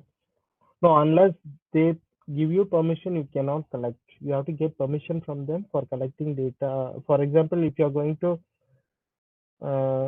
analyze employee satisfaction about their employees, you should get permission from them for collecting data.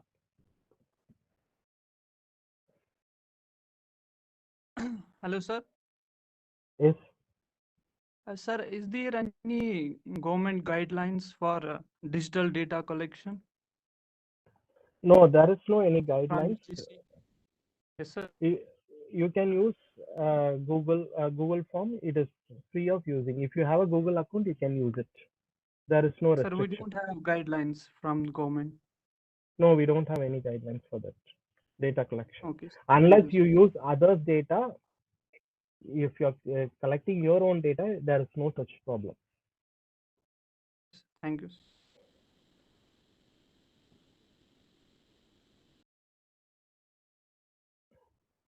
Sir, good afternoon, sir. Yes. Sir, good afternoon. Good afternoon. Sir, you told about the digital data collection, sir. Yes. Okay. So, like, if if the panel or if the supervisor is asking about the authenticity of the collected data, so what is that we have to provide, sir? I don't get you. Authenticity of the digital data, sir. Yes. You have a record, no? It is stored online. Okay. No, if I'm sending it through WhatsApp or through some other medium, sir. No, either you will be using Google Form or some other form which is available online. If it is a question, you will be using that. When you are collecting it, the data will be stored online. That can be used as authenticity. Okay, sir. Sir, so if I'm collecting it, I have to provide any authentic report or status or something like that, if required. To whom? To my supervisor or to my senior, my dean or someone who is in charge. No, it depends on that institution on which you are doing research. Oh, is it? Okay. So it's not mandatory, like, sir? That's what it depends on the institution which you are making research. If it is needed, you have to provide. Okay, okay, sir. Okay, thank you, sir. Any other question?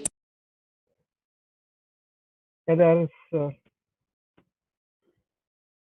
in participants' observation is a research abided to have in. So it is not necessary that the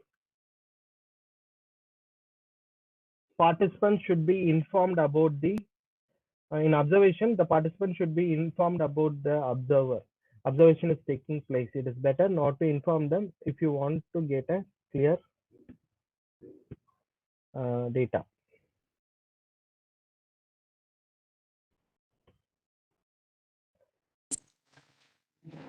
Any other questions?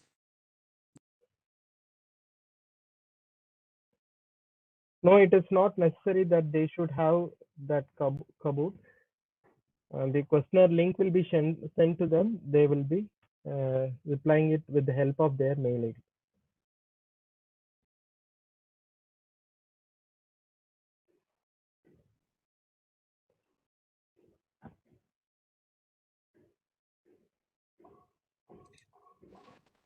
Any other questions?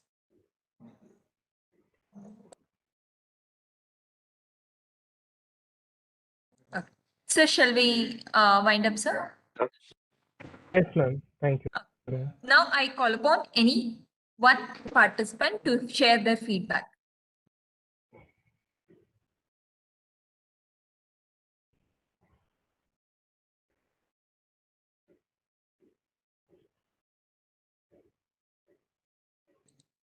Good evening, sir. I am Kalai Shelvi from Tanjavur.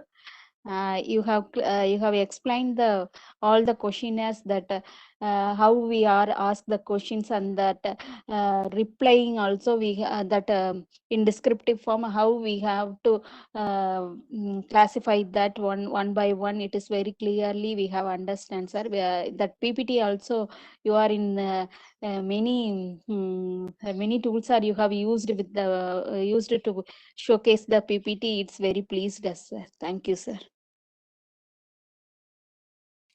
Okay, there's someone asking for the PPT. I will share it. And one information to the participants, all the PPTs will be shared through the Google Drive so that you people can access.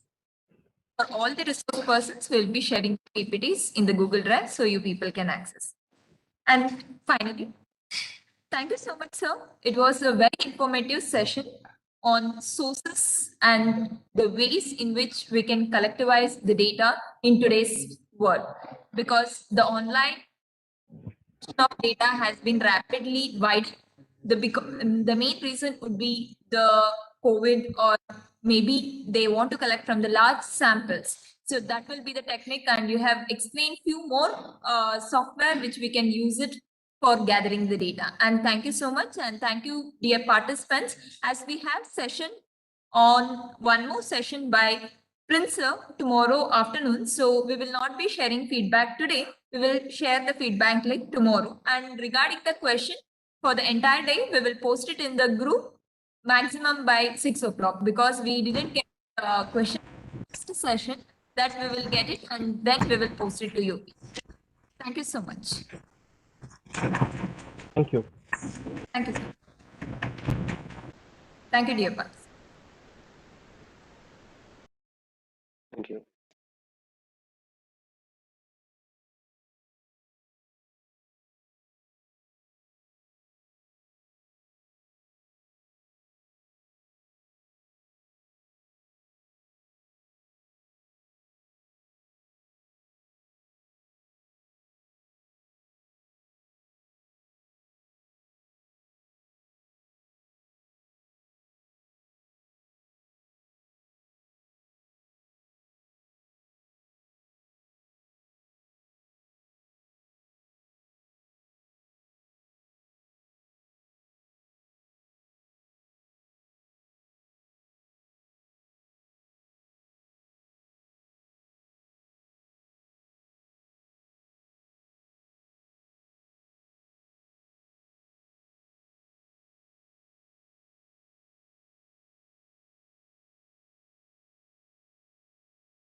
గంట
Okay.